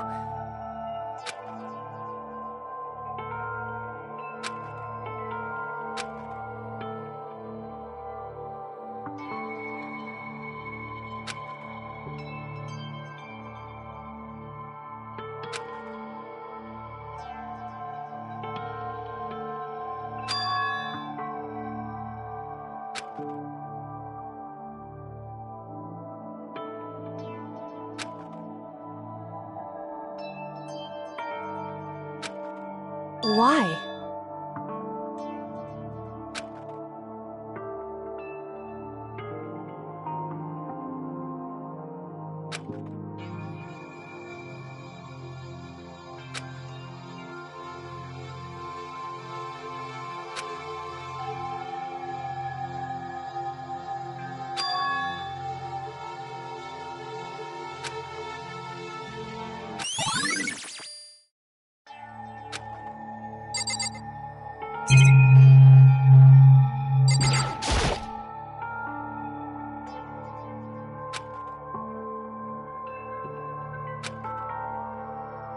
Hey.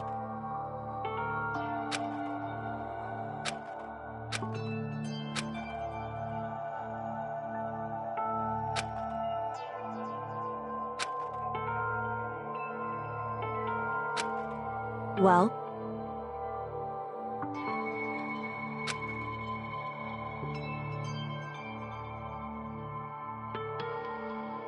Now, if...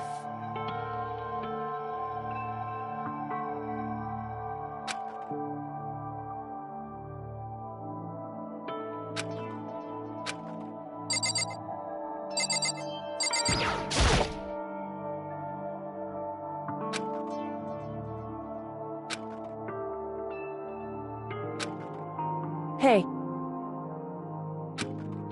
Because...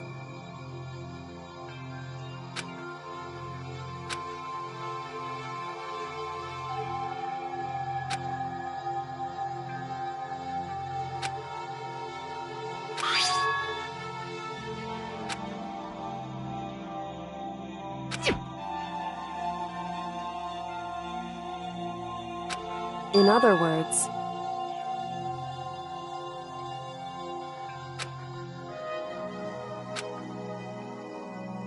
It would seem...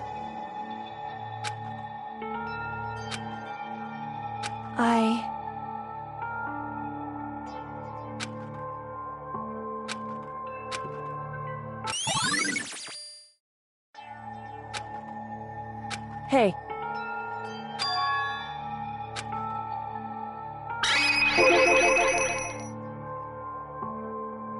So...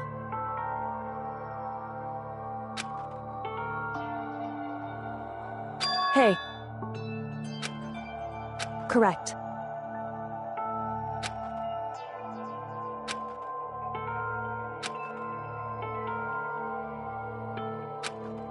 Just a second.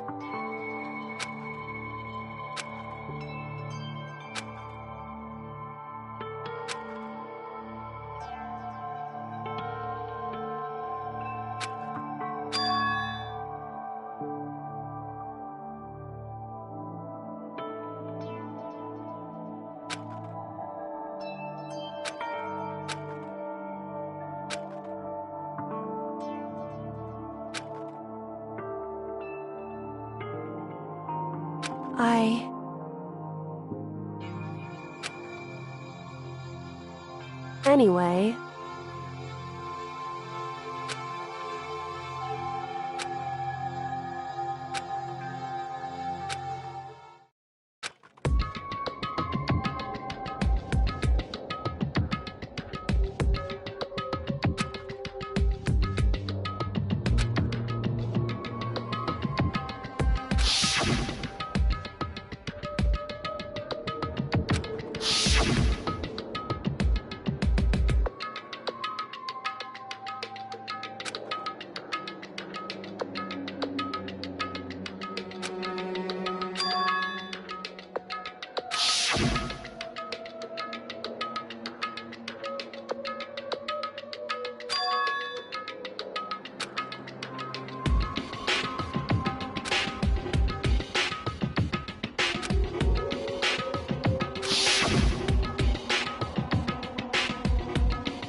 This is a school announcement.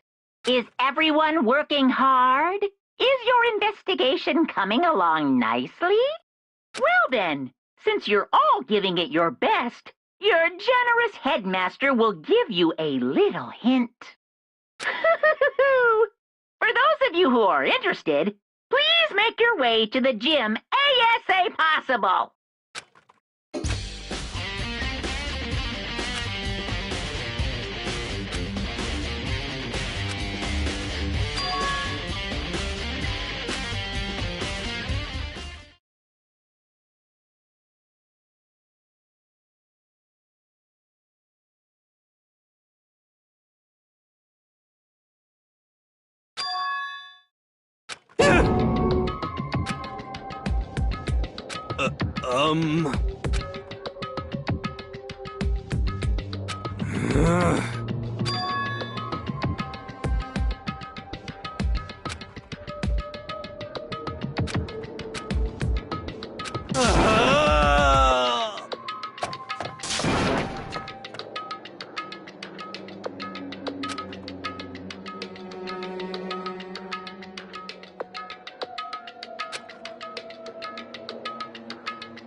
Monokuma!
What are you gonna do?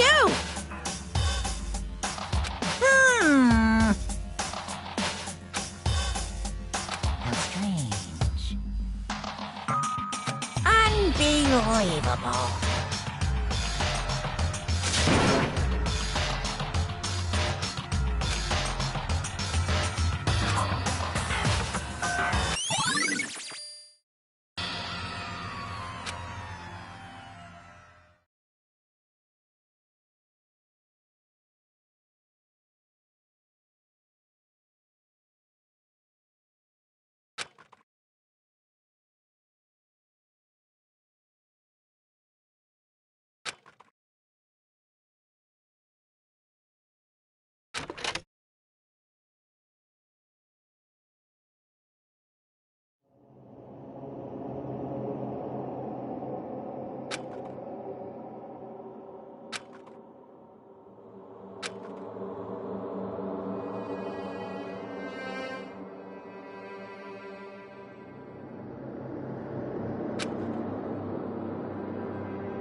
That's enough.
Have you reached that certain age?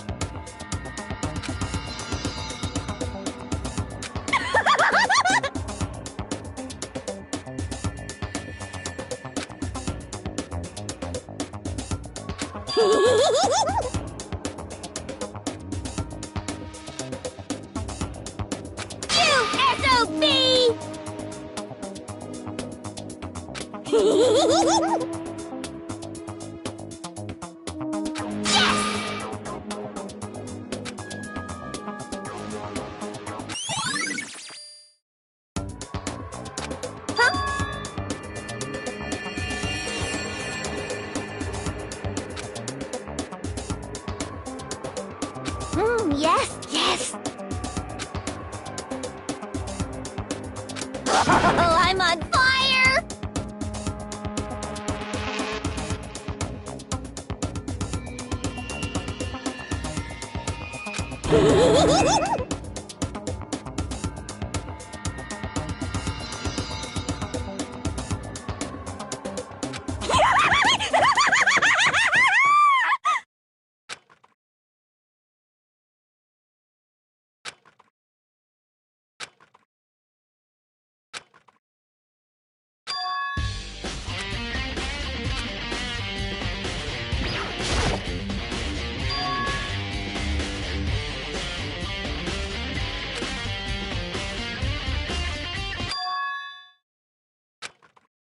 Right. Makoto.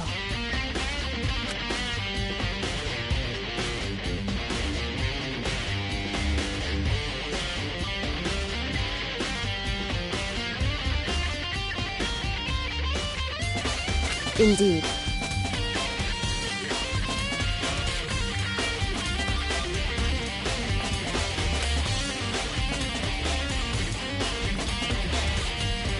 Listen.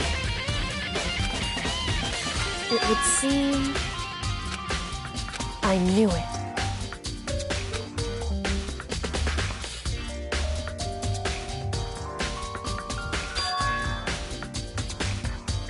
Indeed.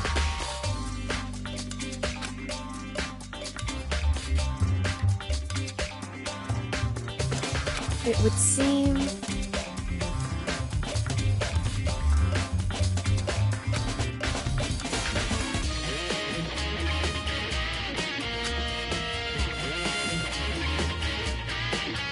Anyway...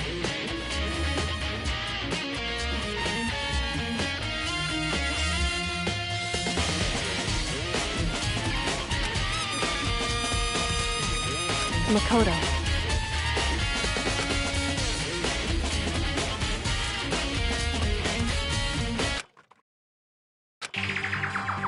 Listen.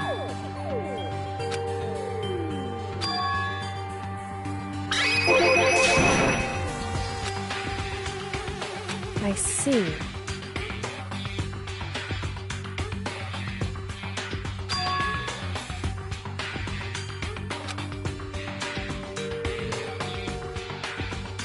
So...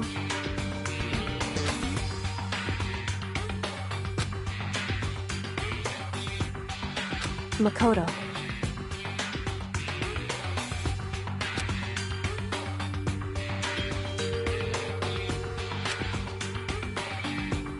So then...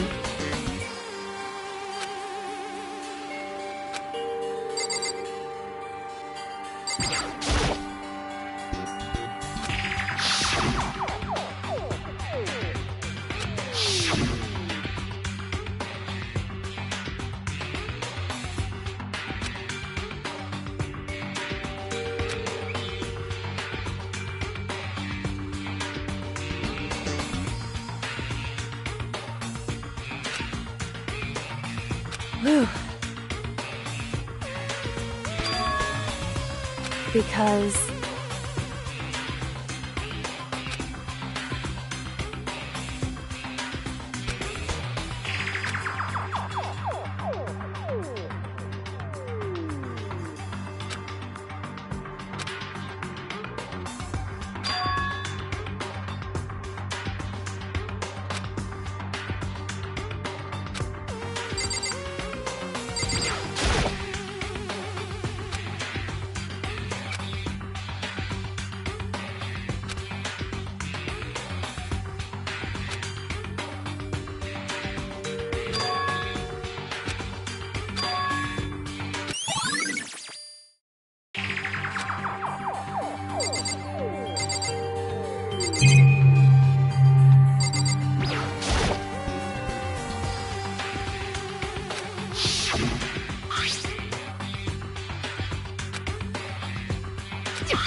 Whew. Indeed.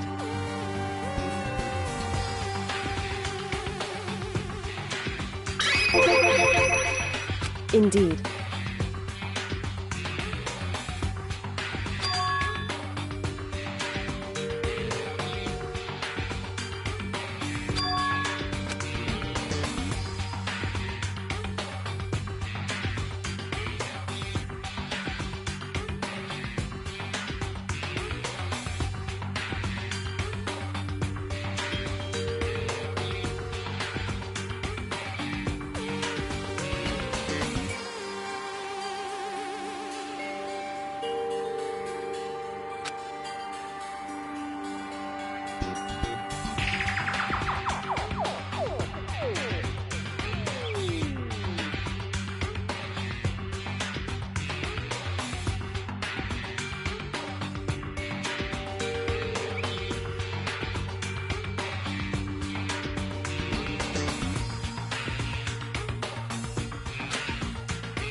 Is that right? Because...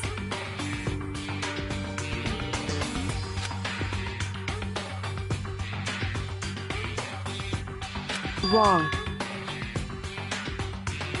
Listen. However...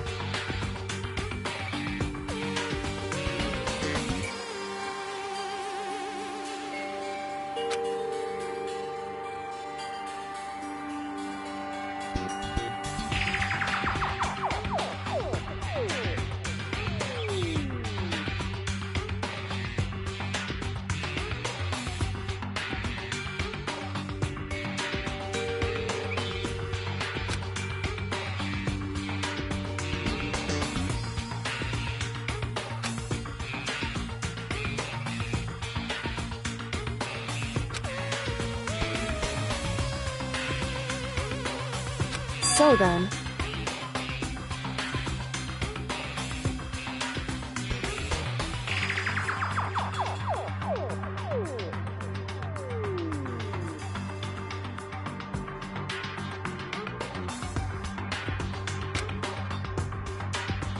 At the very least...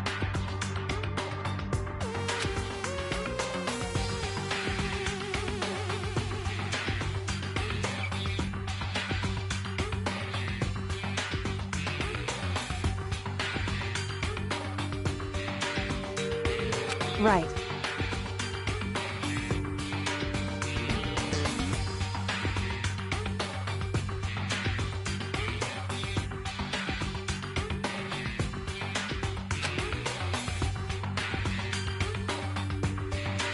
In other words...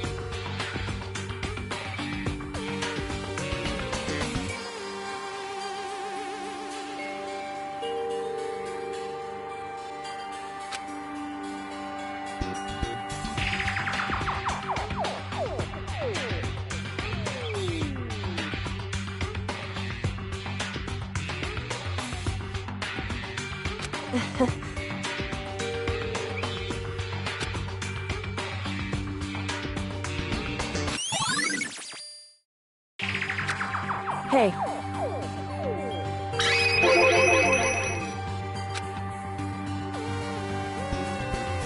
So...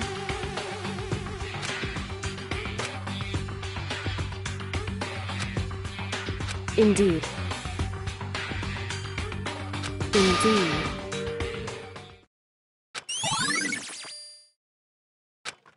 And? So then...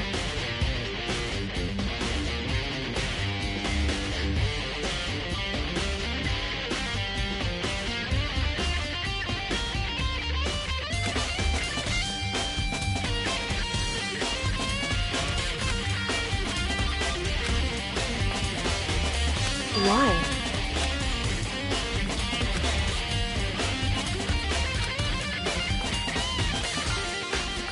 Hey.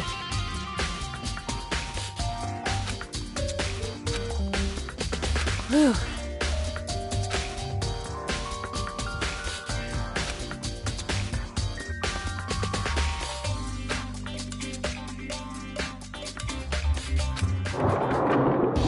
So then...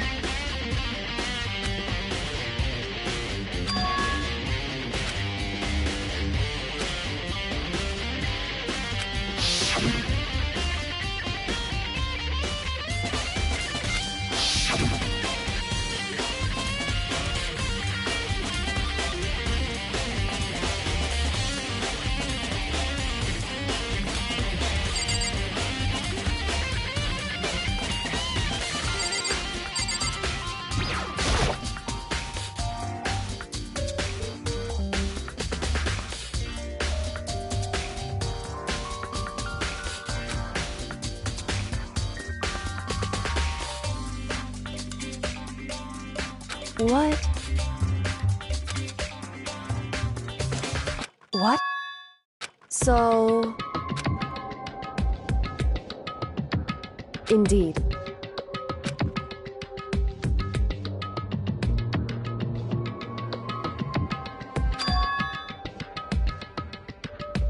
I see. And?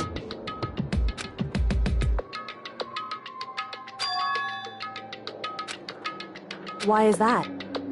Because...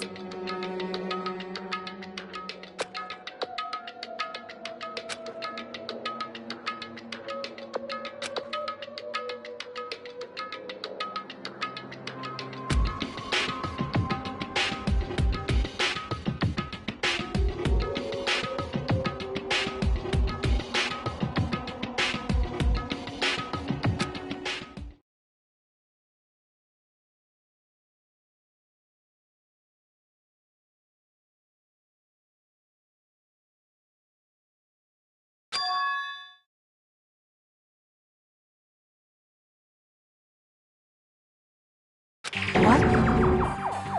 If that's true...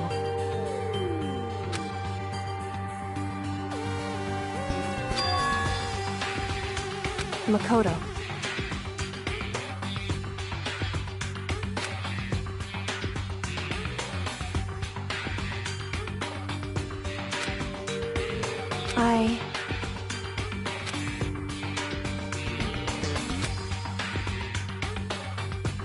So...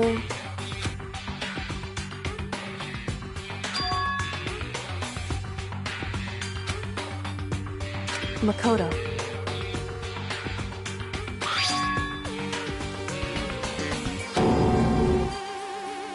So... Anyway...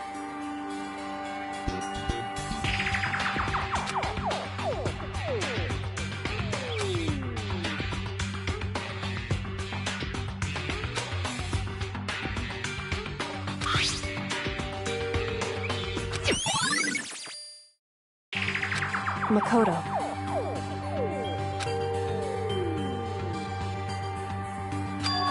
In other words...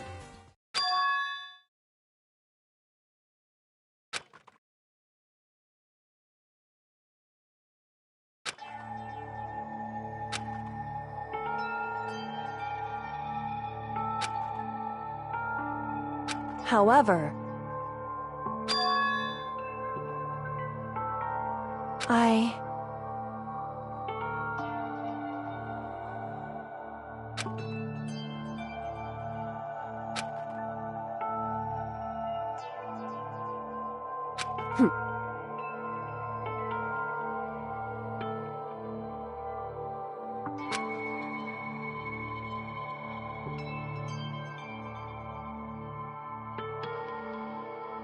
Why?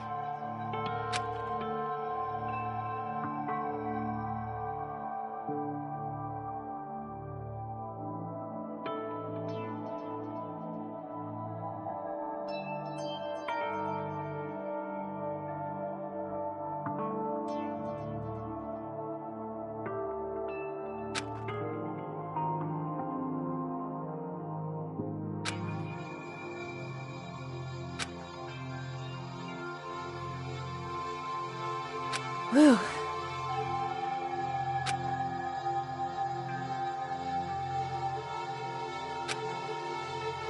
Hey.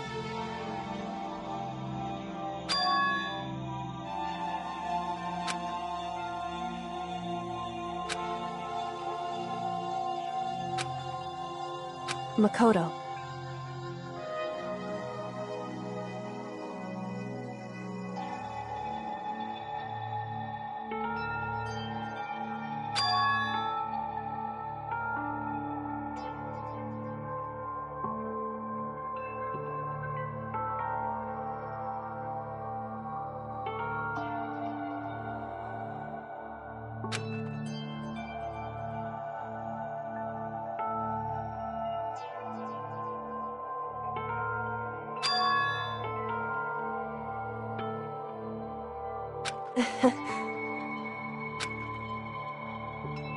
So then...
Okay then, are you ready to begin?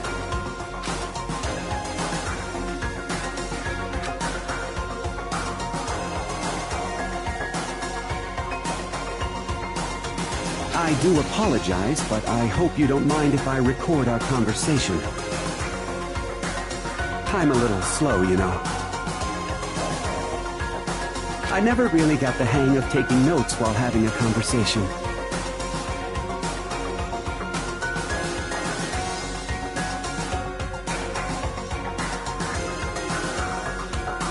So this video is meant to serve as a kind of contract substitute. It's not that I don't trust you guys, it's more like insurance, so please don't worry too much. Now then, let me get straight to the point. There is a chance that you may have to spend the rest of your life here in the school. Can you accept that?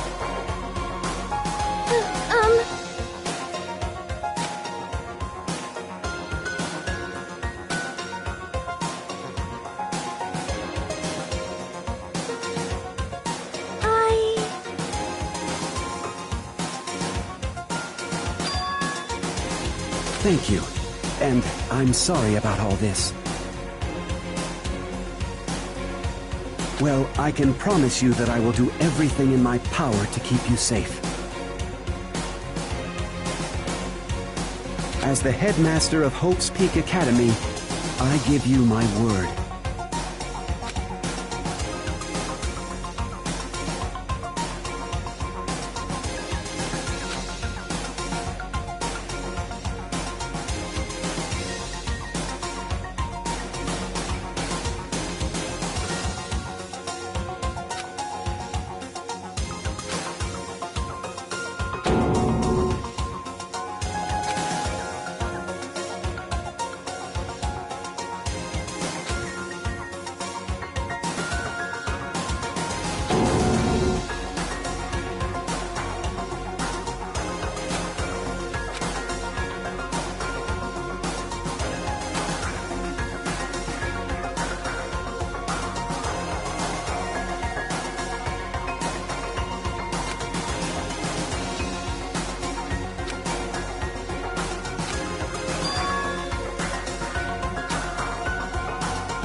So, Makoto, before we begin, I should let you know that I'll be recording our conversation. Yes.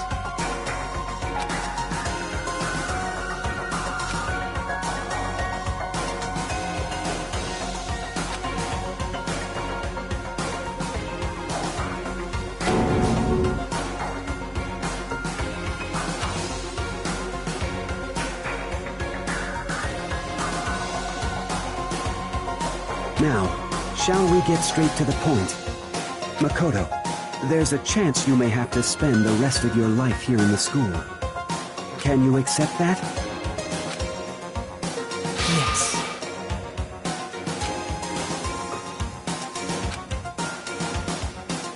I'm sorry I'm putting you through all this. Well, I mean, don't have much of a choice, do we? But I promise that as long as you're in this school, I will do everything I can to protect you. As the headmaster of Hope's Peak Academy, that's the very least I can do for you.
Say what?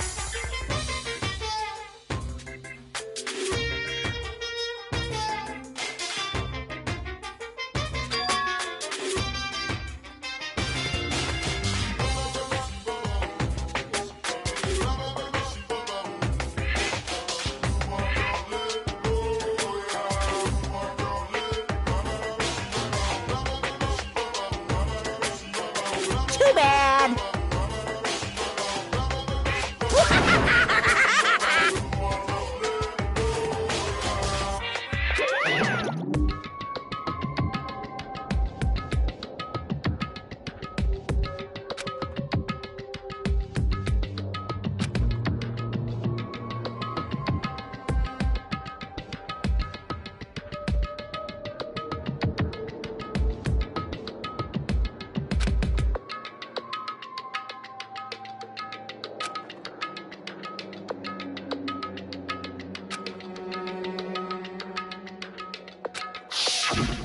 That's right.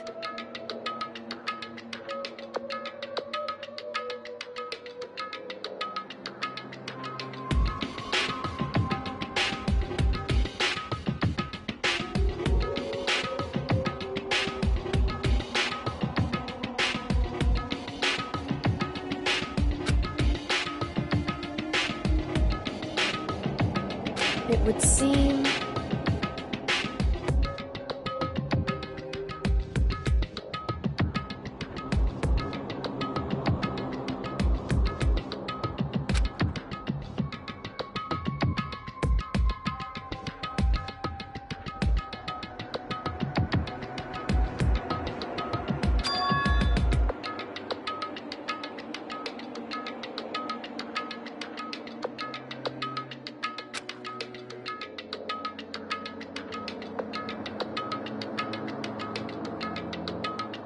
Hey.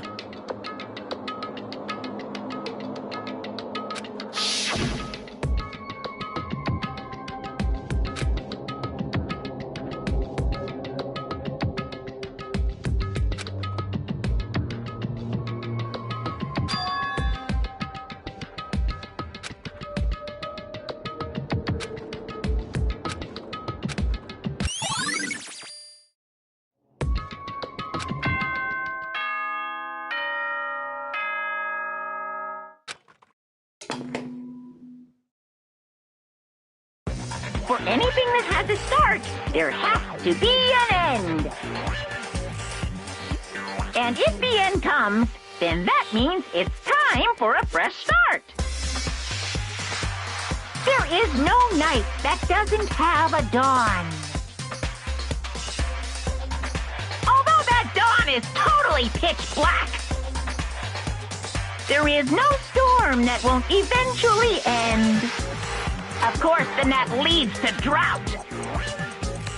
But as I said, every end is the promise of a new beginning. Which is why I'm sure we'll get to meet again, because the end is only the beginning! Anyway, let's get started! The beginning of the end of the class trial! Everyone gather once again at you-know-where!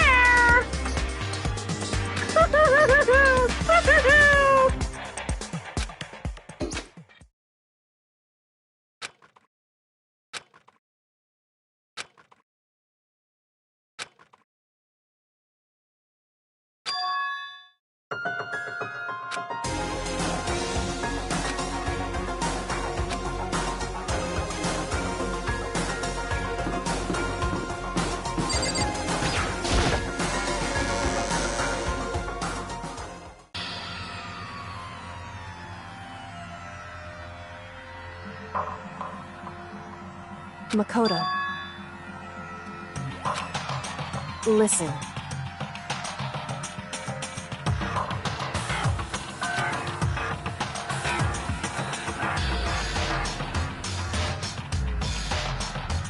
However,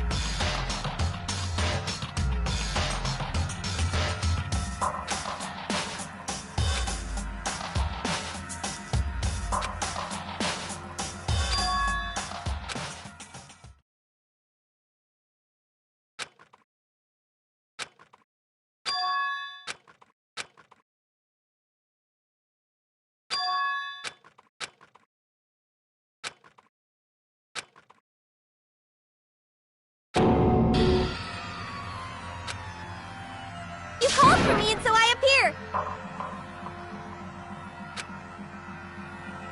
Oh, I'm on fire! Yes! My beautiful scissors!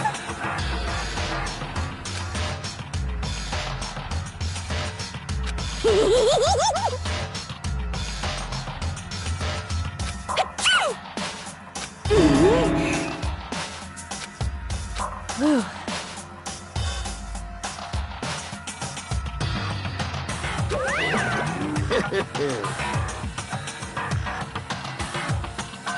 Well now. Thrills, chills, kills! That's fine.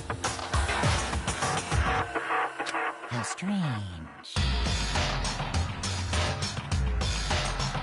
Unbelievable.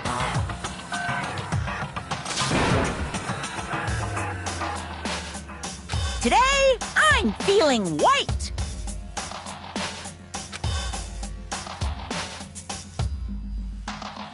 Stop talking.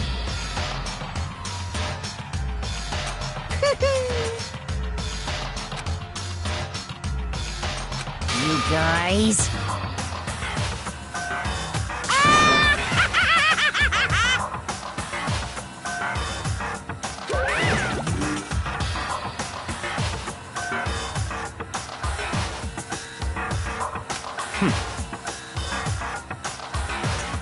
In the name of my family.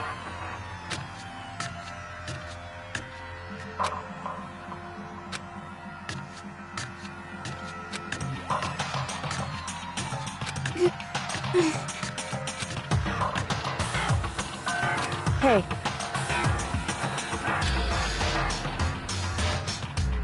However,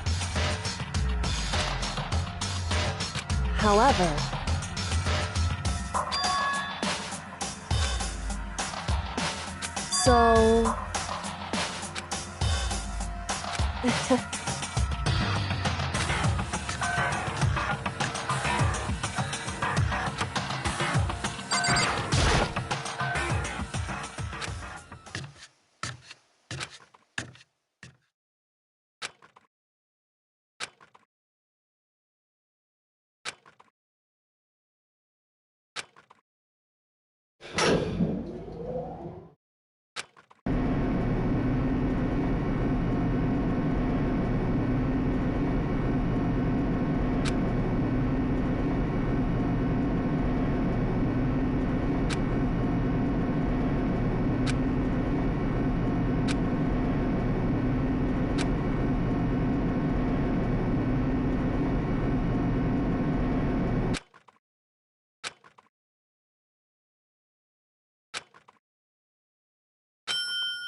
Chills! Chills! Kills!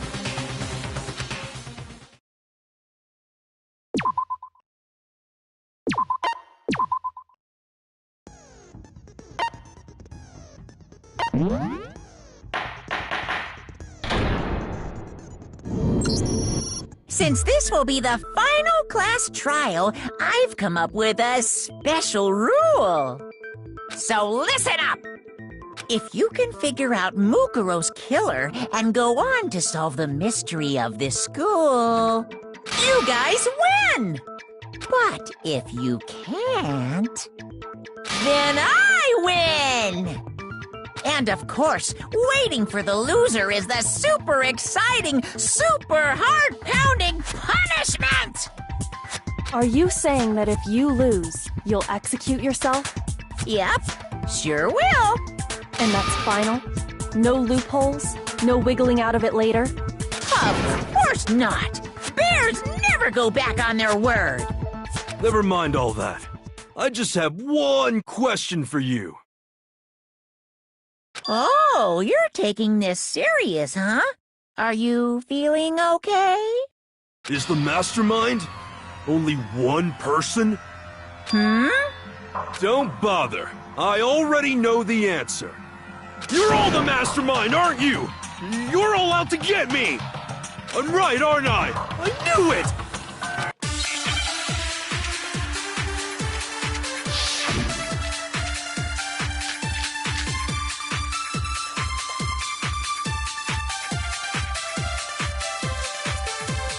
You guys have all been working together, haven't you? I have evidence, so I know I'm right. Hey, you stole my line. You're all out to get me. I'm sure of it. I have evidence of my own. What a coincidence. I too have evidence to present. Evidence that proves everyone other than me has been working together. What? Wait, hold on. This doesn't make any sense. How can the three of us each have that kind of evidence? No, he's wrong.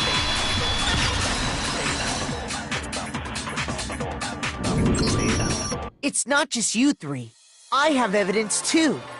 What? You too? The evidence you're all referring to is this group photo, right? Well, yeah. Huh? Wait, but mine's different.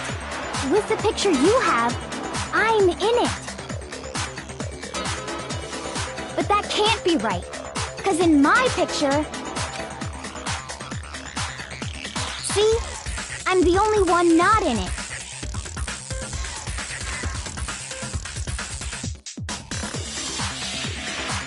Hiro, you have a picture too, right?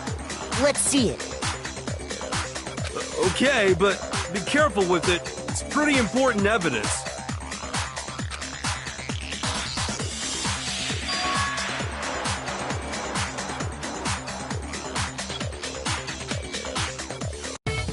So the secret in these pictures has been revealed. Secret or whatever, I don't care. You guys are all in on this together. That's why I'm the only one missing. But you're in my picture. You're the ones trying to trick me. So the whole purpose behind these photos was to get us questioning and fighting with each other. The mastermind laid a trap to make us each think everyone else was working against us. Huh? I laid a trap? A trap? How rude! What grounds do you have for such audacious accusations?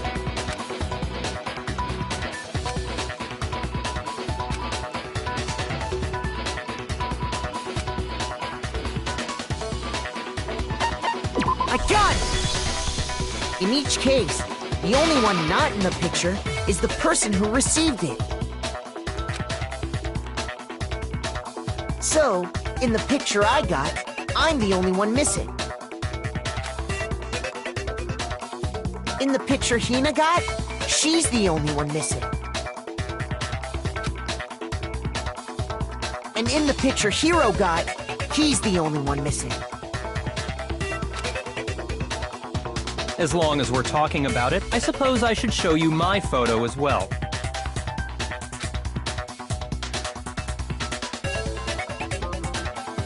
In other words, Monokuma gave each of us a group photo in which that person wasn't included. And when we each saw our picture, we just assumed everyone else was the enemy? Figured it out, huh? Yeah, I thought that must be it. But how was that a hint?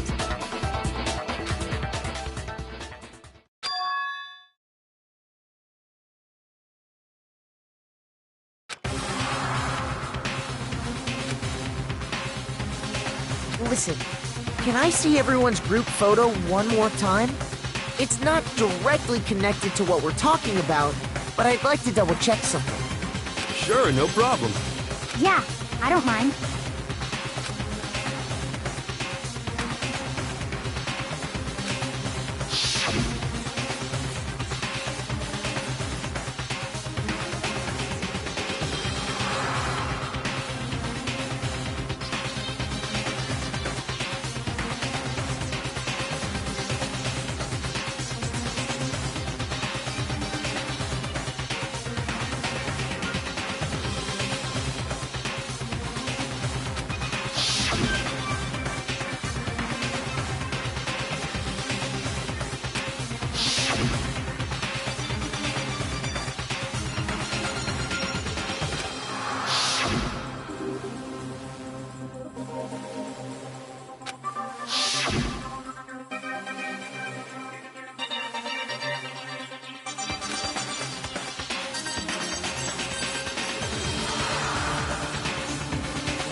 Can you just forget about the photo already?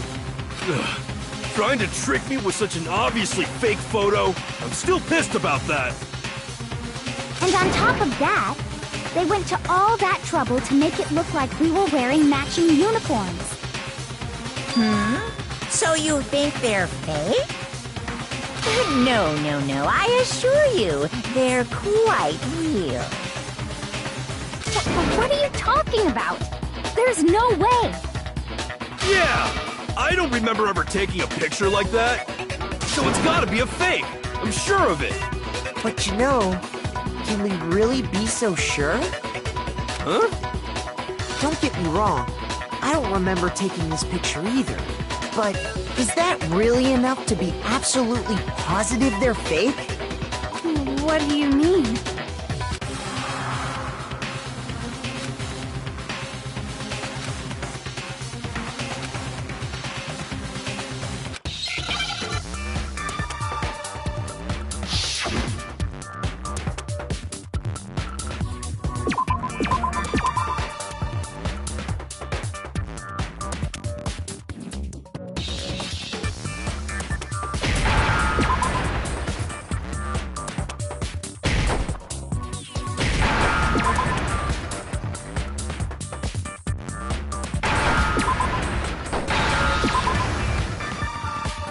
Now I understand.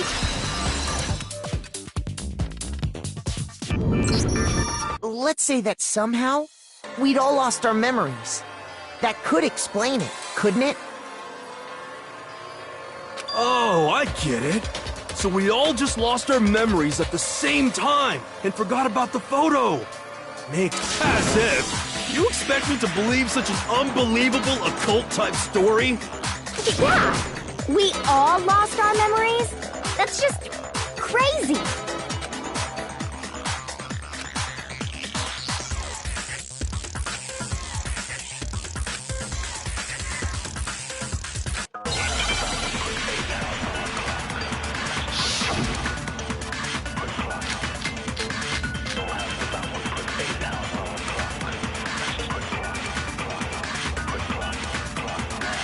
You're saying we all got spontaneous amnesia? Since when did this turn into some kind of sci-fi fantasy? I promise you, I haven't lost my memory. Ever since I got to this school, I remember everything that's happened. No, that's wrong.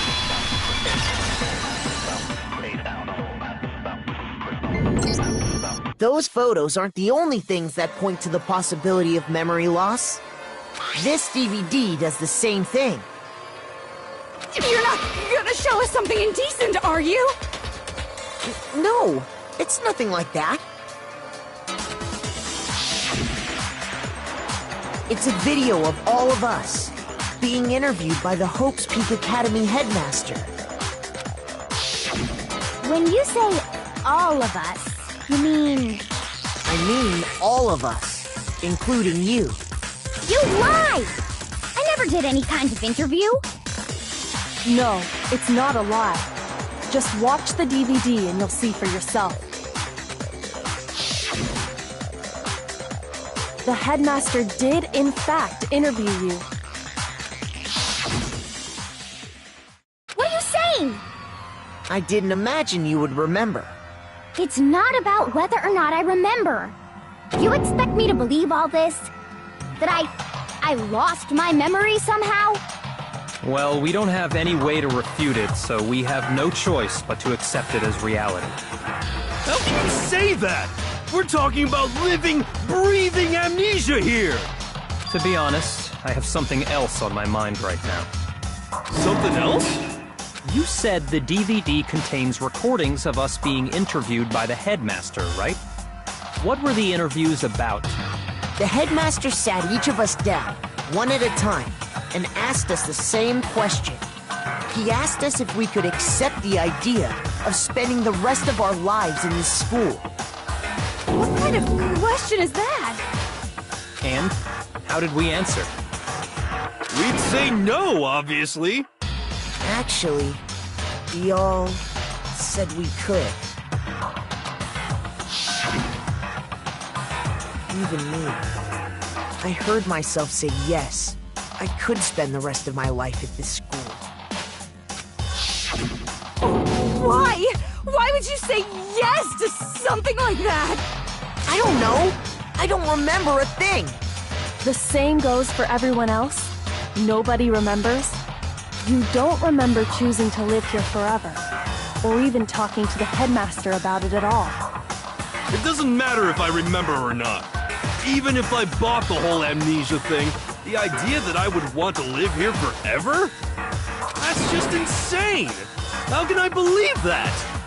Insane or not, we can't move forward until you accept it. Am I right? You sure are, 'cause it's all true. What? I know it sounds absurd, but if it's the truth, there's nothing we can do about it. Indeed. We only have one path in front of us. Then, I really... Yep, you all totally lost your memory at the same time. This is all... making my head hurt. And this isn't like some normal kind of memory loss. You stole those specific memories from us, didn't you? Oopsie, you figured that part out too, huh? Of course. There's no way we would all just happen to get amnesia at the same time. How could someone just steal our memories? How? Come, that hardly matters right now. If I said it was hypnotism, would you believe me? Or we opened up your skulls and messed with your brains? Would you really believe anything I said? How it happened doesn't matter right now. What matters is figuring out what memories you took from us. That's what you're trying to say, right? I knew I could count on you. The interview with the headmaster, taking that group photo, those can't be the only memories we lost. There must have been a purpose to it all. A reason for taking away our memories.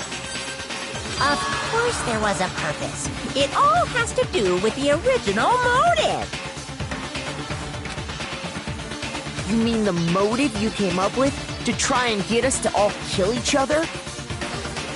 That has something to do with the memories you stole from us? It sure does. But that part's still a secret. Anyway, I'm sure it's not easy, but let's all focus on the class trial for the murder of Mukuro Ikusaba. Okay, so you want us to figure out who killed her before we do anything else.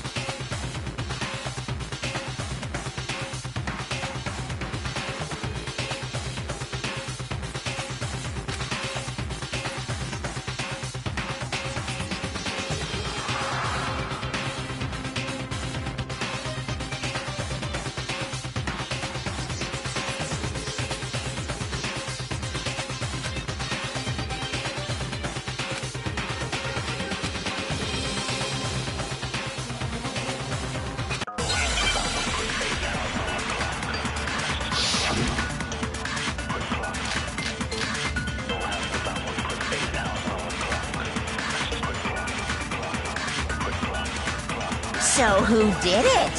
Who killed her?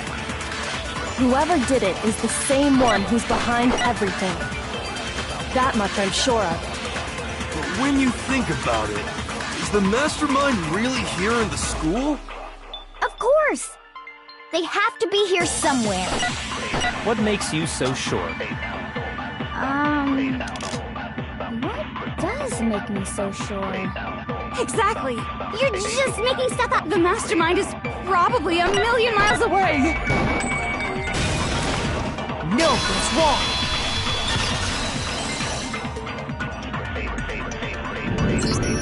There's no question that the mastermind is somewhere within the school. How do you know? Did you find some evidence or something?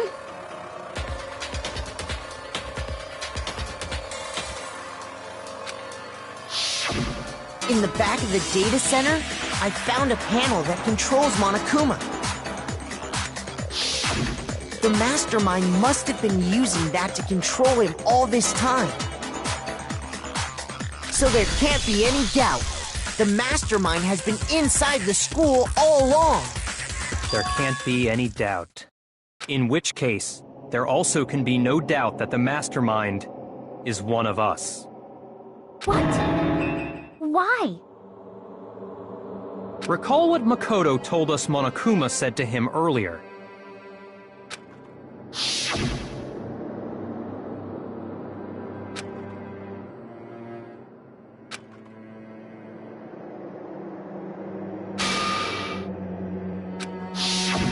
So if the mastermind is in the school, we have to assume it can only be that 16th student. But how'd they manage to survive all of this? So we're the only ones here? It's not me! I'm not the mastermind! Well, it's not me!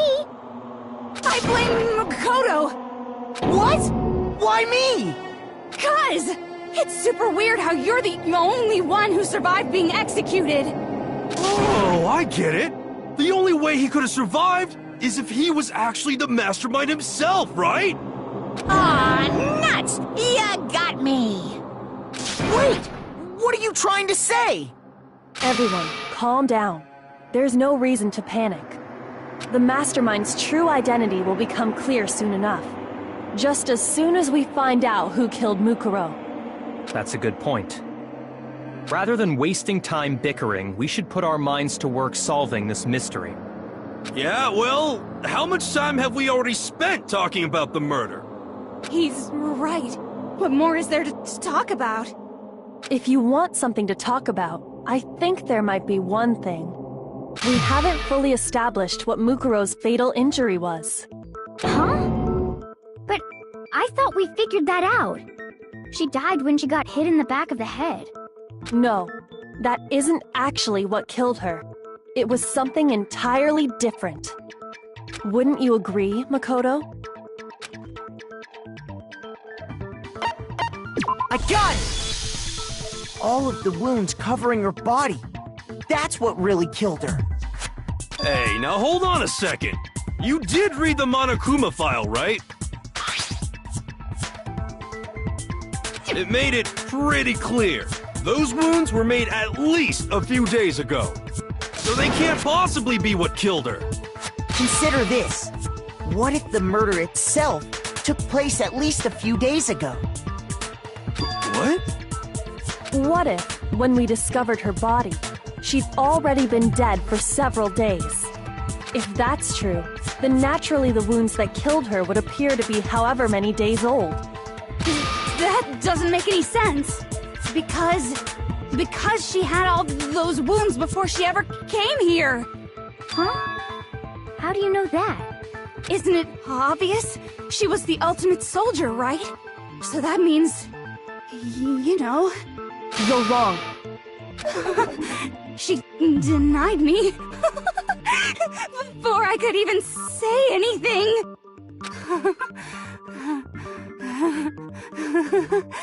Come on. I mean, you think I'm not weird, okay? At least listen to what I have to say before you deny me.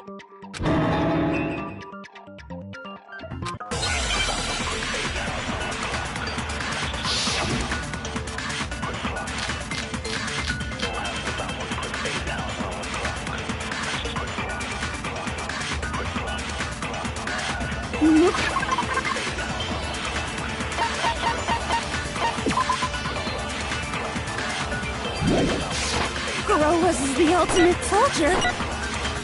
She must have been in 100 different battles. So, when you think about it, obviously, she got all those wounds in battle. Are you finished?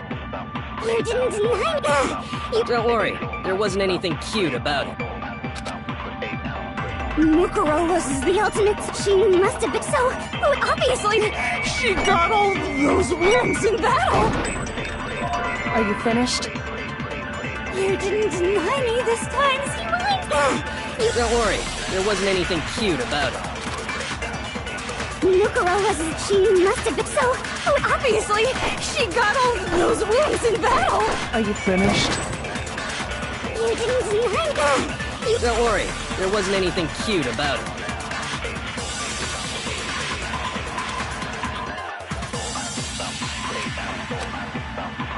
Mukuro was the ultimate soul. She must have been so.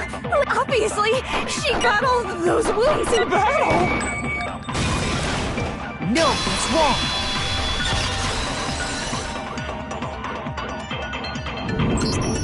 No, Mukuro didn't suffer those wounds in battle. The file we found in the headmaster's room said as much. Despite the time she spent in battle after battle as a member of Fenrir, when she entered this school, she hadn't sustained a single injury. To be denied so completely. Actually, it's kind of refreshing. Maybe it's because of all of Master's training. Anyway, so we can be sure that Mukuro suffered all those wounds after coming to this school. In which case, they could be the very thing that killed her. As a matter of fact, it's hard to imagine any other possibility. When examining her body, I found that her stomach and head wounds came after she was already dead. Unless anyone has any better suggestions, I think we can say this with confidence. The wounds Mukuro sustained all over her body are what ultimately killed her.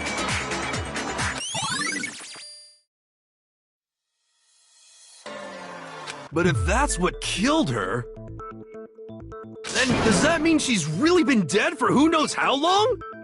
That's exactly what it means. When we found her body in the garden, she'd already been dead for several days. So then, what about the little matter of what happened last night? Makoto, you said you were attacked in your room by a masked assailant. If Mukuro had already been dead for several days, certainly it couldn't have been her. So who was it that attacked you? I got it! The one who attacked me was the true mastermind. When we discovered Mukuro in the garden wearing the same mask, I naturally assumed she must have been the one who attacked me. But I was wrong. It wasn't her at all. It was the mastermind.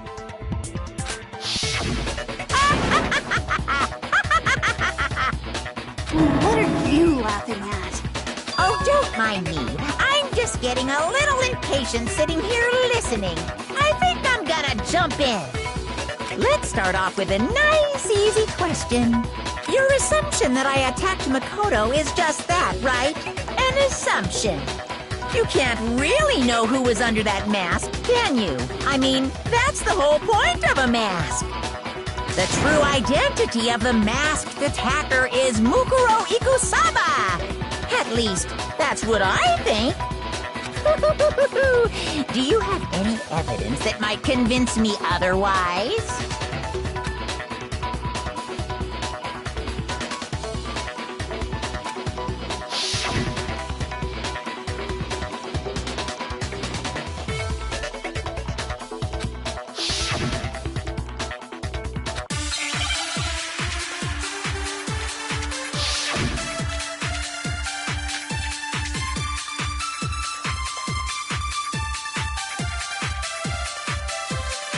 You never saw their face, right?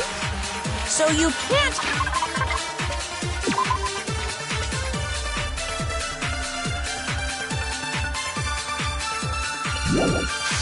have any idea who was under that mask. I'm telling you now, it was Mukuro Ikusaba! You're wrong. Even without seeing their face, there's another part of the attacker we can use to prove it wasn't her. Oh? And what is this other part? Is it the right hand? Or the left hand? Maybe the right foot? Or perhaps the left foot? Or could it be the hips?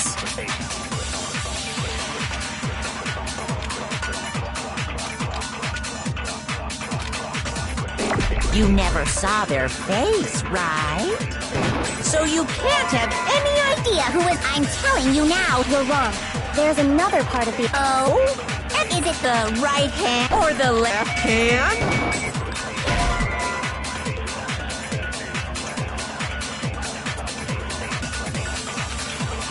Shoot! You never saw their... So you can't have... I'm telling you now, You're wrong. Even without... There's another part of the attacker we can use to prove... Oh? And is it the right hand or the left hand? Maybe the right foot. Or perhaps the left foot. Or could it be the hips?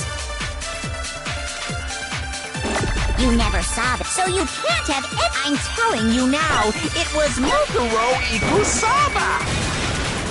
No, that's wrong.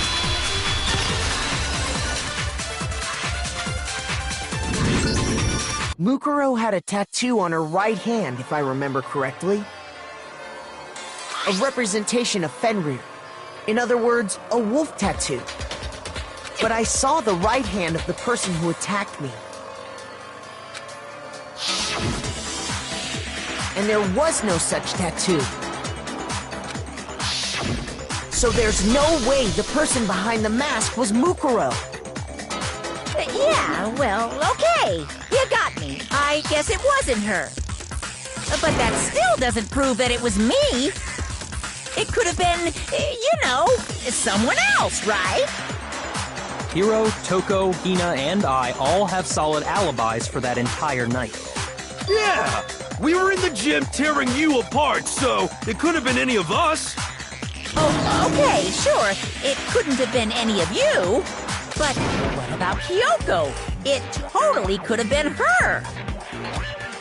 Uh-oh! No snappy comeback? Did I score a bullseye? If you insist, I don't mind showing you.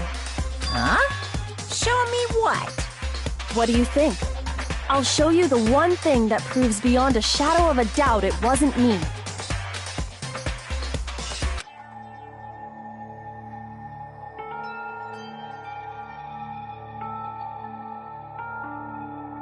Your hands!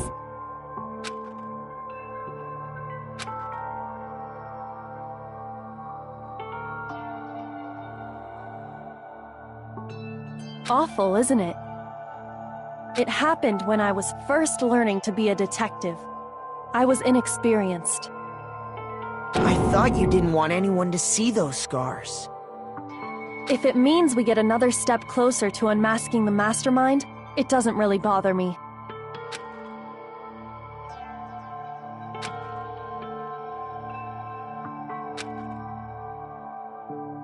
My scars should suffice as proof.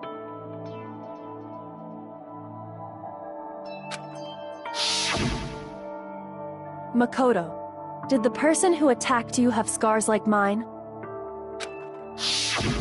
No, not at all. I'm positive. Then this much has been made clear. There can be no doubt that the one who attacked Makoto is the true mastermind. This is just awful! On top of my secret being revealed, I had to look at those positively grotesque scars of yours. Sorry, did I say that out loud? I do hope I didn't hurt your feelings. Not at all. You can say whatever you want. Sure, as long as it means pushing me farther into the corner, right?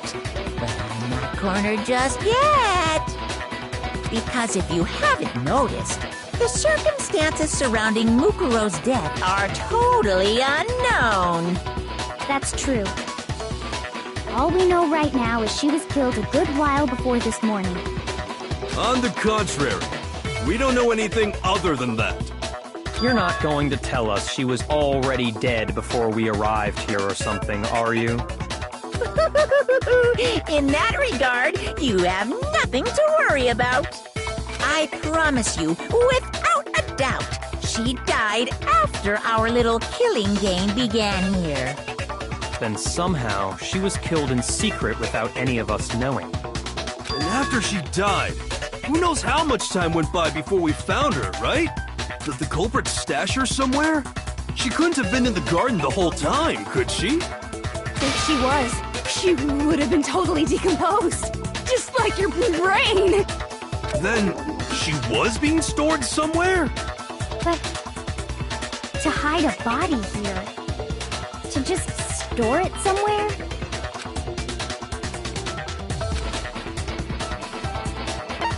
I got it!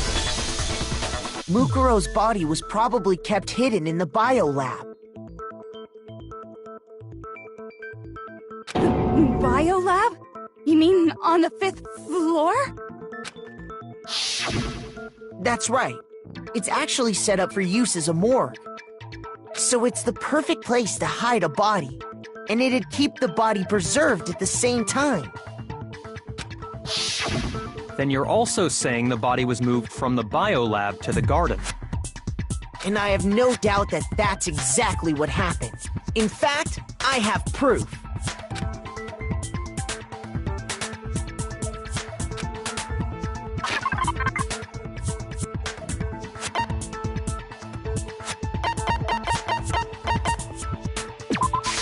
I got it! What makes me so sure the body was carried from the biolab to the garden is the tarp that we found in the garden. When I was checking it over again, I noticed something. I noticed that some text had been stamped on one corner of the tarp. Oh, it says Biolab. Holy cow! How'd you notice that tiny little thing? Makoto's nitpicky nature seems to have surfaced with perfect timing. This proves that the tarp originally came from the biolab. In fact, there's a whole stack of tarps just like it in there. So when the killer moved the body to the garden, they must have grabbed a tarp to wrap it in. Then they simply left it as it was to protect against the sprinklers, and put the code on it afterwards. You made everything sound so amazingly consistent. That's just a wild guess! Where's your evidence? Prove that the body was wrapped in a tarp and moved! There is no evidence. I was simply explaining what I think happened. But you seem to be getting pretty worked up about it, wouldn't you say? Worked up? Now that the conversation has turned to the topic of the biolab, you must be getting pretty nervous. Because the key to uncovering your secret identity is hidden within that room, isn't it? Are you talking about unmasking the mastermind? You see, the biolab contained an inconsistency, one so major it can't be overlooked. La la la, I can't hear you, la la la la la. Such a child. Oh well, just ignore him. Hey, by the way, Makoto, what about that one thing? What one thing? What do you think I'm talking about? Your family.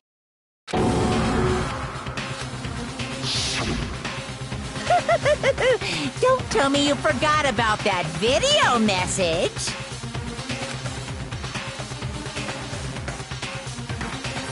So what do you think? Are you sure your family's still okay? Why are you bringing that up now? Your mom, your dad, your little sister.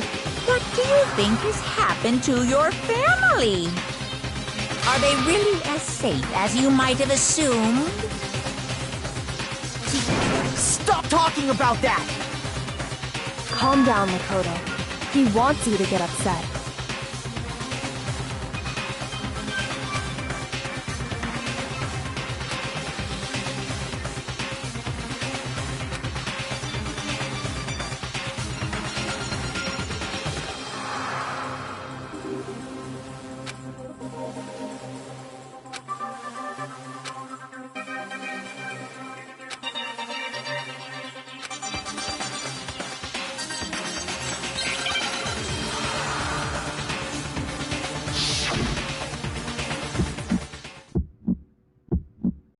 Are you sure about this? That's impossible! Are you sure about this? That's impossible! What? What do you want? Are you sure about this? That's impossible! Are you sure about this? That's impossible! Are you sure about this? That's impossible! I'm not listening!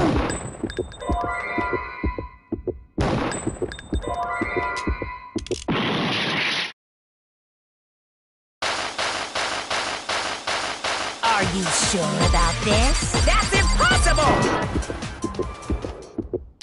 I'm not listening!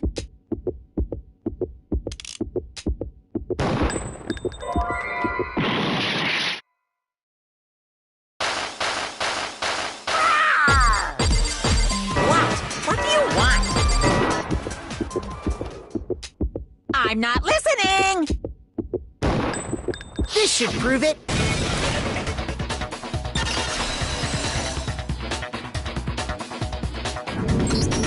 The inconsistency Kyoko's talking about is... the lights! What are you talking about? What about the lights? Like I said before, the biolab also acts as a morgue. And as part of that, a giant refrigerator was installed in there. That's where everyone who's died is stored. And it was set up so that when a slot had a body in it, a blue light would turn on. In other words, if the blue light is on, that means there's a body in that slot. But I counted up the number of blue lights that were on, including the one Mukuro was in. And there were only 9. Why does that matter? You gotta give me the bite-sized version here, man.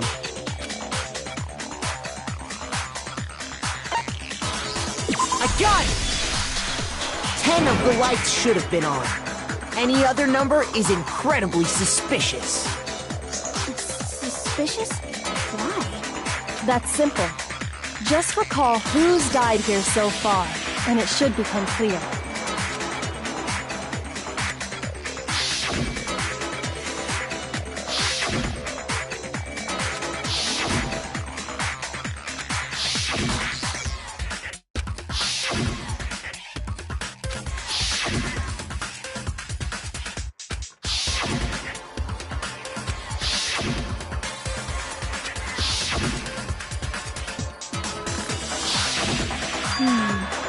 So 10 people in all?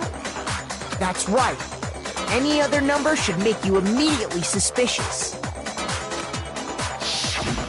But according to the lights in the biolab, only 9 people were being stored there. You're saying a dead body just up and disappeared? I got it! The mastermind destroyed one of the bodies to get rid of evidence. But if they wanted to do that, they would have destroyed Mukuro's body, since they actually killed her. And yet, her body was left alone. Then, whose body disappeared? It may very well be that none of them disappeared.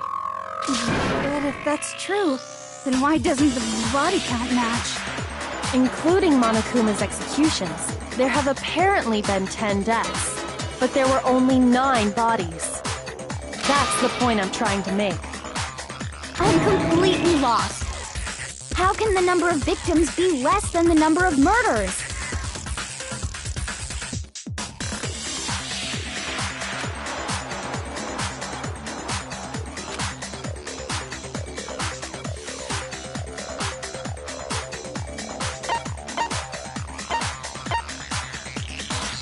I got it! What about if the same person was killed twice? Huh? Killed twice? Officially, 10 murders have been committed so far, but one of the victims may have been murdered, and then murdered again. Murdered and murdered again? If that's the case, there could have been 10 killings, but still only 9 victims, right? Technically, you're right, I guess. Still, something like that Could easily have happened. No, it is what happened. Sounds like you're already convinced. Then can you tell us who was killed twice? It was Mukuro, of course. Before she was killed as Mukuro Ikusaba, she was killed as someone else. And that's why the body had to be stored in the biolab until the moment we found it in the garden. No, that's crazy talk. She was killed as someone else? Come on! Besides, who could that someone else even have been? All you have to do is look at those bodily injuries of hers, and that will become obvious. Nothing's gonna become obvious! Because Kyoko's totally delusional!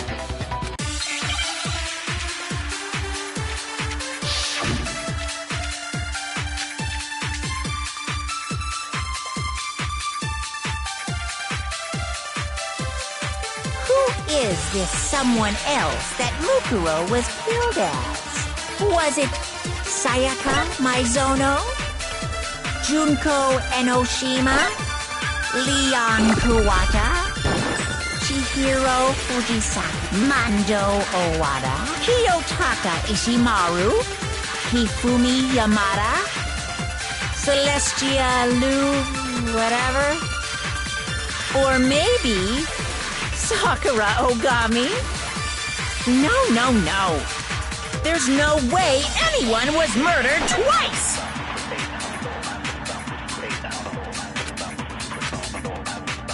Who is this someone? Was it Sayaka Maizono? Junko Enoshima? Leon Kuwata? Chihiro Mando? Kiyotaki Fumi? Celestial? Or maybe... No. There's no way Anyone was murdered! No, that's wrong.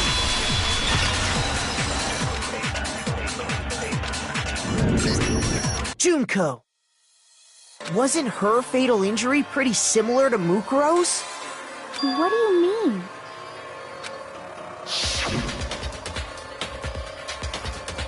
Well, remember what happened to her? She was impaled by a bunch of spears, all over her body. And Mukuro died from a number of wounds across her body. When you compare that to the stab wounds Junko suffered... Then the similarities match? Yes, and those are the only fatal injuries that match up. That explains why those 2 bodies are actually one and the same. So let me see if I have this straight.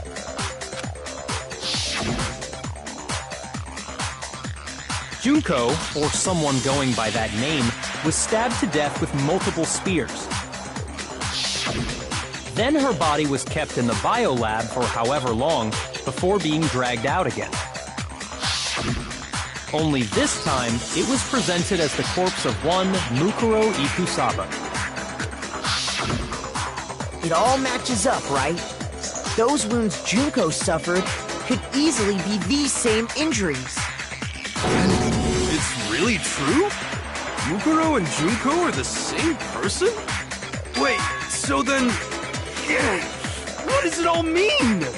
It means that there haven't been 10 victims, but 9. Which also means that among the people we thought were dead, one is still alive. And that's the true identity of the mastermind? Who is it? Who's behind all this? We already know the answer to that. It's Mukuro. She's still alive. She took Junko's body and made it look like she was the one who died. So Mukuro is still alive. She's gotta be. Total silence? Then I must be right. I'm right, aren't I?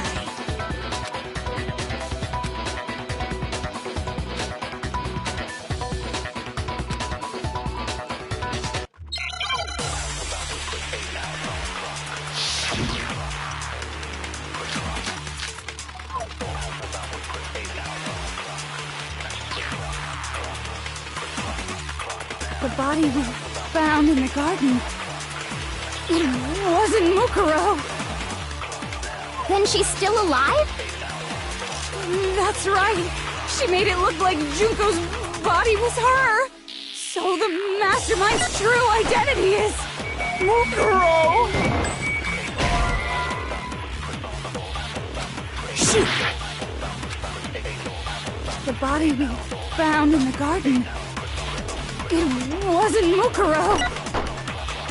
Then she's still alive? That's right. So the mastermind... What do you say, Monokuma?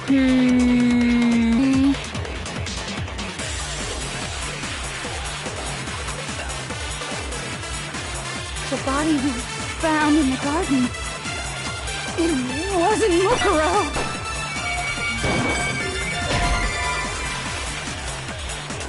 Shoot!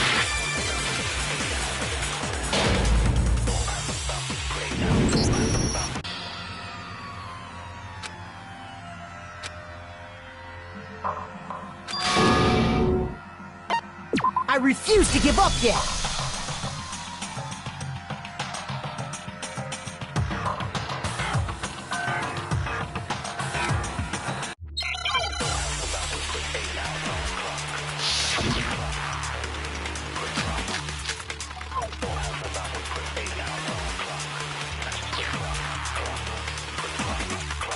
The body we...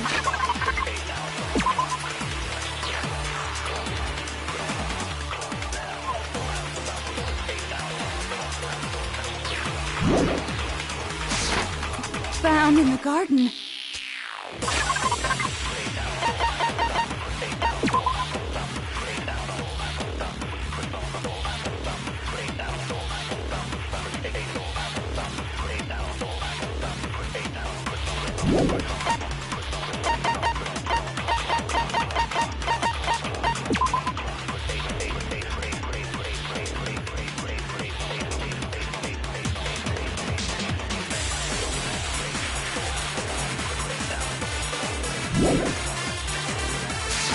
It wasn't Mukuro. Then she's still alive? That's right. She made it look like Junko's body was her. So the mastermind's true identity is Mukuro. What do you say, Monokuma? Do you give up?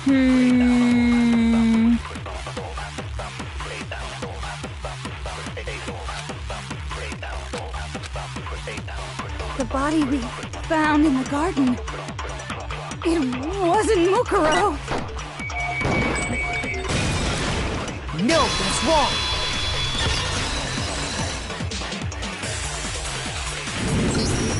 No, the body we found in the garden was Mukuro. That's one thing we can be sure of. The body's appearance and measurements are consistent with her records. Right, Kyoko? She was 5 foot 6 inches tall and weighed 97 pounds. Her vitals were 31, 21, 32. Everything in her profile is consistent with that corpse. And then there's the matter of the Fenrir tattoo. So there's no question it's her. But if Mukuro's not the mastermind, then who's actually still alive?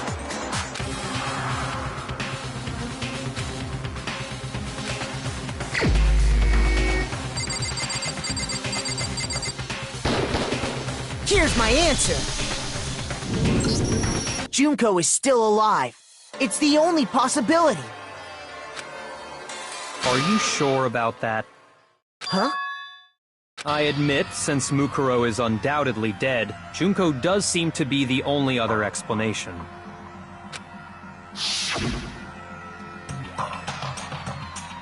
But we saw her get impaled. She died right before our very eyes. If Junko were still alive, the death we saw would had to have been some kind of charade. But you yourself confirmed she was dead, did you not?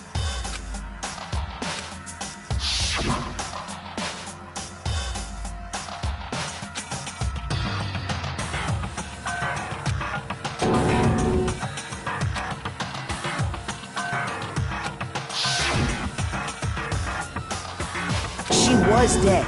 There's no question. Junko was dead.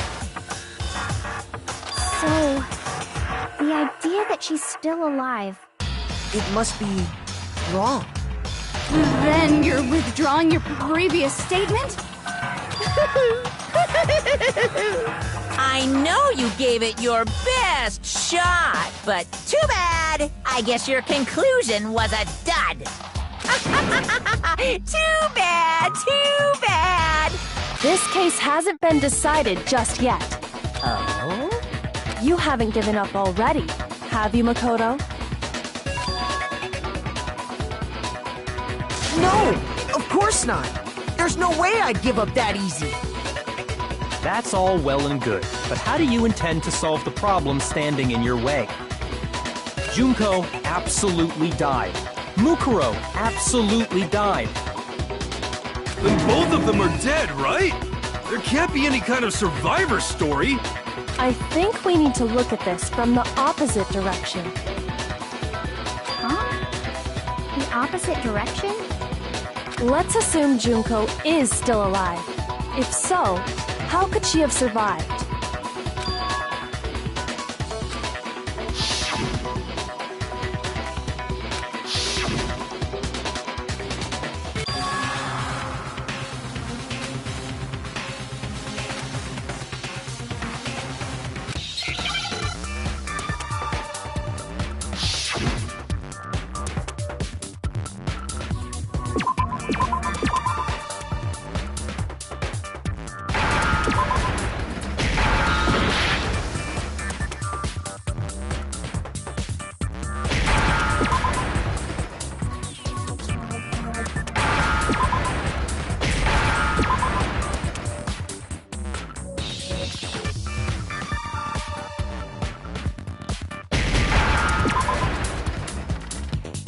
Now I understand.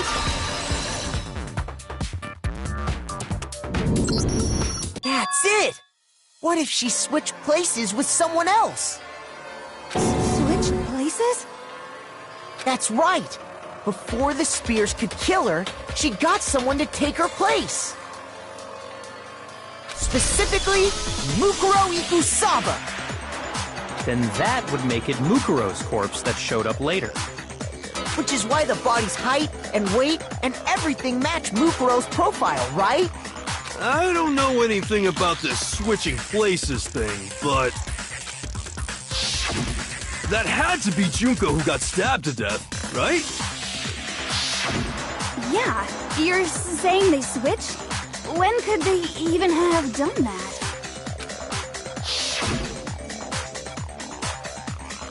Right when she was about to die? Like she used some kind of ninja replacement technique? Good point. There's just no way they could have switched like that. So maybe the whole idea is wrong.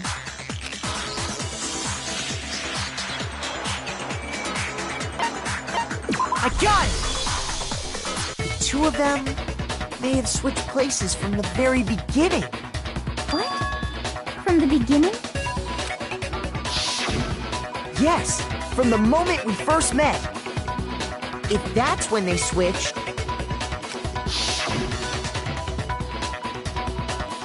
then they wouldn't have had to switch at the moment of death, right? After all, The one we saw at that point would have already been Mukuro. Hold on. So, you're saying the Junko we first met was actually Mukuro all along? Then we'd already met her? I had, like, a normal conversation with her. When we first met, none of us knew who anyone else was. So Mukuro could have simply told us her name was Junko, and we never would have known the difference. That would easily allow the two of them to switch places from the very beginning. Wait, but Mukuro had a tattoo on the back of her hand, right? Junko never had any tattoo like that, did she?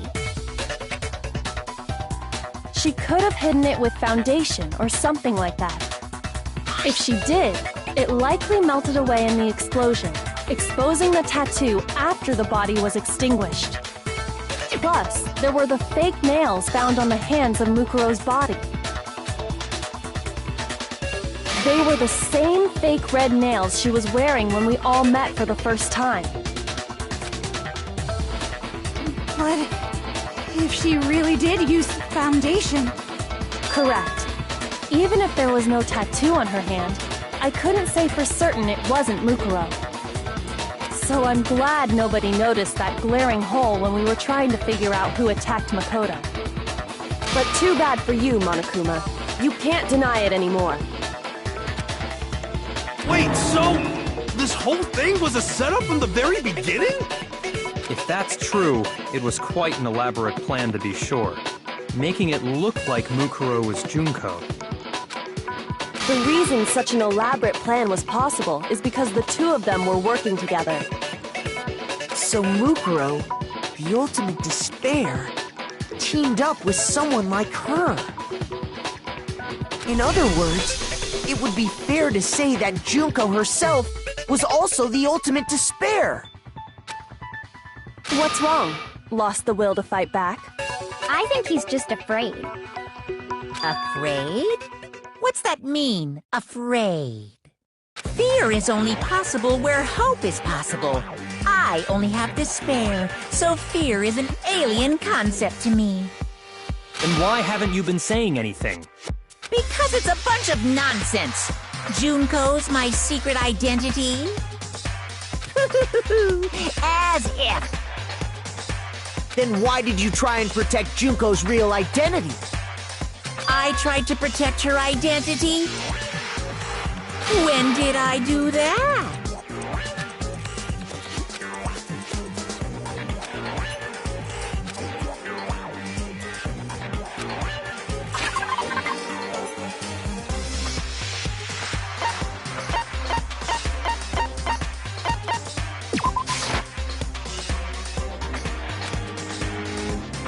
Shoot!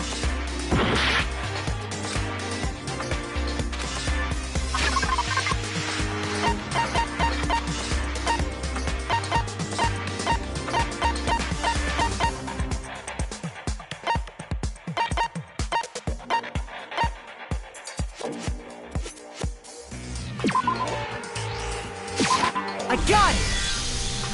While I was in the AV room, watching the DVD of our interviews with the headmaster.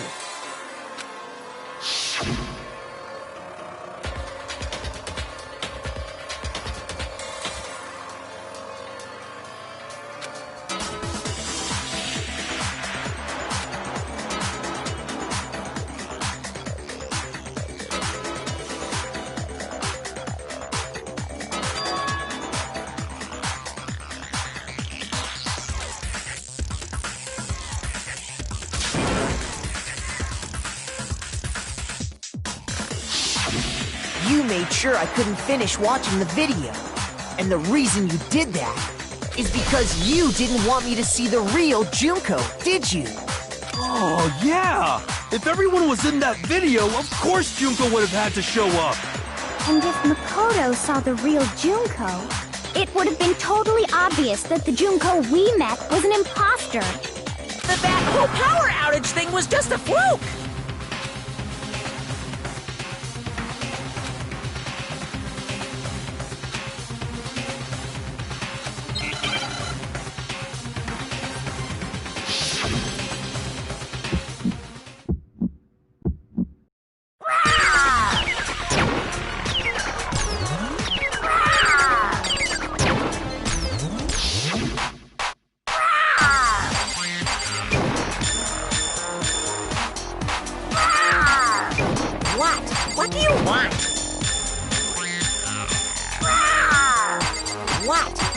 want. Are you sure about this? You're getting all riled up! That's impossible!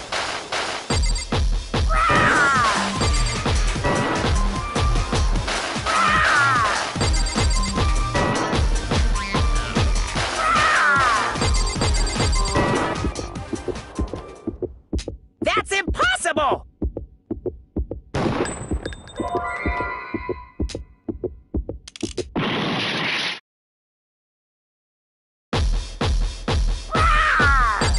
What?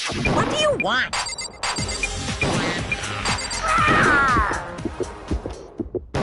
That's impossible! This should prove it.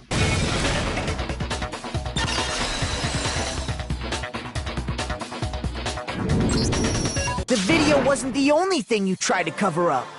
You did the same thing with this group photo. Uh-oh.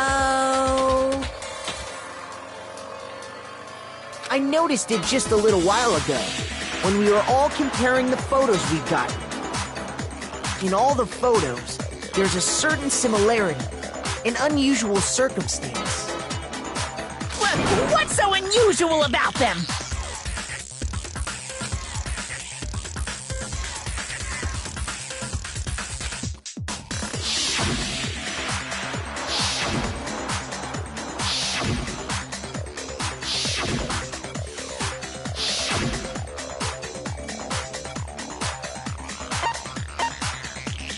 I got it!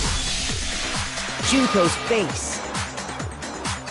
The one thing common to every single photo is that you can't see her face.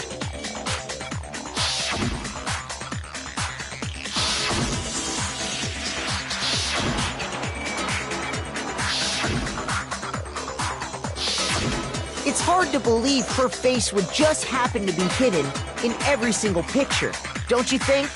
And on top of that, in this photo you can see that Mukuro is clearly visible. So in other words, at that point, the two of them hadn't switched yet.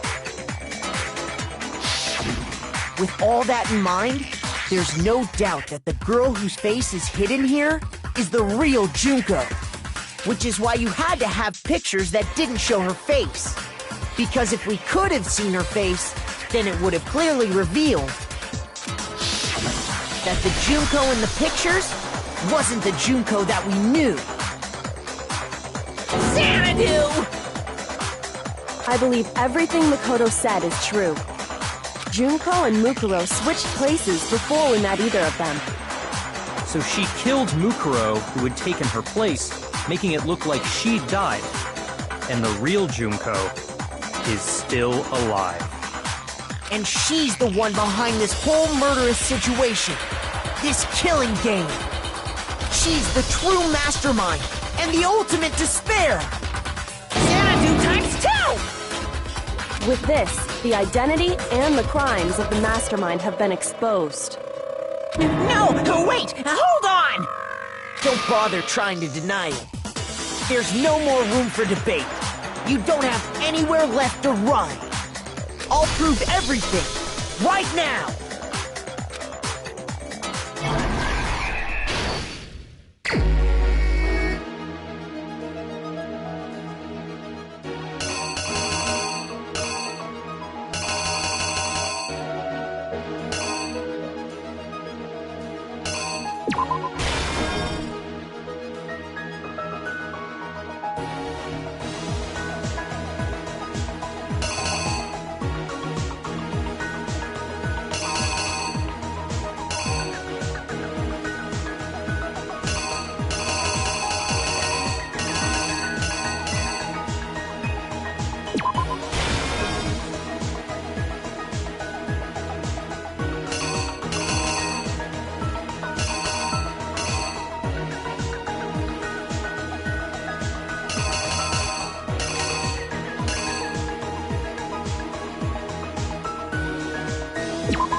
is you!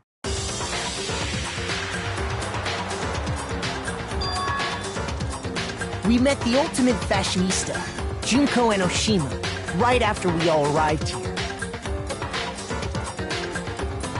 But that wasn't the real Junko.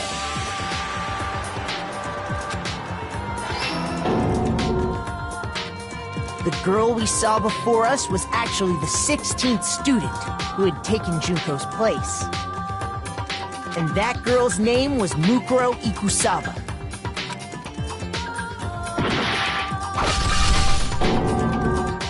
But it wasn't long before she died at the hands of Monokuma.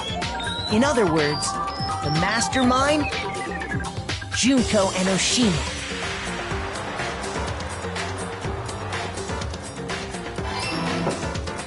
Her body was kept in a biolab, which had been converted into a morgue, until Junko decided to put her body to use.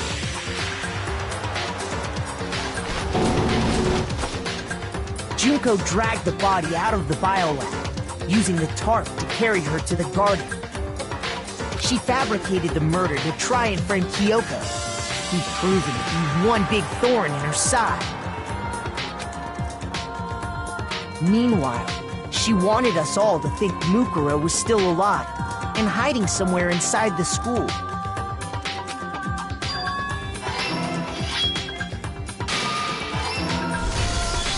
So she put on a mask and then attacked me.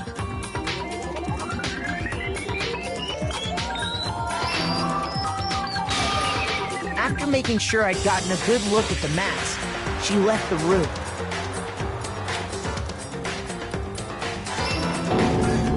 Then she put the same mask on Mukuro's body. This was all to make us think the person who attacked me and the corpse were one and the same. She wanted us to believe the murder had only recently taken place.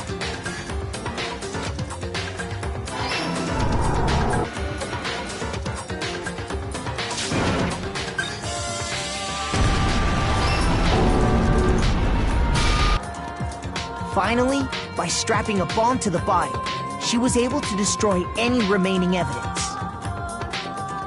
She needed to hide the body's true identity. She had to make sure we didn't find out it was actually the same person we'd met in the beginning. This is the truth behind Mukuro's murder. And the one who carried it all out is the true mastermind. The one controlling Monokuma.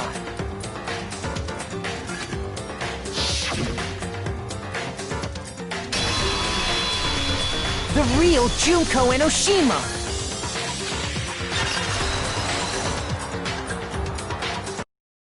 That's the whole story behind this incident. Well, what do you have to say to that?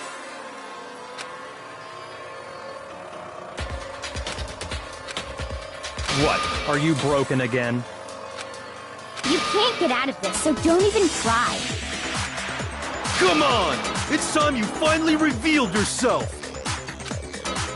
It's not like you're an endangered species or something. How long do you plan to keep hiding?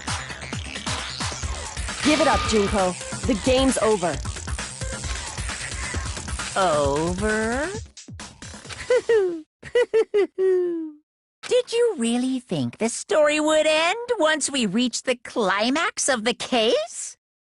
Wrong! There's still plenty more to go!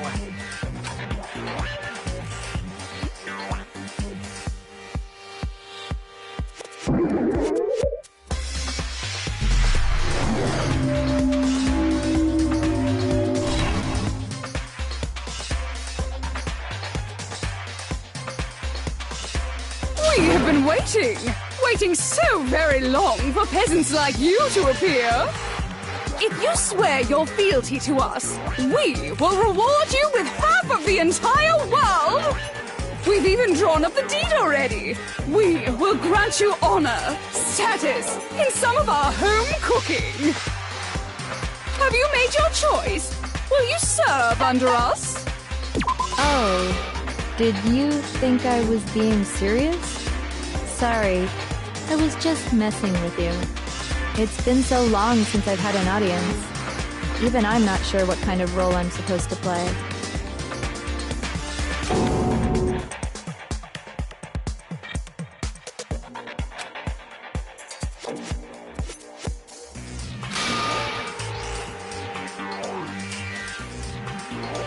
Anyway, looks like I've finally been set free. Having to play Monokuma all the time, day after day.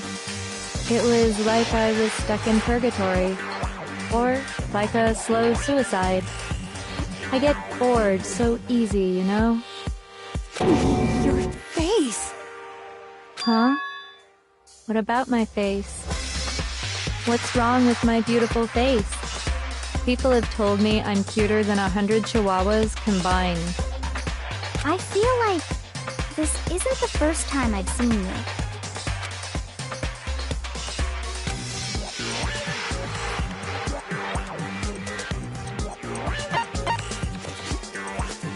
I got it! That's right. It was before I ever came to this school. I remember seeing a magazine cover. And you were on it. Wow, you have a pretty good memory. I guess that's why you've made it this far, huh? So I was right. Then what you told me in the main hall when this all began...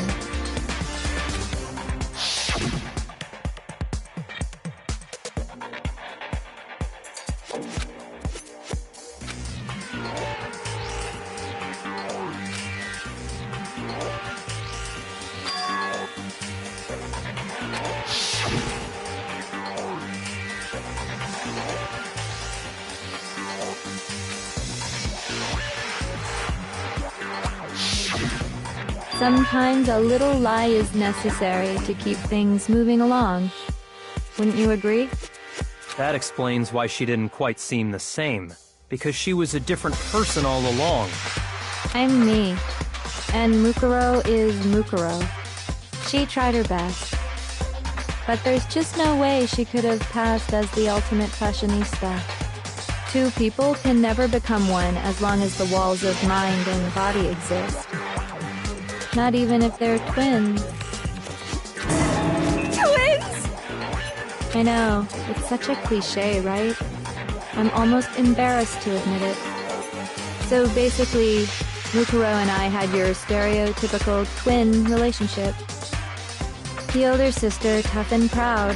That was Mukuro. The younger sister, smart and cute. That was... Me! Junko fucking Enoshima! And together, we were the Despair Sisters, aka the Ultimate Despair! Whoa! She's a totally different person now! Like I said, I get bored easy as hell! I even get fucking bored with myself! But if you're twins, why do you have different last names? Oh, that again? You have any idea how many times people ask me that shit? Maybe it's new to your dumb ass, but it bores me to tears. Answering the same questions over and over? Just make up whatever answer you want. I don't give a shit. The truth's fucking lame anyway. But if she was your twin, that means you killed your own sister? And for reasons deeper and darker than the ocean. Ha! As if! Well, I suppose I'd better explain. For my plan to work, someone had to be able to control the killing game from behind the scenes. The so-called mastermind had to operate Monokuma, keep an eye on everyone, things like that. But after looking at the situation, I determined it would be impossible for Mukuro to perform such duties. Because naturally, she turned out to be the letdown of the family. Leaving me behind to run off and join some band of mercenaries. Such a disappointment. So, I decided to play the role of director and have her join the rest of you in your school life. I could have let her work alongside me, but she would have been useless to me that way. Besides, 15 students seemed like a solid number to start with. Of course, The fact that she was the ultimate soldier posed something of a problem. She had what I call the three atrocities: atrociously rank, atrociously filthy, atrociously repulsive. It was atrociously clear just how out of touch she was with the rest of society. Meanwhile, my ultimate fashionista status has an undeniable appeal that I didn't want to go to waste. And that's why you switched identities? Sadly, her inability to match my personality was even greater than I'd calculated. It was a lost cause. She was nothing more than a bit player, an extra unworthy of lines. Being the utter disappointment that she was, anyone would have expected her to get killed off right away. Which is precisely why I killed her, to meet everyone's expectations. That can't be your only reason, can it? Well, no, of course not. I also did it to avoid becoming bored. I've never been a stickler for following a plan to the letter, you know? If I planned everything out and knew just what was gonna happen, that'd be so boring. So, I changed things just a bit and decided to use Mukuro to make a little point. In other words, Mukuro's death was a one-sided, premeditated act of betrayal. Just as I suspected.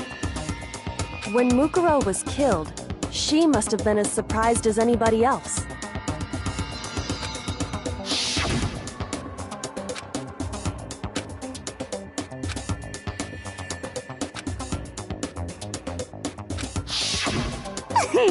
So, you figured it out? Well, you're right! There's no way Mukuro could have pulled off such a convincing performance. But she did teach you all a very valuable lesson, don't you think?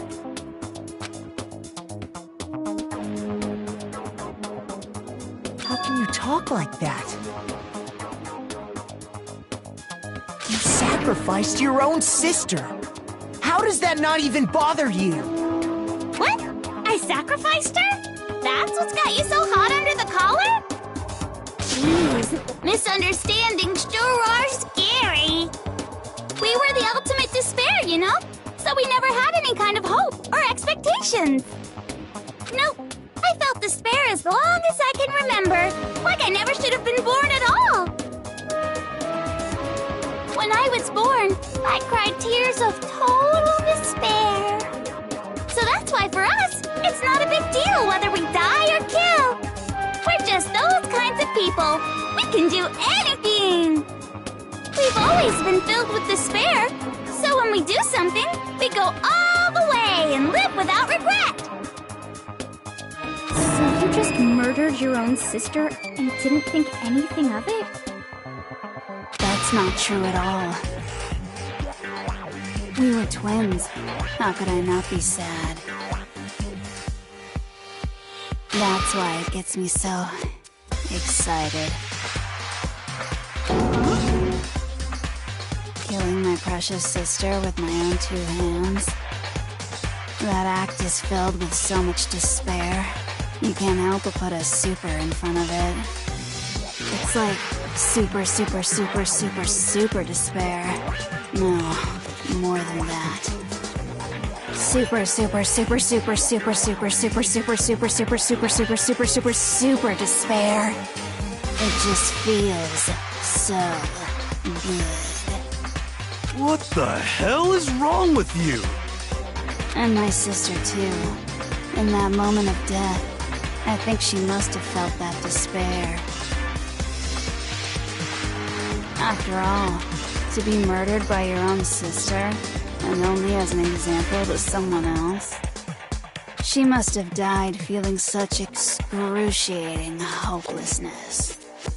I'm so jealous of her. Super jealous. I knew you couldn't be just some ordinary person. You're some kind of abnormality. Turning your own despair into some kind of fetish. Abnormality doesn't even begin to describe it. Like, Genocide Jill is crazy for sure, but this is a whole nother level of nuts! You're saying I don't compare to some lowly beast that can only kill the weak, right? So, I'm hopelessly attractive, hopelessly brilliant, hopelessly athletic. I'm the hopelessly perfect ultimate human. No, I don't think there's anything perfect about anything you just said. Yeah, Master's way more perfect. Because on top of everything else, he's got that noble blood. Don't you mean had that noble blood? What did you just say? What do you mean by that? You still haven't figured that part out yet? Man, you guys are so slow!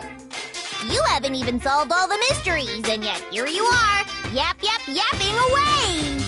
Are you talking about our memories? You've already solved this mystery, right? I'm the killer! So how about the next one?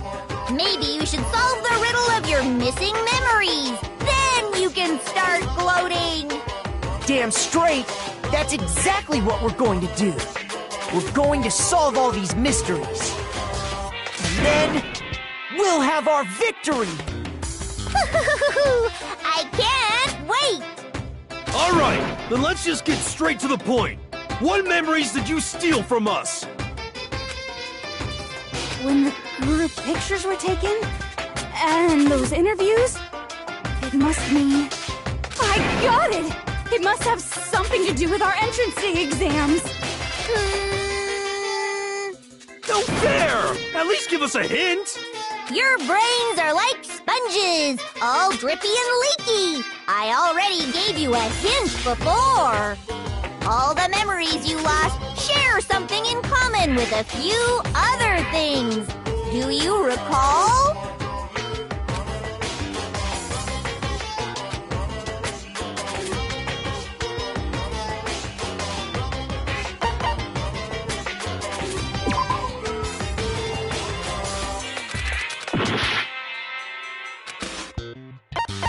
I got it! You're talking about the motives you provided to try and get us to kill each other, right?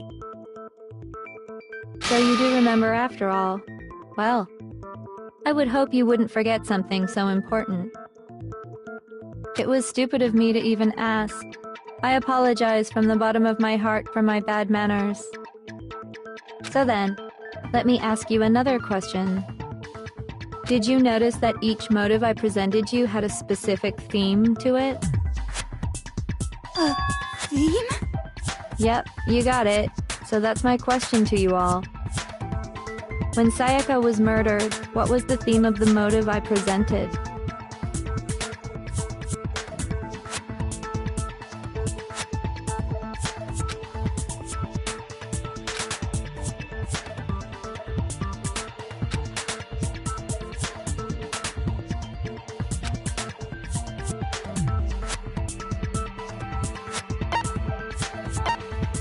I got it! The driving force behind the motive you presented us with at that point was human connections. Ding, ding, ding. You got it. Remember those DVDs I gave you guys? Each video showed the total destruction of your most important relationships. For example, your family. For example, your friends. I ruined all those relationships and showed you the results. It was to motivate your desire to escape and kickstart your urge to kill. But still, what a cruel thing to do. You're the one that did it! Yes, well, I'm perfectly happy to accept your disapproval. Okay! Time for the next question! So, what was the theme for the second motive?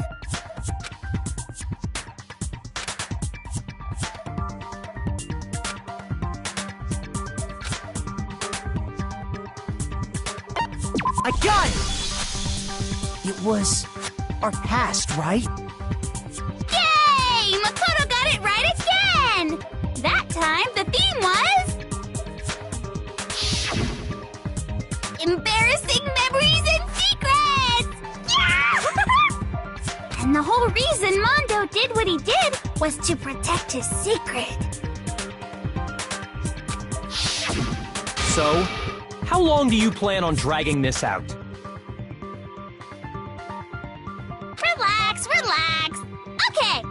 to the next question. So, what was the motive for the third murder?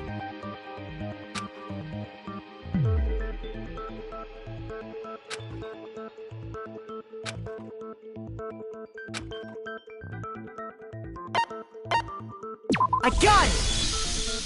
It was money, wasn't it? Greed.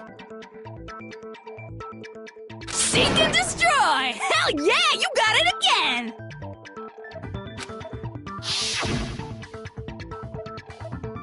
Goddamn straight it was money! Celeste killed Hifumi and Taka for a little personal gain. Her greed led to all kinds of death and destruction. What's the point of all this? Why are you making us go through this case by case? Don't worry, sweet cheeks. Just one more to go.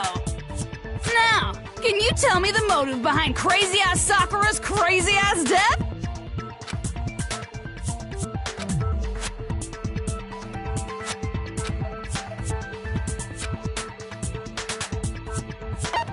I got it! In her case, it was betrayal. Precisely. You see, once I revealed Sakura's betrayal, that led to everything that came afterwards. Anyway, it looks like you answered all of my questions correctly. How painfully delightful. But what's the point? What meaning is there in asking those questions now? Relationships? Secrets? Money? Betrayal? These are all pretty standard motives, right? The most normal of normal. Totally middle of the road. But of course, those aren't the only motives that exist in this world. In fact, there are as many reasons to kill as there are people on Earth. They compel humans to kill each other, bringing despair to the world. This is what we refer to as the seed of despair. Seed of despair? Just as water, air, and food promote growth in living things, the seed of despair also needs nourishment. And that nourishment is hope. Despair can grow only in the presence of hope. Two sides of the same coin, divided by a razor-thin line. Such is hope and despair. How much longer is this stupid speech of yours? Weren't we discussing our missing memories? Why are you trying to change the subject? If you would listen, you would see I'm not changing the subject. We are discussing your memories. What I'm trying to say is, the seed of despair is closely tied to your own memories. How so? You see, by taking away your memories, I gave you hope. Of course, that hope merely existed to be consumed by despair.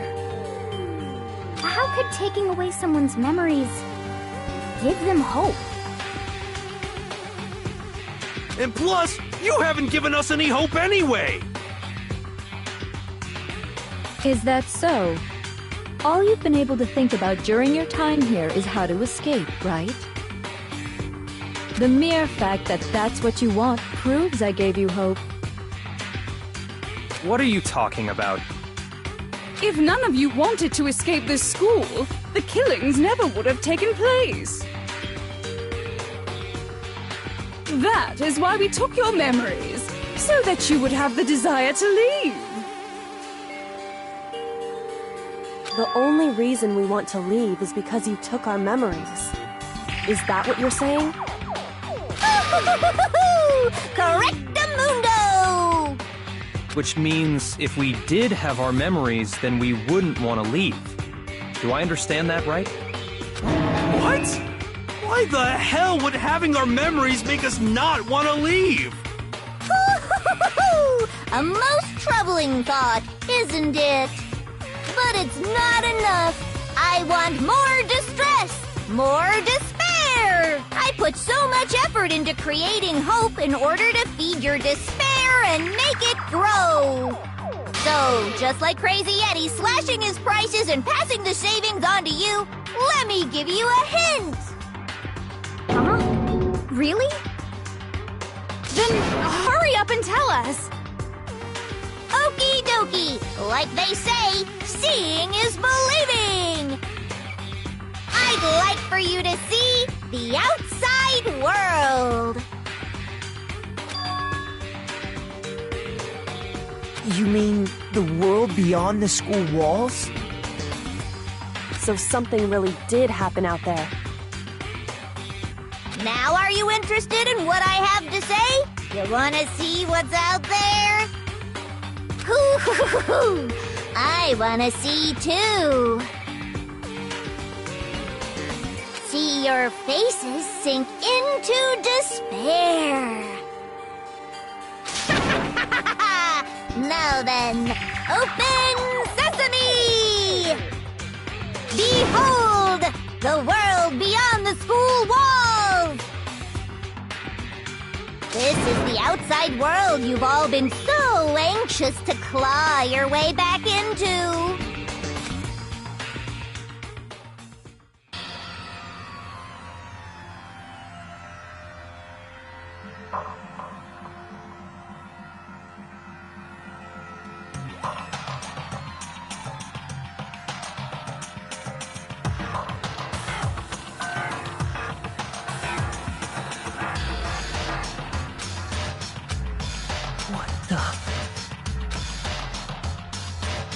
Dangerous.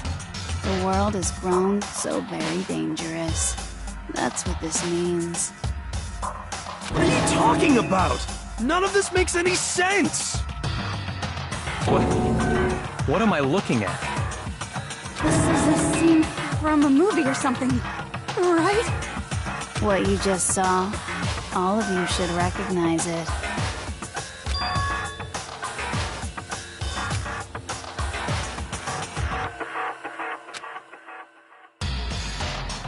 That world is locked away within the memories that were taken from you. If you can't remember, please just try. Do your best to try and recall. Better kick your brain in the ass, cause it's up to that gray lump whether you live or die.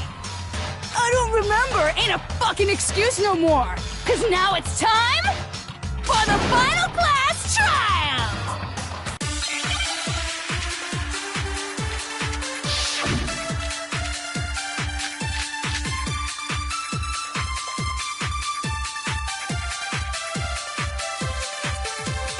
Come on, bitches! Remember or die! What the fuck happened outside? You want us to remember or whatever, but when it comes to that crazy, confusing video you showed us, I don't understand a damn thing! What's the meaning of the footage we saw? Is this another one of your practical jokes? I mean, you're telling us to remember, but what am I supposed to be remembering? Nobody can remember anything. This is the end for all of us. What other choice do we have?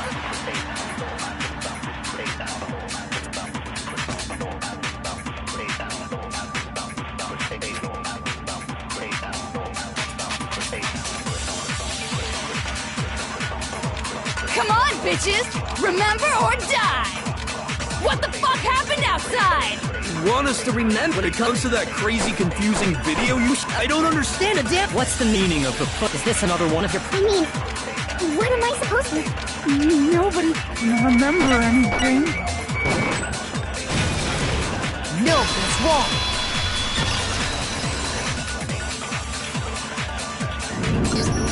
Actually, she might remember. Who might remember? The other token, Genocide Jack. What? The two of them share certain kinds of knowledge, but their memories aren't linked, right? I see. If their memories are separate, then even if one personality's forgotten, there's a chance the other may still have those memories. What do you say, Toko? Are you telling me to swap places with her? No! Absolutely not! That'd be like forfeiting my entire identity! Toko, you're the only one we can rely on now. Da-da-da-da! It's me, your friendly neighborhood serial killer! Boy, she just gave in like it was nothing. I'm going to ask you a question, and I want to have it answered immediately. Do you know anything about this video? Huh? What video? The video that's playing right now. Who the hell are you? Oh, I'm the mastermind. Oh, nice to meet you! Nice to meet you too. That's enough! Just look at the stupid screen! Aye, aye! Roger, you got it, Captain!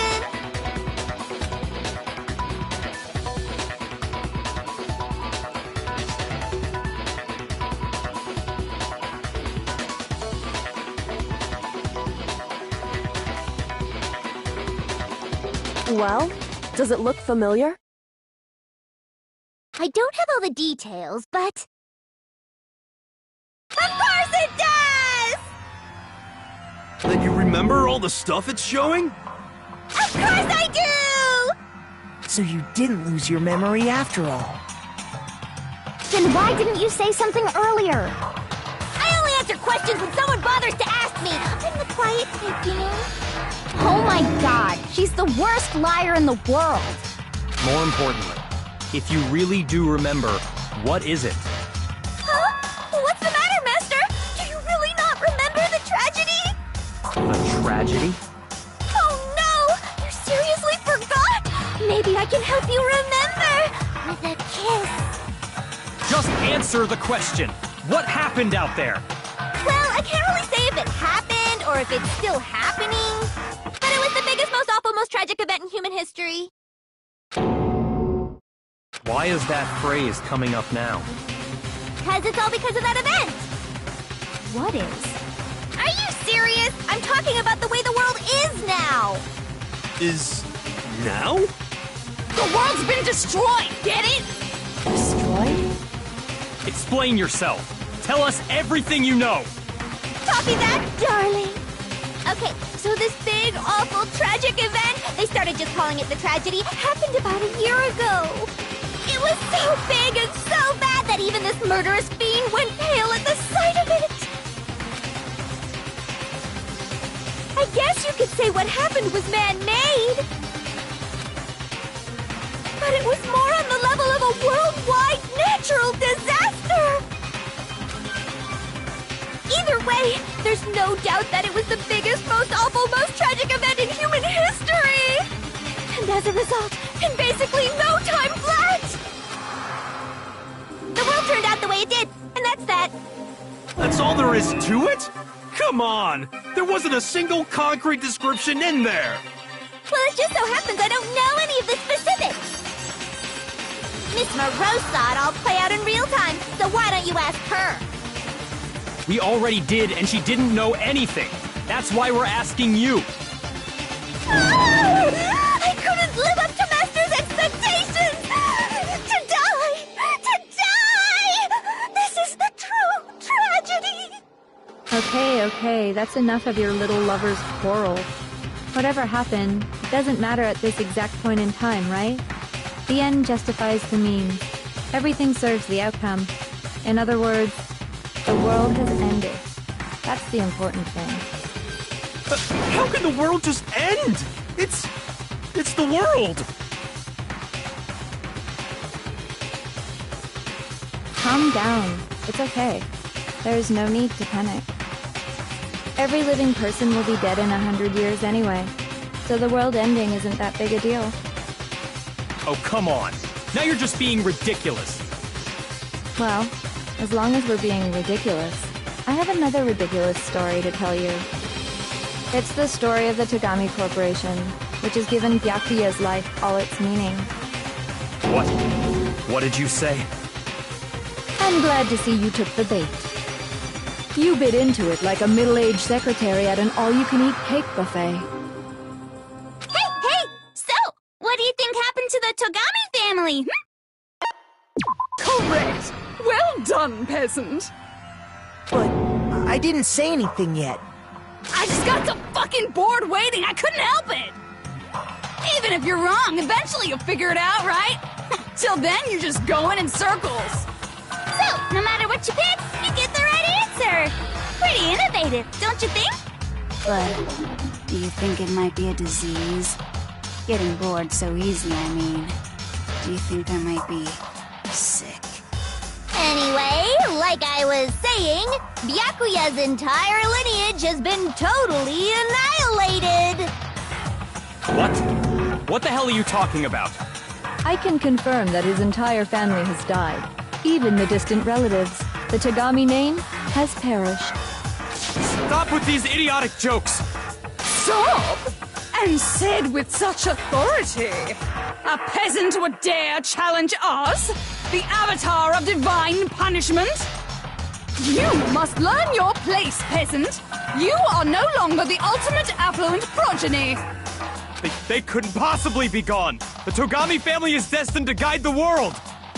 Hell, there is no world anymore, remember? It got fucked a full year ago! Hold on! That doesn't make any sense! Huh? I don't make sense. There's no way that happened a year ago! I mean, we only came to this school a few weeks ago! If some kind of world-ending event happened a year ago, then how do you explain the totally normal world we were living in up till then? Have you considered the possibility that you're mistaken about that? Mistaken? Well, if I'm understanding you right, it sounds like you think the tragedy happened a year before you arrived here. Well, yeah. I mean, like he said, we just got here a few weeks ago. A few weeks ago? Ooh, I get it. You're saying that what happened 2 years ago actually happened more recently, right? Huh? 2 years ago? Well, I mean, you guys all started attending Hope's Peak Academy 2 years ago.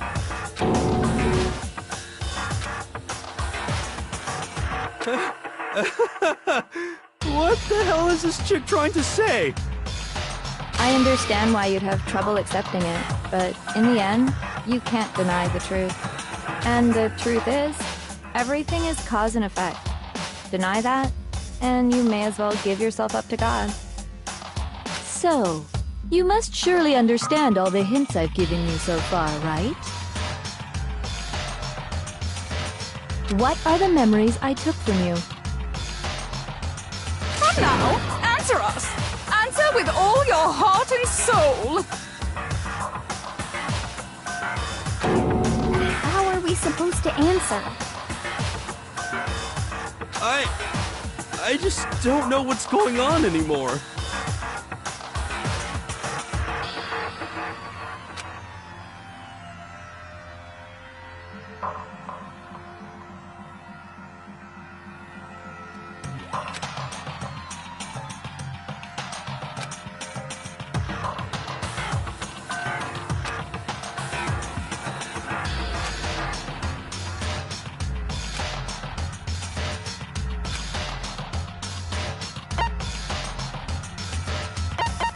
I got it! If we accept that what you say is true, then we've all lost our memories of the last 2 years after coming to this school. Nope. No. I mean, no matter what anyone says, Another correct answer. Well done, peasant. Seriously? This routine again? We've lost 2 years worth of memories? That's right. You've already spent 2 full years here at Hope's Peak Academy. And that entire period of time is precisely what you've forgotten. I don't remember the last 2 years of my life. That's not possible!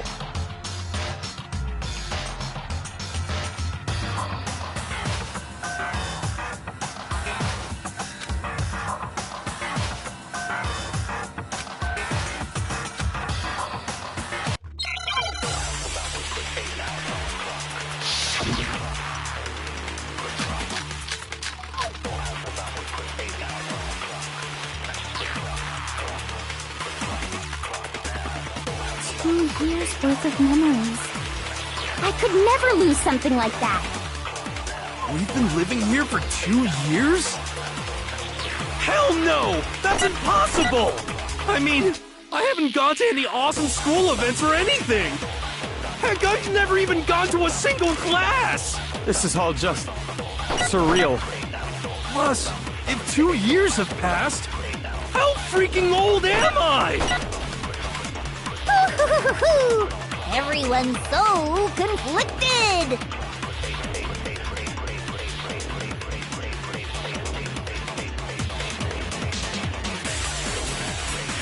2 years worth of memories. I could never lose something like that. We've been living here for 2 years? Hell no! That's impossible! I mean, I haven't gone to any awesome school events or anything! Heck, I've never even gone to a single class!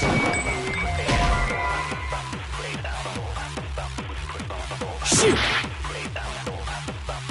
2 years worth of memories. I could never lose something like that. We've been living here for— Hell no! I mean, I've never even gone to a single class! No, that's wrong.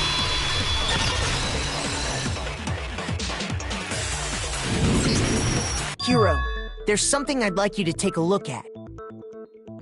This notebook right here. Huh?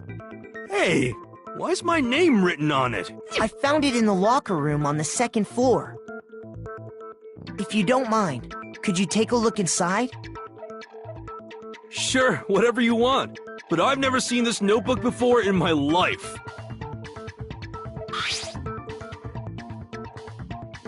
Wizza, is something wrong? It's kinda similar.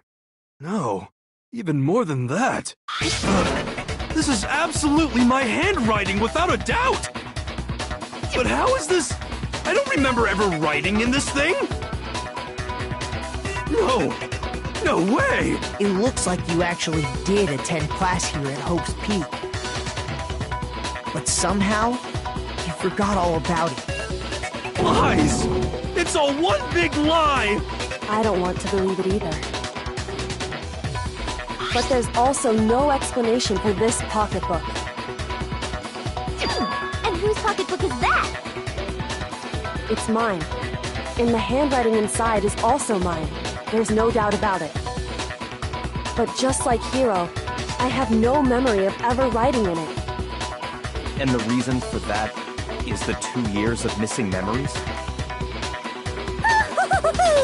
After seeing all the evidence, do you have any choice but to acknowledge the truth? Isn't it just so desperately dark? The mystery's solved, but it's like a goddamn funeral in here! Shit, man! I've never been to a funeral! Hell yes! 2 years of school life. How many moments of blossoming youth have you missed out on? How many fun classes? How many school events? This was your chance to build lasting friendships, right? And on top of that, something tragically sad happened 1 year ago. The biggest, most awful, most tragic event in human history. Right before everyone's eyes, the world came crashing down. You absorbed all that despair, but then you forgot it all. And once you'd forgotten, you made the choice to subject yourselves to this killing game. Oh, and there's one other thing. To be even more precise, the memories you all lost were... Actually, never mind. I'm bored. Explaining stuff is boring. What? We are bored of this world. Everyone always talks big, declaring all the great things they'll do. But then they always fizzle out. This world is just so desperately fucking boring! What are you talking about? In a way, I'm jealous of all of you. To give yourself over so completely to such stimulating despair. Yeah, so figure out the rest for yourselves! I'm sick of expositioning all this shit! Figure out what? Figure out where your memories come apart. That's at the heart of all of this.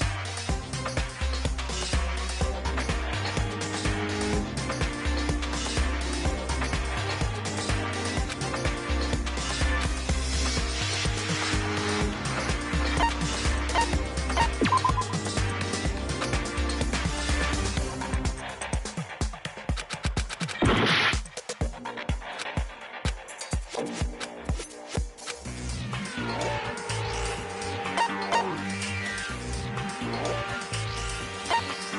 got it! The moment I lost my memories, I can't think of any time other than that day.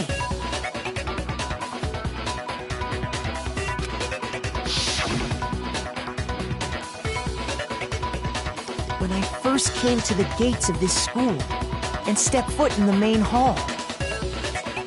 When I passed out, I was overcome with a strange sensation. Wow! You still have enough spirit to keep on talking, huh? So I don't know much about the details, but it seems like everyone remembers passing out, right? And your sense of time got all messed up because of the memory loss after that? I guess it must have been something like that. After I passed out, I woke up in a classroom with my head on the desk.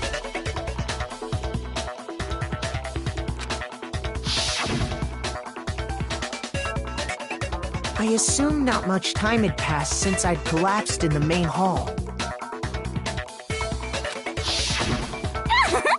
But instead, 2 whole years had gone by! The reason it felt so short was because our memories of the time in between had been completely removed. You got it, honey! 2 years of memories? Poof! Gone! Which means, of course... When everyone met for the first time, it wasn't actually for the first time. Unaware of this fact, you took the time to introduce yourselves to each other, But by that point, we'd already spent 2 years together at the school. That's what those photos reveal, isn't it? Yep, that's what they reveal. You were all such close friends. You spent 2 years together, and then you started killing each other. And it was all so you could escape into a world that's already been annihilated. What a terribly tragic tale. Even if you left now, there's nothing you could do to fix it. You're the one who set things up to be like this!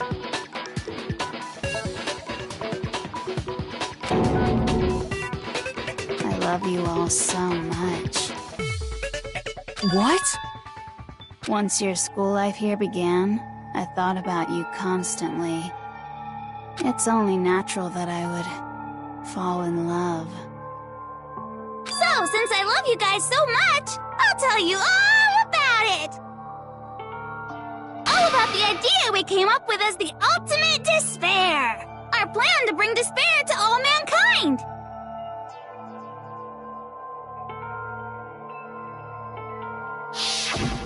Let's go back in time 2 years, okay? Back to when everyone first came to this school.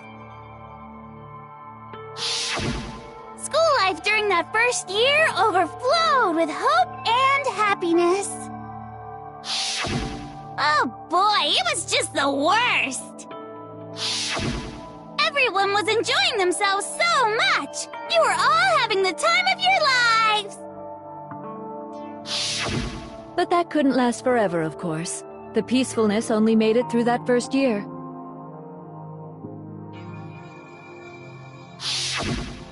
Because after that, an event unfolded that hammered a soul-crushing despair into all of humanity.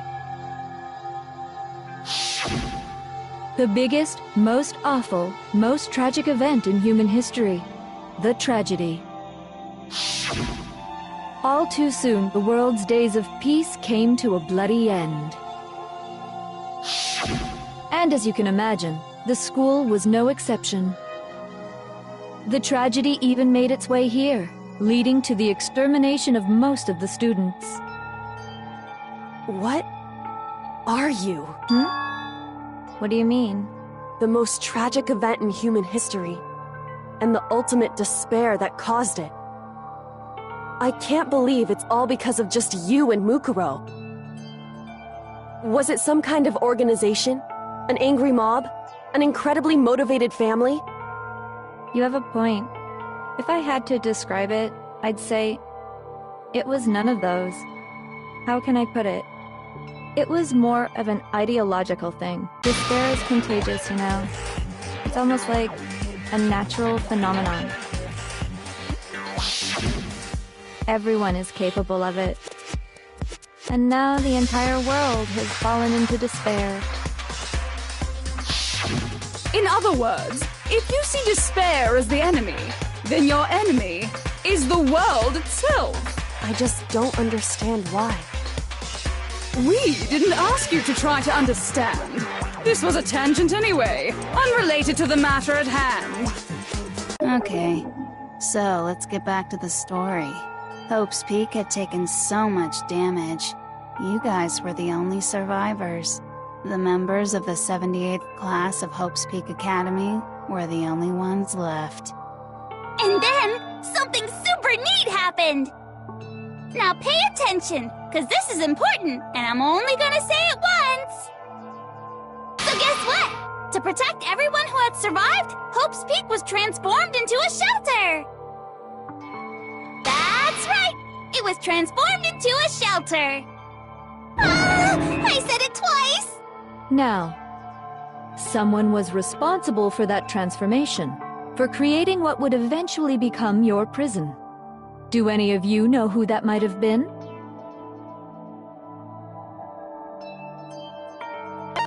I got it! It could only have been the headmaster of Hope's Peak Academy. He wanted to turn the school into a shelter to try and protect us. To protect us from the despair and tragedy taking place outside. That's why he asked us to make that promise. To say that we were willing to live in this school forever. We believe he had something like that in mind, yes. If you, the collective hope of a new generation, could survive, maybe the world could have a fresh start. Yeah, the headmaster put that much faith in you. And because we had that same hope, that's why we all agreed to live here forever. But creating the shelter was also his single biggest mistake.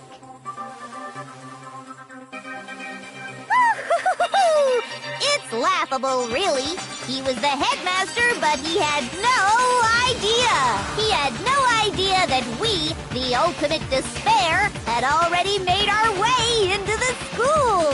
So what was supposed to be a shelter to keep you safe became a cage that made it impossible for you to escape despair. I have to say, it really helped me out a lot. It saved me a ton of time. By the way, it was you yourselves who blocked off the windows, the doors, all the exits. Under the headmaster's direction, you all went about your work like obedient little sheep. You mean we trapped ourselves in here? And then you forgot all about it and started bitching about how you were trapped in here. Once you'd finished building your little shelter, it was time for me and Mukuro to get to work. And thus began the killing game. Me and Mukuro had come here, spending the last 2 years waiting for that moment. That moment where you all began killing each other served as the climax of our global despair plan. And the only reason you survived the tragedy was so that you could be a part of it.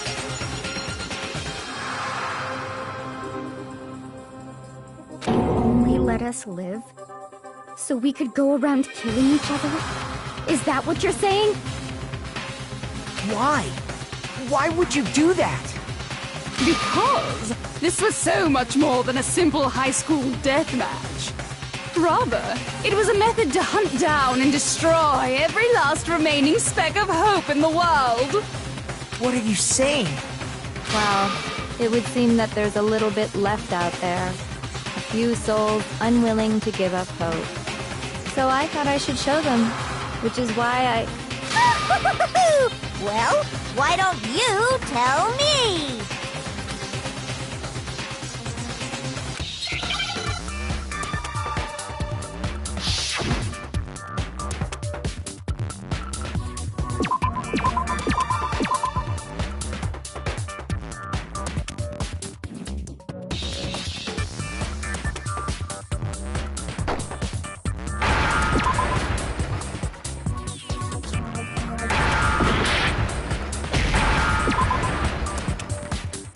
Now I understand.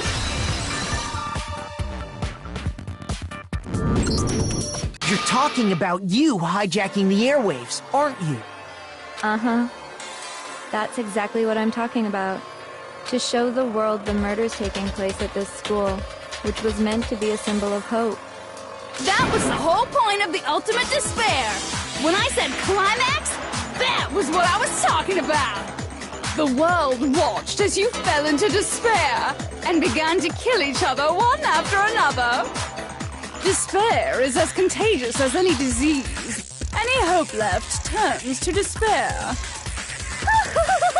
Isn't the power of television just amazing? By the way, since we started broadcasting, a whole bunch of people have tried to come and rescue you. Are you serious? But utilizing the heavy weaponry I installed around the school grounds, I had no problem expelling them. Expelled them? I have to thank you all. They were a relentless bunch, refusing to give up on hope and trying to force their beliefs on the world. But in the end, I was able to give them the final despair. Death. So you just used us? To bring despair to everyone in the outside world? Well, sure, but I also gave you a second chance at life, right? So it's like, give and take. Give and take? You're so full of shit! And there's a reason I chose you guys to survive when all the other students were dropping like flies. I mean, we built up 2 years of memories together. You were all my treasured classmates. Sorry, that's a lie. I just figured you'd despair even more when you found out a friend had betrayed you. And that's the truth, which is what you wanted, right? So, does it make you feel utterly lost and hopeless? You solved the mystery, but despair at the truth, right? Don't tell me. Did you seriously count on the possibility that we would solve your mystery? And if we did, then what? Our final desire for creating this world of despair was so we could experience one last class trial. If you were bold enough to solve the mystery, only to discover that the truth was utterly hopeless, how would you react? What would you do? See, discovering the truth doesn't necessarily lead to a sense of hope. Truth can be full of despair, too! Like right fucking now!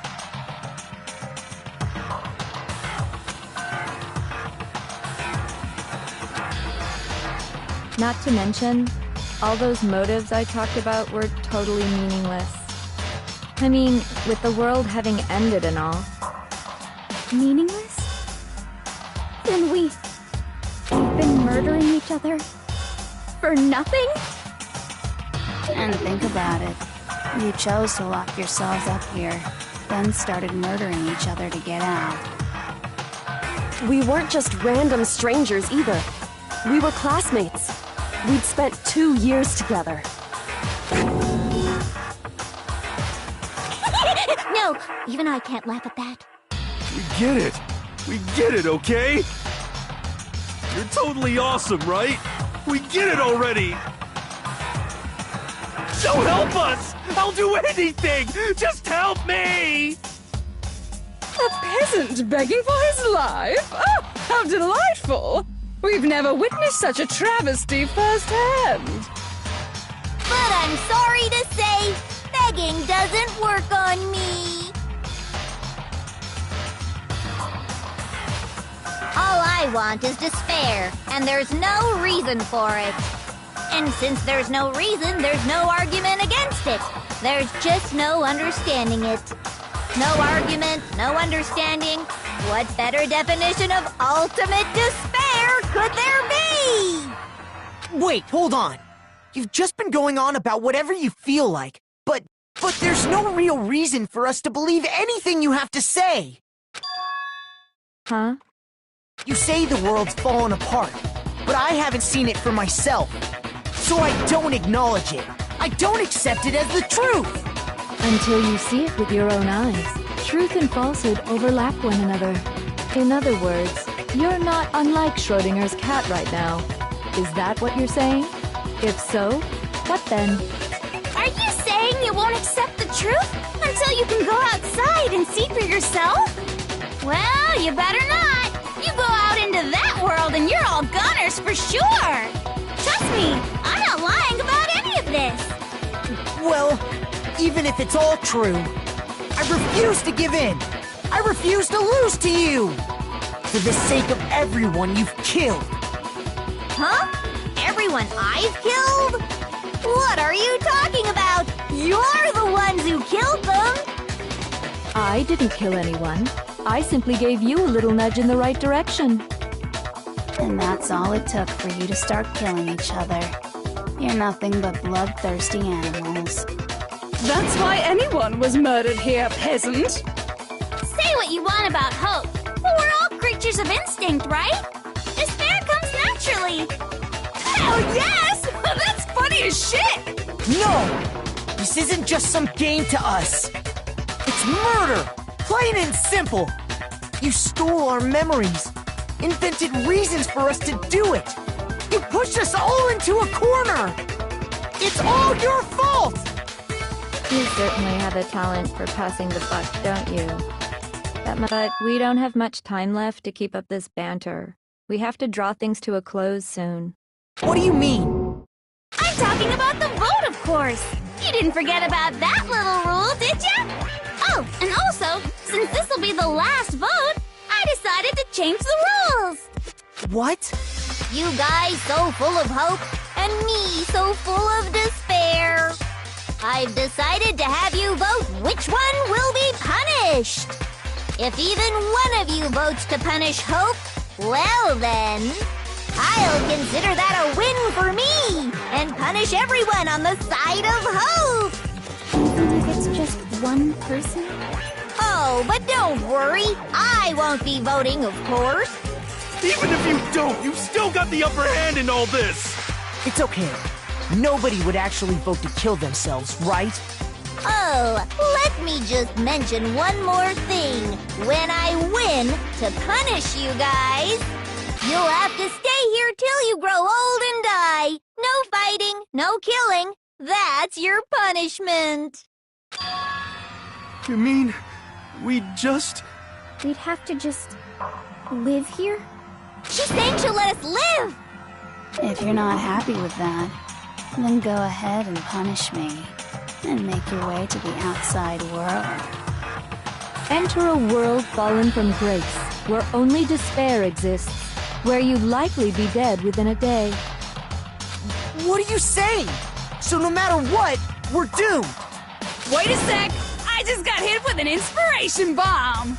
Dying of old age is boring as shit, right? The audience at home isn't gonna dig that at all! So, here's what'll happen. One of you will get to experience an instant, super impressive punishment! What? You can't just... Do you mean to say you'll execute one of us? And I get to decide who's gonna have to suck it down! Makoto, you're up! Me? Yeah, you've been acting up, causing all kinds of trouble. I hate you! So let me make this clear. Everyone has two choices in front of them. If a single person votes for Hope to be punished, then only Makoto will receive a harsh punishment, and the rest of you will live here in peace. If, on the other hand, you desire to see us punished, then you must all leave this place. I will force you out, ensuring you all die horrible deaths in the outside world. What I'm saying is, if you sacrifice Makoto, the rest of you will get to live out your lives. What? Has your resolve softened? Have you lost confidence? Are you afraid of being punished? Don't you have faith in your friends? No, that's not it! It's okay. You're right to be afraid. It would seem all of those around you have realized the futility of going against me.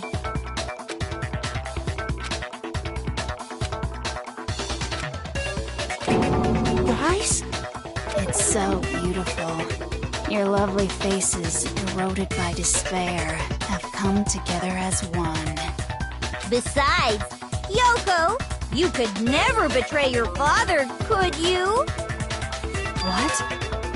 I mean, the headmaster's only wish was that all of you would survive, right? That's why he tried to trap you all here after all. The least you can do is try to honor your dead father's wishes. Kyoko! One person's despair is enough to seal your fate. Isn't that just the most hopeless outcome ever? So, who do you think's gonna give in? Whose despair is gonna sign your death warrant? No one. Nobody's gonna give in to despair! We're not gonna lose to you! So boring. Stubborn till the very end, huh? Well, that's fine. Then let's just hurry up and get it over with. It's time for the final vote. Everything will come to an end. Your stupid hope. And your stupid life!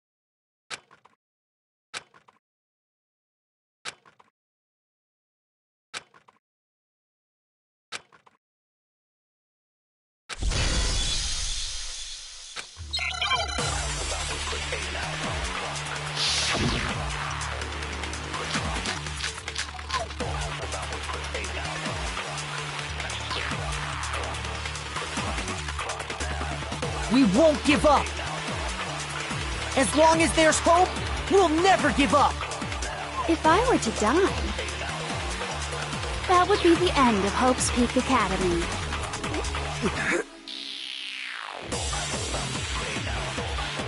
By the way, the air outside is totally polluted, you know. The only reason we're okay in here is thanks to the air purifiers in the physics lab. If I die, the purifiers will screech to a halt. In other words, as soon as I die, the communal life you've all been living will come to an end. Meh.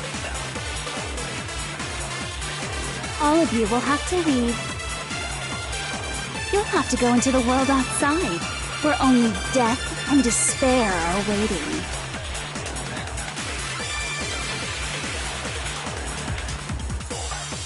So, what are you gonna do? Will you just die? Is that what you want?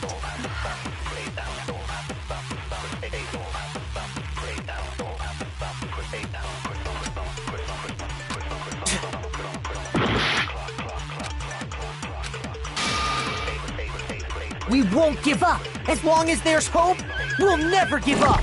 If I were to die, that would be the end. Don't lose hope now! All my fortune-telling senses are telling me not to leave this place. Yeah! But to live means moving forward, right?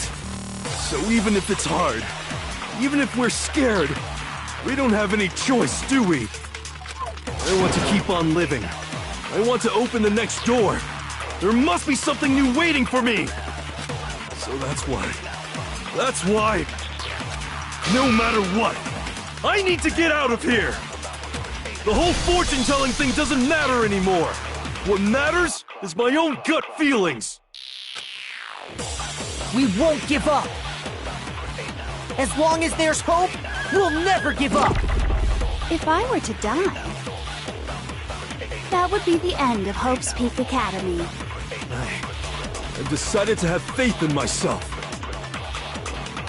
By the way, The only reason is thanks to the air purifier.